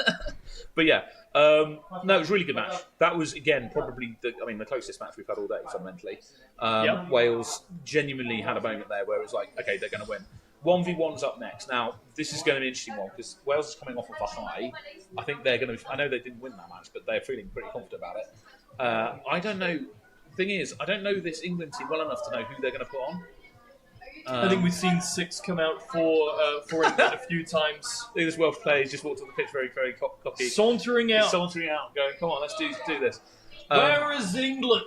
But this Bring out your England. Bring out your England dead. But yeah, no, he's confident. What he needs to do is stay calm at the start of the match and then just wait for the other team to do a volley and then really aggressively push the front line with his sliding ability and just slide across the middle or move across the middle from left to right and pin the person into a corner and get a knockout. If he can do that and get the point lead early on, the job's good. If 6 weathers the storm, or if 6 is patient and does the counter volley first, then we're all good. Sauntering out a confident Esports here we Wales go. player. We're going to beat them on tweet. Is what I'm imagining what that's what Leon would say if it was. The only bit of Welsh I know is relevant to this is Araf. Take it slow. Araf, take it slow. Popty ping. So again, this is both teams looking to try and get the second volley rather than the first. That's it. Oh, lovely knockout for player 6 though. Okay, player 1 needs to be aggressive now. Player 6 just emoted on him. There was a little bit of a fist bump here, and it was immediately punished by player 1. You love to see it. The dive onto the floor is a great dodge tactic, and player 6 able to replicate it to do the same. Lovely shot. But the shot is on the right trajectory to knock out player 1. 40 seconds left, and what a tight match so far. Player 1 taking a call though. He's waiting for those volleys and then going for his counter volley, and that's exactly what he needs to do. Lovely work. Landed some damage already. He's taken some in return. It's a 2v3 in terms of a leafage. Needs to get aggressive now. Yeah, absolutely. There he goes. Moving up, trying to take some space. Some damage is done. Playing a little bit more passively now, waiting for another opportunity, another opening. He's going to in go the for a armor. shield, and then he's going to go for a knockout. Lovely counter shield from the English player though. Shield. But Welsh player still controlling the pace there because he managed to use a bunch of shots from behind the shield. Lovely shot from 6. With 10 seconds remaining, this has got to be a miraculous win from Come player on, Wales, 1. you can do it. This has got to be an immediate repeat if they want to make it to overtime. Oh, so close. That was such a good match. And again, absolute credit to the Welsh player. Basically, what that came down to, in my opinion, was that the player 6 on the England team just had better accuracy. The Welsh player, I think, was actually playing the field better and was actually playing the energy game better. So when the first knockout happened on player 6, and we got the fist bump coming out of player... when the first knockout happened from player 6 to the Welsh player, and he did fist bump, the reason I said the Welsh player had to push as soon as he respawned was he still had the energy before the knockout. Yeah. And so he could just immediately start shooting, whereas the England player hadn't regenerated any energy at that point, which is why he managed to get that knockout. So the Welsh player played strategically really well, just came down to the fact that the mechanics accuracy. were there, the fundamentals just were a little lacking. Yeah, I think to boil down, Exactly think what you're saying there, which is a shame. We're looking at going into the last round of this, so we're looking at an 8-point deficit for Esports Wales. Yeah, I mean, which is that's is really a close. recoverable. Well, I mean, there's a loss because it's a point per game. But In theory. but can they win this 3v3? The answer is yes. I think that they can if they. Again, I keep saying it. If they get an early point lead, I think this is the best chance of them winning it because the other team is not unbeatable, and I actually think that has shown a little bit of wavering if they're on the back foot. Yeah. So you want to get them on that back foot early. So if you're thinking in terms of your fitness, use the energy in the first 40 seconds of the match with the view of trying to get the lead. If you at that point still losing, you're probably lost, if that makes sense. But go for it, basically. I want to see all aggression all the time. I want to see Wales not being Don't be passive. Basically. yeah, not playing passively, not playing Yeah. defensively. I want to see sheer aggression. Yep. If anything, I would love to see one or two of these players maybe investing into a little bit of shieldage to you could do facilitate some aggressive of that shield aggression. Yeah. I mean, there's a chance that this English team do the same thing because I think they've done shields before, but I don't think that they will. Because I would expect if there were going to be a shield, I think it's player 4 that's often done it. So I expect them to do just a straight shootout. I love the clap attacks. I'm so proud of you. Yeah. Sorry, you can't see what's on the court right now, but they're basically firing by doing a clap attack. Here we go. Just got demonstrated. I always, because the thing is that the general arm motion is like is a throw, right? Sure. But I'm always a bit like maybe you could just throw some gun hands, like do some Yeah, PQing. some laser guns. Yeah, laser guns. Absolutely. All right, but here we go. Just heard Ray shout out one of the refs that they're about to start. So give us a moment. Yeah, so I think this is going to be a straight shootout. I don't think we're going to have any shields. So then what I want is the Welsh team being aggressive at the start. Yeah. It is no shields from either side. Yeah. Slight charge rate advantage to the English team, but only ever so slight. Like 1 point in it. So far, passive, but it normally takes Wales a moment or two to feel like they want to get aggressive, but straight away on the back foot. So I think England have identified player 2 on the Welsh team as a potentially good target. Player 1 here, good job at trying to push forwards. Lovely work there. Great damage onto 4, and that's going to be the return pickup as well. Just as they respawn, sliding forward again, trying to find a little bit of damage onto 5. He's able to avoid it for now, but 4 has just taken an absolute beating. The flurry comes through as the shield, 2 of them expended from Esports England. Second elimination is granted by nature of that resource dump, and there's a third one. It's not looking great so far. Yeah, the hope for Wales is on player 1 right now. He did just get knocked out. England need to identify that and just target player 1. Because if they can keep him out, that's going to be a significant advantage to them. Player 3 has also been getting some knockouts. But look at player 1 on the front line, being aggressive. He's also difficult to shoot, though, because he's doing a good job at dodging. That was the second pickup for Wales, bringing Lovely the switch. score up to 3 and 4. Only 1 point left in it, but player 1 is looking at a very precarious situation. Down to the ground he goes, looking to find some return damage. Player 5 has taken the brunt of it, but player 2, too far forward, too far low on HP, and giving 2 pickups back-to-back for Esports England to close off the series 3-6. That was the aggression they needed, though. I love the fact that they both pushed the front line. They switched sides, which was also a good play because it put the England team on a back foot. But again, England team just remaining calm and going, okay, that's fine, we can cope with this. Again, all it would take is a minor accuracy improvement. And again, player 1 got some brilliant knockouts, right? But if he'd have got 1 knockout and an opportune moment during that, that would have switched the whole game around. Yeah, I think this is a match that was won and lost on accuracy. Yeah. And we can even see it from the graphs here. Player 1 was really pulling for the Esports Wales roster in terms of being able to hit those shots. 100%. It just felt like the team cohesion was there. There was a good amount of strategy. I think I think we still could have seen a bit more coordination in the ebbs and flows of aggression from that last 3v3. I do think that one thing this tournament is really good for, right, is if you're looking to make the best Welsh team or the best English team to go to an international match, the data from this tournament is really important. Sure. I would be looking at player one from this part of Wales B. And being like, can we put him in the squad? Because he definitely is one of the MVPs so far. I can imagine The coach is somewhere making notes. Well, I can imagine the coaches going, "Oh, which player was that? Player one from." Yeah. But, Who is this? Yeah. I would love to see the usernames on the board, a little bit more personal identification. Yeah, that is what it is. The thing is, with the English players, if I'm being honest, if I was the coach of the English team, it's harder. Because there's so many good players in there that actually it's getting to the point where it's tough to pick now. Obviously, you've got some people like Alfie that you're like, well, obviously he's a good person to take to an international match because he's got the experience.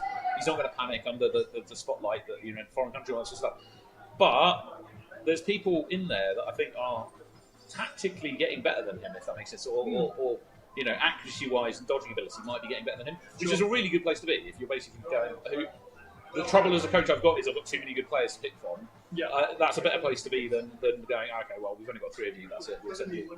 But yeah, absolutely brilliant play. That I think that was one of my favourite series from the whole thing. Yeah. I generally think that Welsh team is one of my favourite ones that we've seen.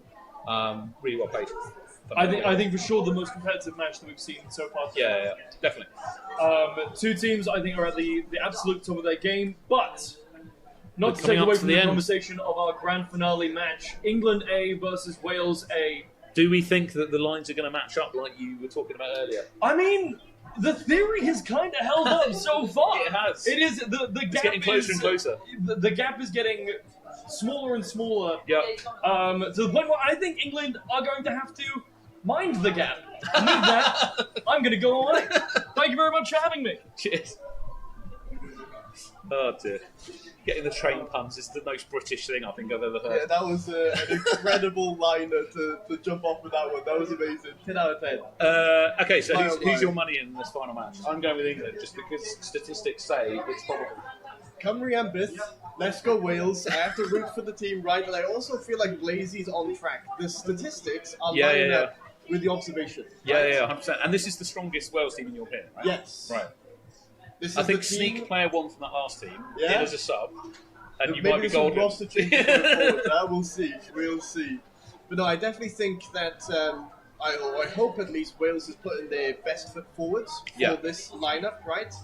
I think leaving this Home Nations tournament, they can be very happy with the fact that England have put their best foot forward in every single team, at every single corner, in every single match and round. Yeah. Wales, their B team, right? Previously, before this Home Nations tournament, the team manager must have come together and sort of made a decision of, right, our strongest team is this team on Wales A, Wales C. I have seen players from every single team of Wales step up. Yep. Where I do not think if Wales was to go back and then change the roster around based on performance, I think you'd see entirely different rosters. Oh, 100%. Like, so I was, the data that is being gleaned from this is very important. Like, again, to put it in more context for the Coventry teams and the sort of England teams, I should say. There's a lot of data on those guys already. I mean, I've commentated some of the tournaments where I've seen a bunch of these players play and things like that. The Welsh teams are newer and are less well known, if that makes sense. And from an England perspective, that's tough to deal with because you don't have anything on paper. Yeah. Whereas I know for a fact that Welsh teams can watch videos, as you were talking about Alfie earlier, of most of these players and have an idea. Not all of them. There's some new faces in there as well. Yes. But yeah, it's going to be an interesting one. What do we think? I'll be really interested because at the minute we've not had. I don't think Ash, who is one of the coaches for the England team, I don't think he's played. So I'll be interested to see if he plays or not. We'll see. Sorry, he might be stood behind. But then again, his team that he's been sending out have been absolutely doing a really, really good job. So maybe he's not required. I know his aim longer term is to retire quietly into the background and continue coaching whilst getting players that are coming up and younger and taking that position from them. I mean, if you have the amount of experience that he has, it gives the new upcoming players who are younger, talk about that fitness aspect. Oh, right? 100%. It's given them an incredible skill floor to start with, to then increase the rate that they get to that skill ceiling? Well, I mean, all I'm going to say. Oh, he's not on the roster. He's purely coaching, I'm being told, so he's definitely not back. Oh, I mean, all I'm going to say is, as a person that helped coach Ash and Shemai, obviously that is why they improved so quick as well, Yeah, or that's something. your claim to fame. There we go. But yeah, as the previous guy that was trying to coach them, but yeah, no, they're amazing players. They got better than me very, very quickly. Again, Ash has been playing almost as long as I have. I mean, I think the only reason that he didn't enter, if I remember correctly, the only reason he didn't enter the original UK Championship was just because he was working and I wasn't. There's a chance that we rewrite history where he's sat here and I'm not. Wow. Okay, so here we go. One scale.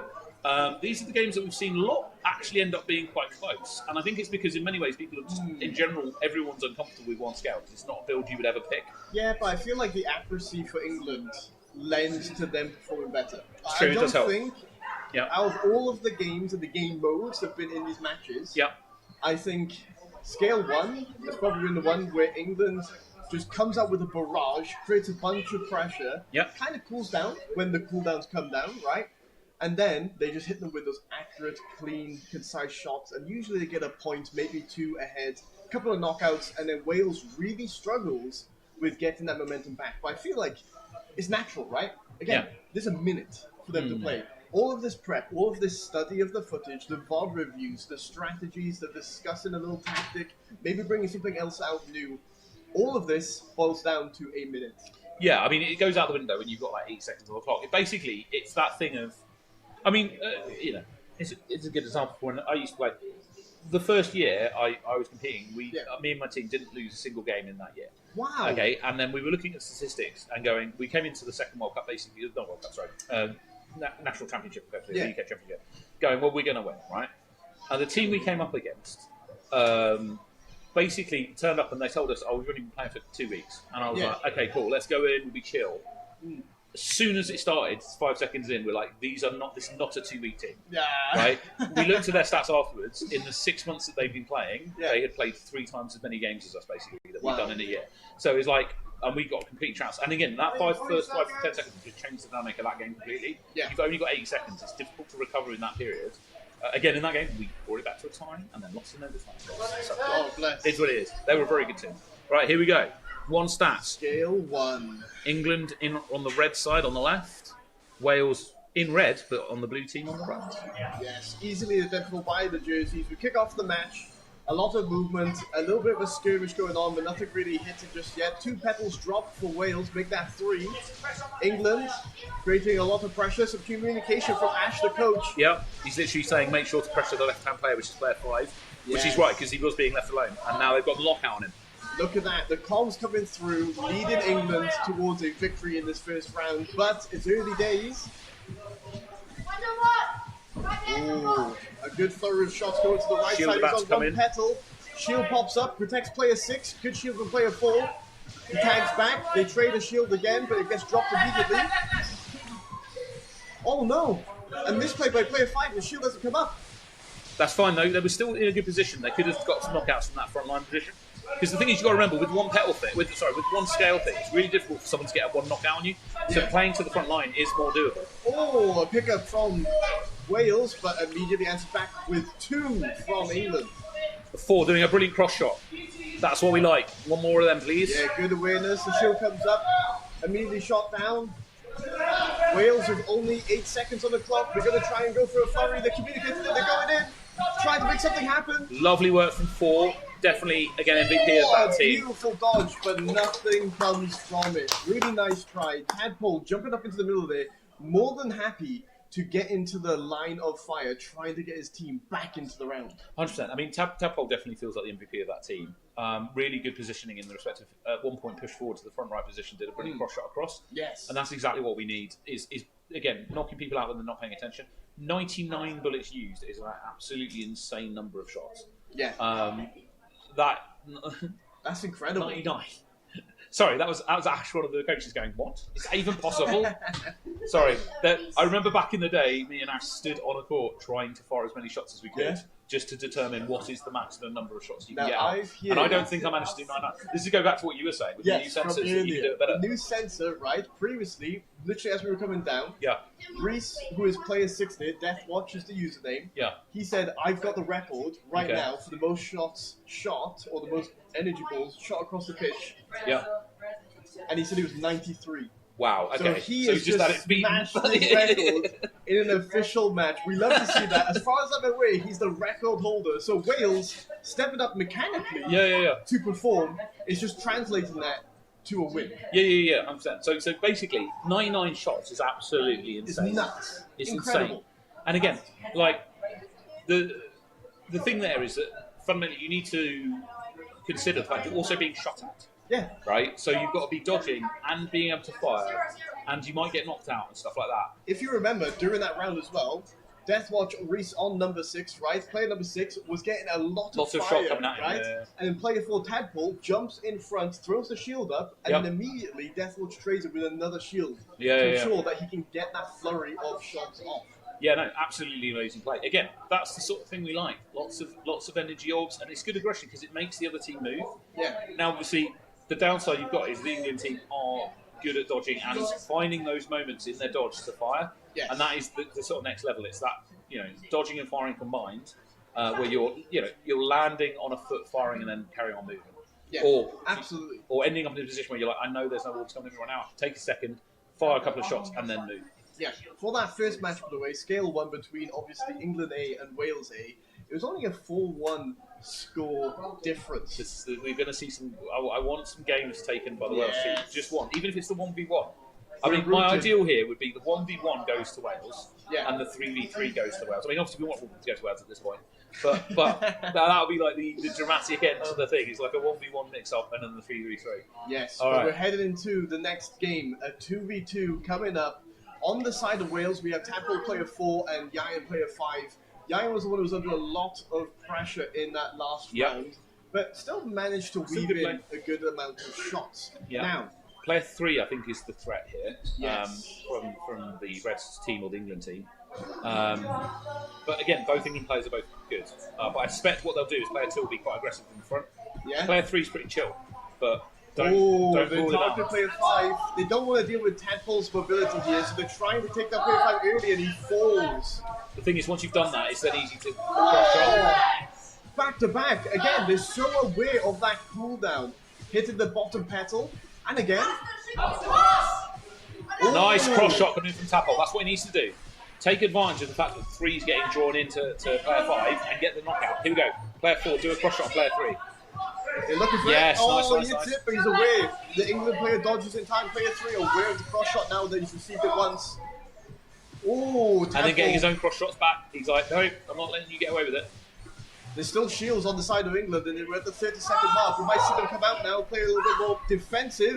A double Both England scale up. players shielding up, pushing the front line. They're going to get a knockout, I suspect.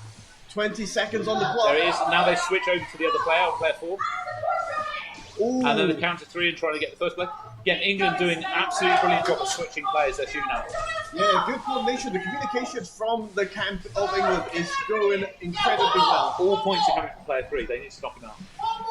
Yes, you're right. If you can see the bottom of the HUD, 7 KOs. An incredibly played round by England.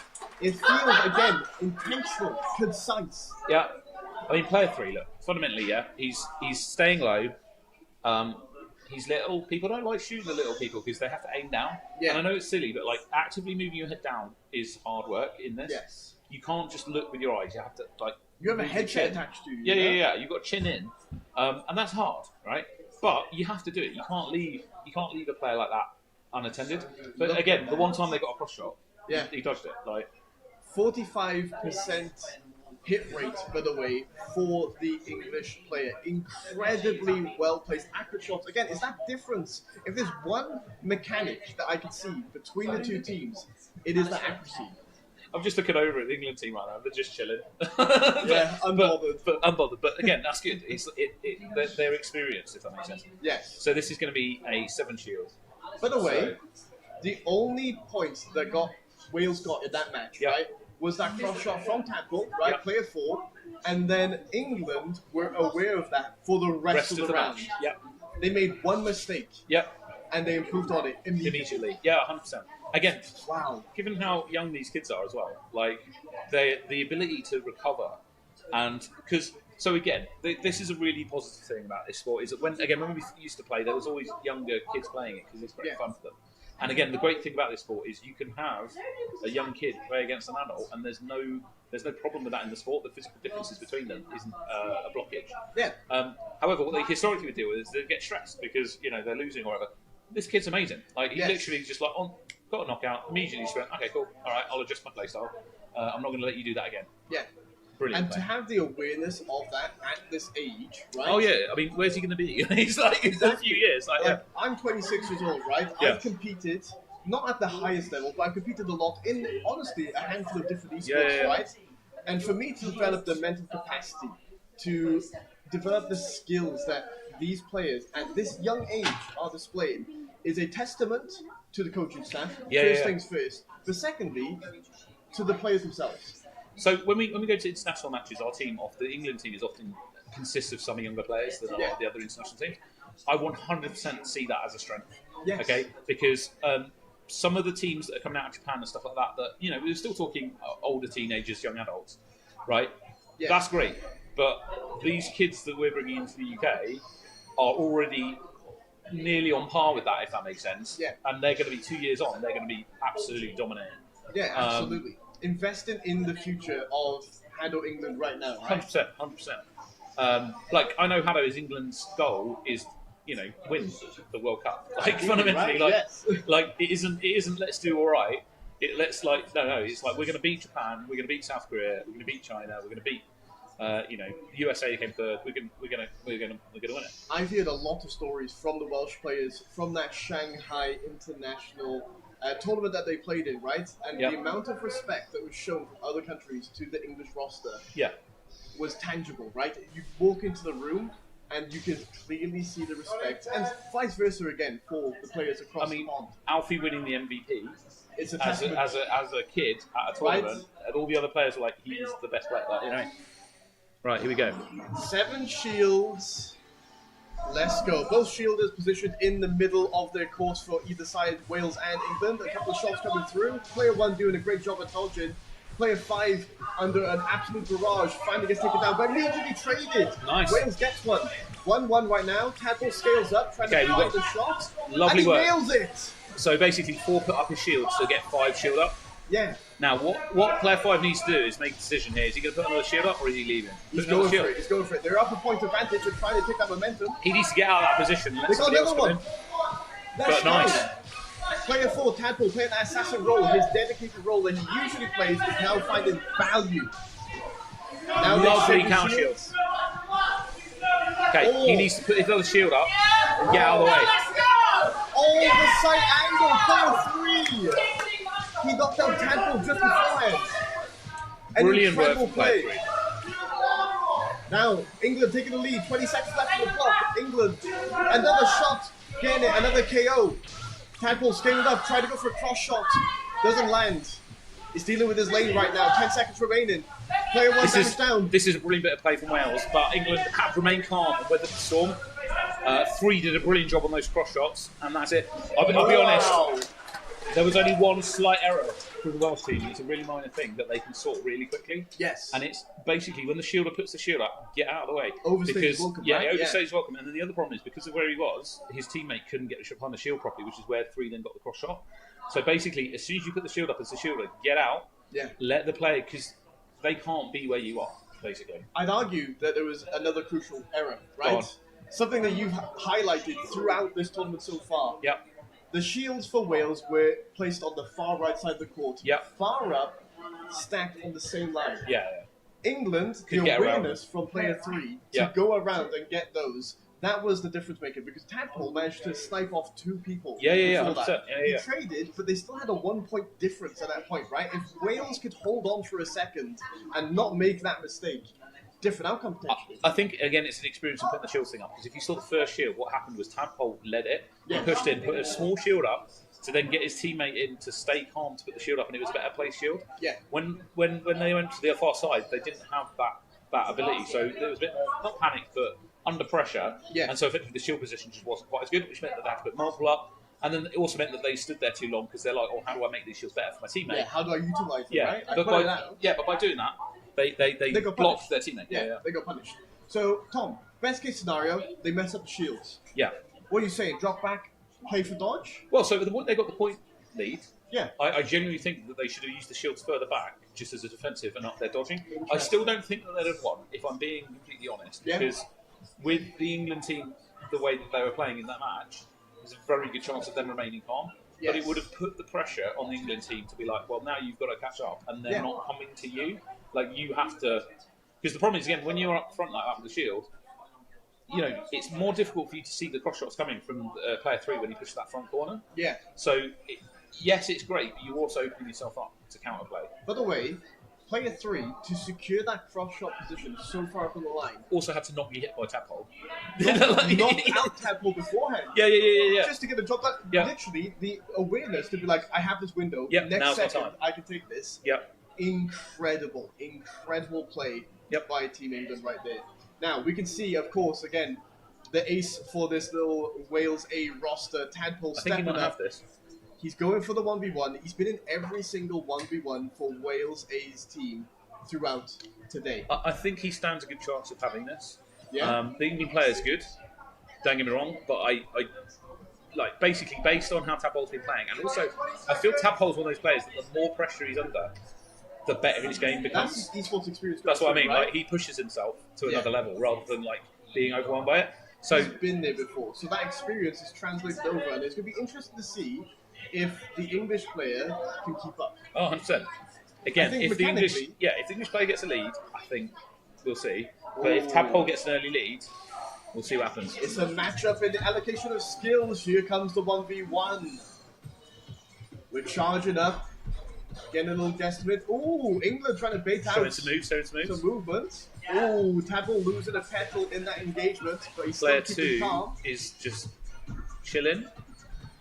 Okay, so player 2 is doing good. It's basically being quite aggressive to try and get positioning.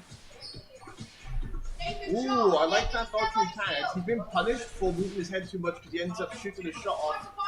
But this time, a little bit more cool, calm, collected.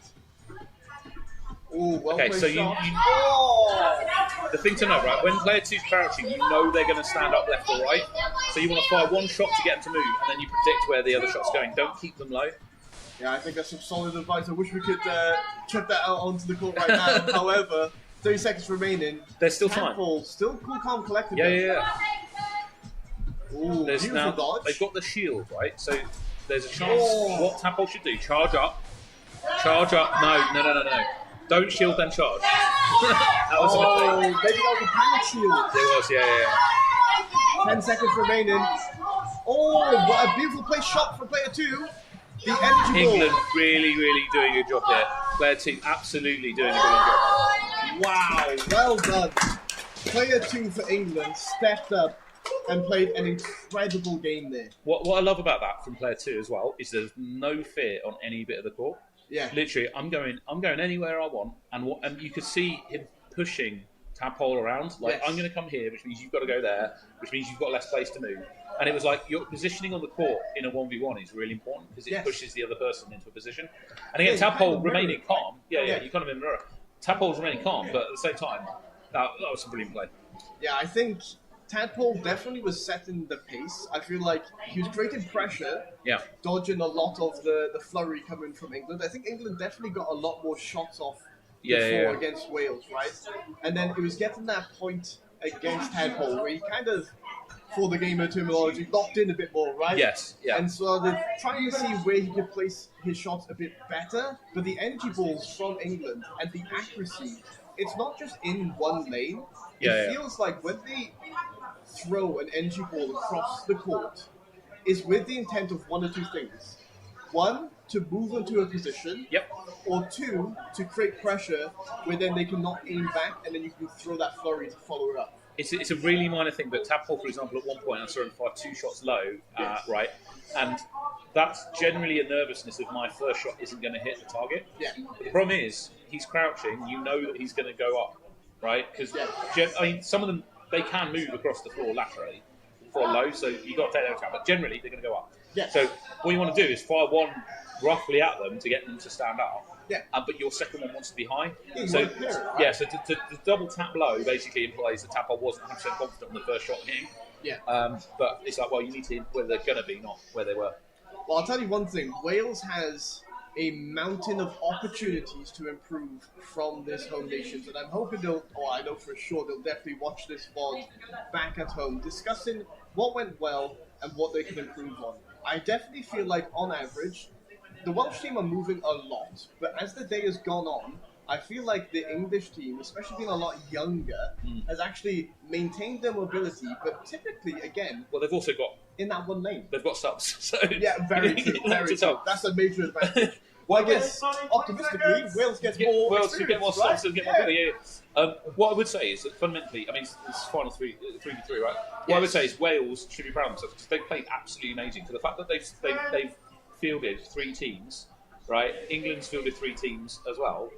We wouldn't have done this last year. Like, we didn't have this many people from both countries at this level, and there isn't a massive mismatch. Yeah.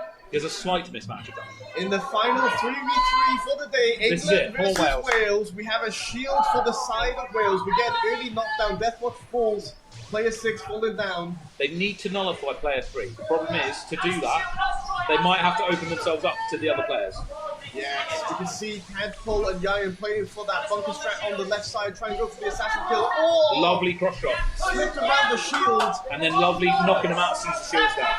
Yes, Tadpole under a lot of fire, dodging pretty well. Player 6 only on 1 petal on the right side. So at the minute, England have identified player 4 as the threat. Yeah. They're doing everything they can to take that out, and then when they got an opportunity, they're hitting player 6. Oh, it's the strat you wanted to see. All 3 shields up on the front line. They're trying to play up to get that aggression. They managed to get 1 for Wales, 30 seconds remaining. Again, player 5 just needs to move out of the way, get player 4 in that spot, and then this works. You notice that he actually looked back to see where his teammate was, player 6, to see where he could play next. No shields remaining for Wales. Now he moves out the way. Player 1 doing an amazing job of basically getting low in the back corner and doing cross shots on behind the shield. All of England moved up then to create some pressure, and they managed to secure a knockout. 10 seconds remaining, and then it follows up. The crowd for England cheering for the home game. And Actually just going for that points. is it. Well done. England, an incredible showing of tenacity for that. 2 points right at the end from 4, absolutely. Like, keeping going Yeah, all the Tadpole way, trying his not best giving there, up. bless him. Yeah, I mean, again, all the players doing really well there. Again, interestingly, the player 1 got the most knockouts, and I think that was because player 3 got nullified by that shield. Yes. And fundamentally, player 1 was the only one that could get a cross shot and was able to get a cross shot behind the shield. Yeah. But it is what it is. So I think the aim next is we might go and do some thinking about inside the thing. Jim, England won, I guess. Would you like us to go and announce that surprise fact? Well, I'm pretty sure you just have. Okay. Well, let's go and announce it to But the yeah, audience. what we're going to try and do is get the manager and captain from both sides to Perfect. come and have a word with them. Cool. Do you want us to chill here before we go out, or do you want us to go and do that now? Let's go out. Right. Right. Set, guys, we're going out.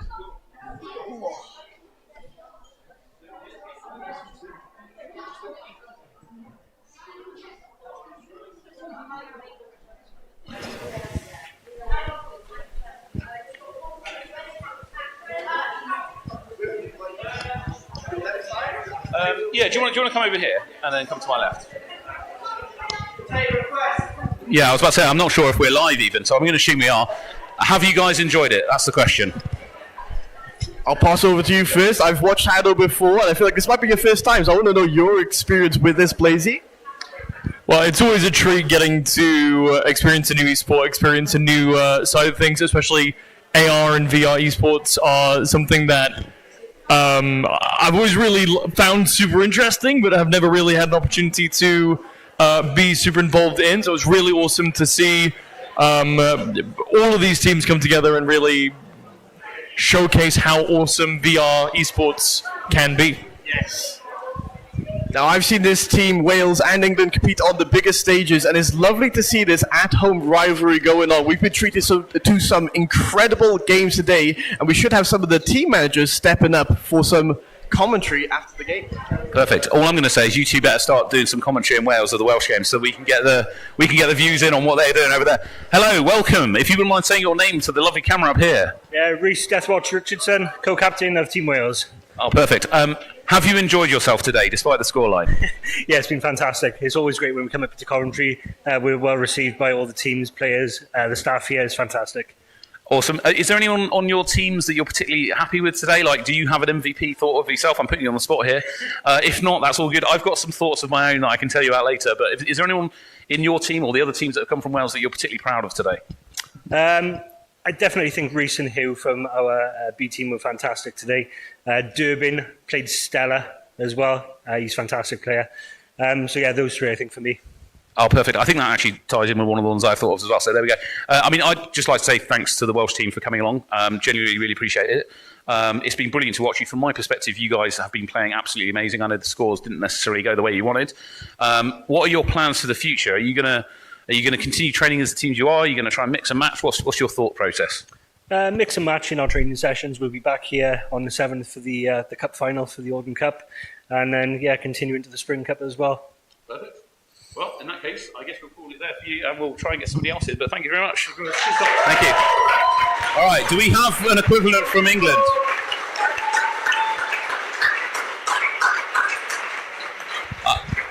I'm going to get Shemai in here, and then we'll get some others coming in as well.